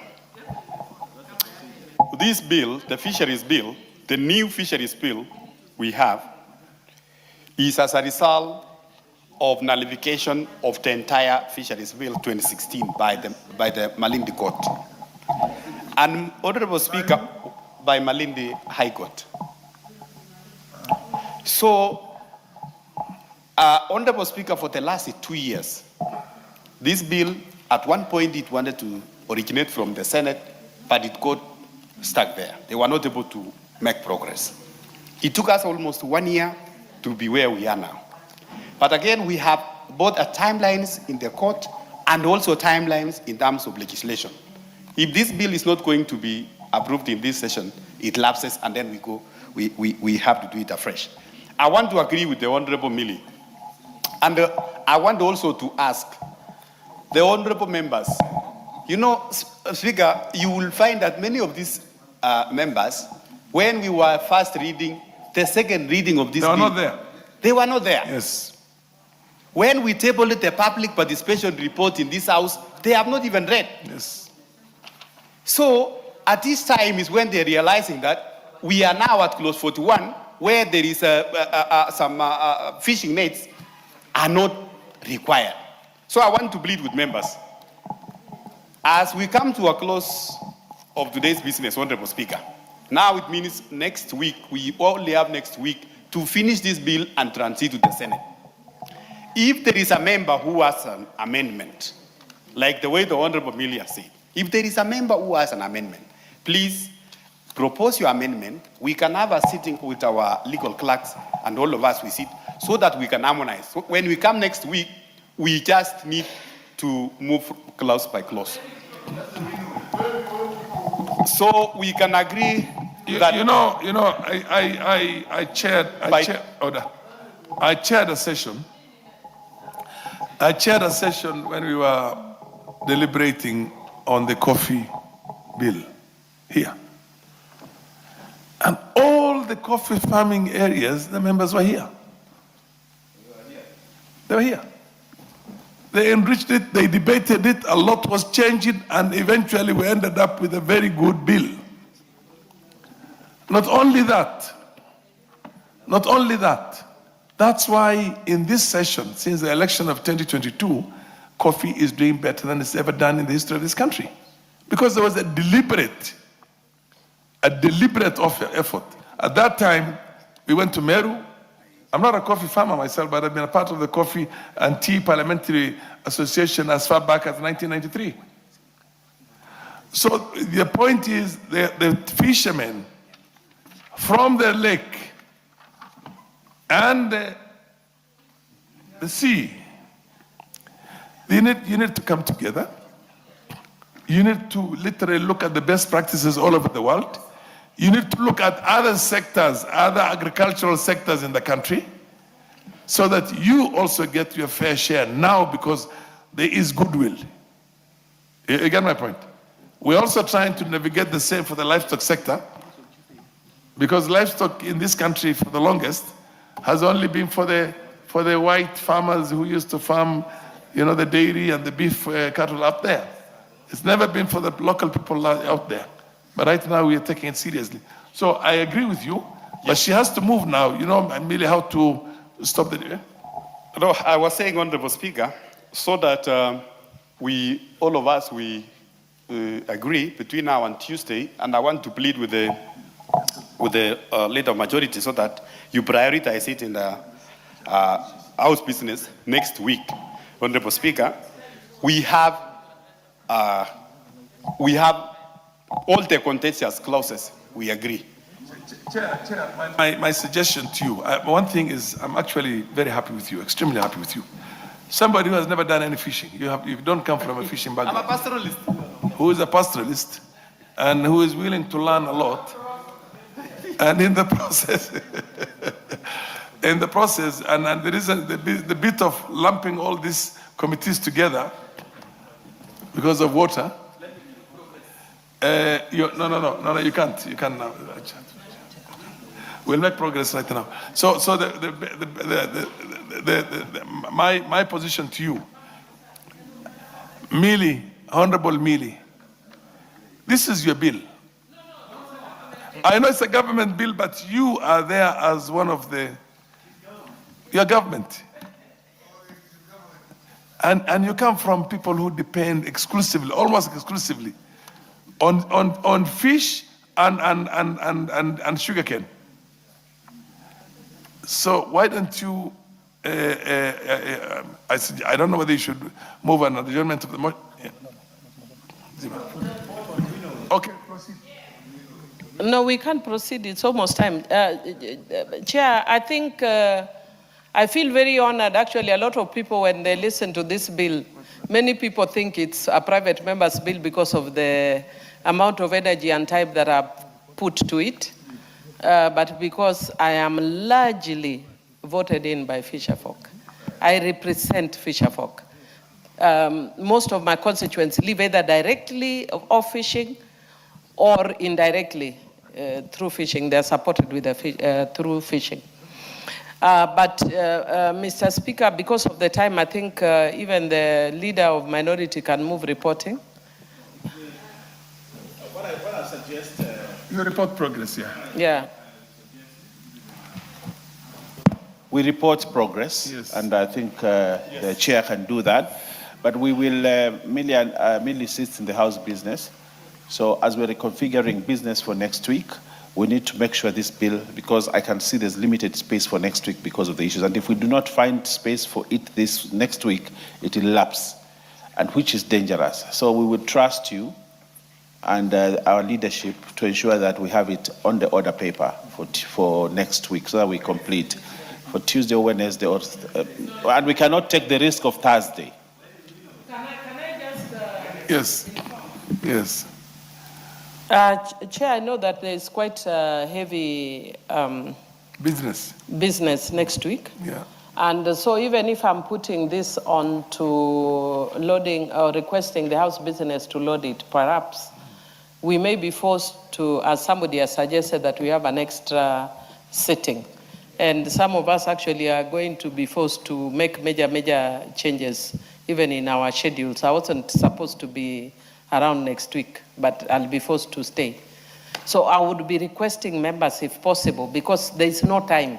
Otherwise, it would lapse. If we could find time either tomorrow or Monday. I know members go to constituencies, but we need to agree either tomorrow or Monday to do the winnowing. Otherwise, we'll come back to the same issue. So we need to agree to do either Monday or Tuesday. And Rueda.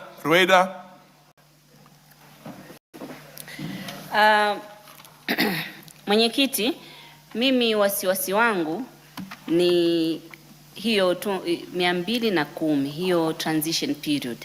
Ndio wasiwasi wangu. Hiyo nikisikia lapse nini, naomba tu tafadhali tungangane kivyo vyote, kwa sababu haya ni maisha ya watu wangu. Mimi nilikuwa nimejitayarisha na marekebisho ili kusema kama hii juya inaharibu mazingira upande ya mto, basi iruhusiwe tu kutumika upande wa bahari. Kwa sababu najua nasema nini. Chairman mwenyewe alikuja, akaona watu wangu, wakamweleza, paka wakamuonesha. Na labda niwaeleze tu kidogo tu munielewe, mimi nimekubali transition period ya miaka 2, lakini tuhakikishe hiyo inaweza sababisha mimi nisirudi hapa bungeni. Haya ni maisha ya watu wangu. Bwana Speaker, bwana mwenyekiti, nimwambie tu hata hiyo recommittal au kama ni kukaa pamoja kuelewana, mimi niko tayari. Siku ngapi hapa? Siku 3 mimi nakaa hapa mpaka saa 3 za usiku, siondoki. Leo paka nataka kupigwa makofi hapa, ananiambia atanipiga makofi kwa sababu kosa nililolifanya mimi ni kutetea watu wangu. Mimi kuja kutunga sheria ananiambia atanipiga, lakini angejaribu. Si yule mbunge hapa amesema atanipiga, ukoona hiyo vituko. Endelea. Sasa acha nikwambie. Mimi nimekuja hapa kwa sababu ya kutunga sheria na mambo mengine mawili. Sasa niwaambie hivi, wanielewe, nataka wanielewe. Watu wangu wa Lamu Mashariki sahihi wanatumia hizi nyavu aina 2. Hapa zile ambao zimepingwa ni aina nyingi, troller. Say again? Rueda, mimi nitafanya popote. Order, Rueda, listen. This thing has a very powerful potential to turn your people into an economically empowered people. You're just looking at a small part of it. You're looking at the monofilament and the other thing. The bill has a provision. The bill has a provision for 1 transitional period, which can be increased, in my opinion. 2, you need to debate and sit down with the chairman and the fishing community in this parliament so that you get serious subsidies. A levy has been put together. That serious subsidy is going to assist your farmers transit from being very, very basic in terms of the manner in which they're able to catch to get into big timers. You get my point. Your people are not supposed to be always just getting subsistence only from there. They need to go commercial, and that's what he's going to help you with. Huh? Proceed, report, Chairman report. Move a report. I stay here. Mimi nataka hiyo monofilament asaini. Hizo zingine idea. Okay, proceed. Give him the mic. Give the chair the mic. Order, honorable members. Behind you. No, give him the front one.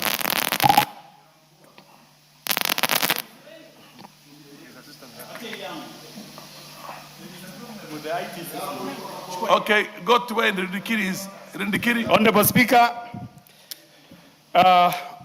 Honorable Speaker, pursuant to our standing orders 134, I want to report a progress that Honorable Chairperson, I beg to move that the committee do report the House and its consideration the Fisheries Management and Development Bill, the National Assembly Bill number 29 of 2023 to clause 41 and its approval thereof with amendments and seek leave to sit again, Honorable Speaker. Thank you. Honorable members, I put the question, which is that the committee do report to the House its considerations of the Fisheries Management and Development Bill, National Assembly Bill number 29 of 2023, up to clause 41 and its approval thereof with amendments and seek leave to sit again. Will as many of the opinion say aye? Will as many of the contrary opinion say nay? The ayes have it.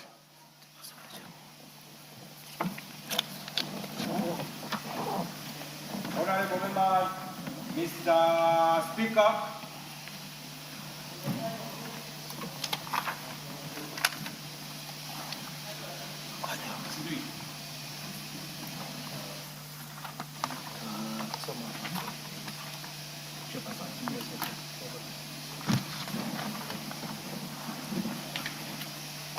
Honorable members, you can take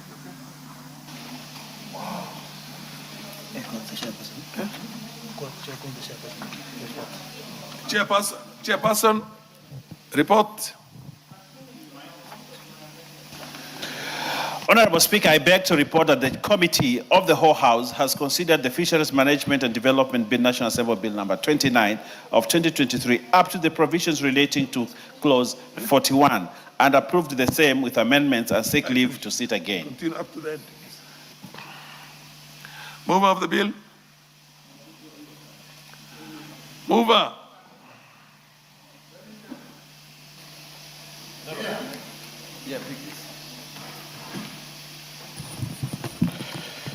Honorable Speaker, I beg to move that the House do agree with the committee of the said report. In the said report.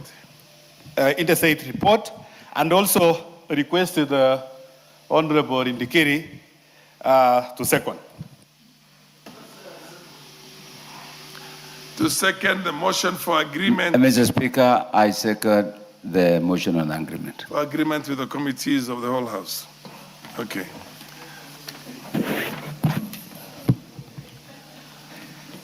Honorable members, order.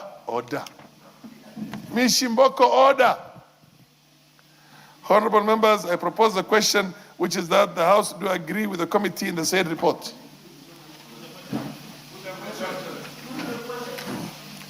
Honorable members, I now put the question, which is that the House do agree with the committee in the said report. Will as many of the opinion say aye? As many of contrary opinion say nay? The ayes have it.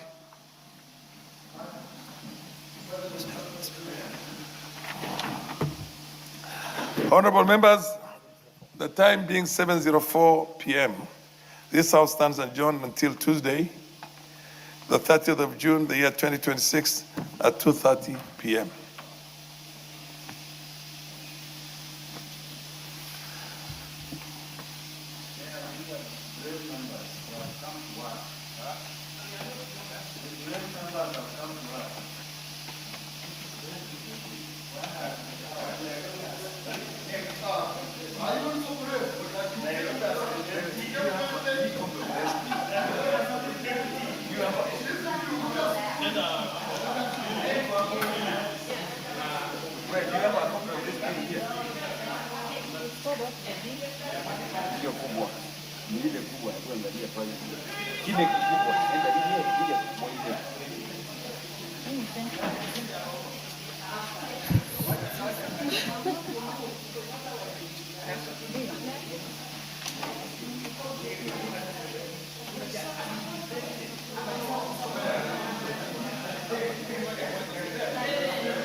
Okay.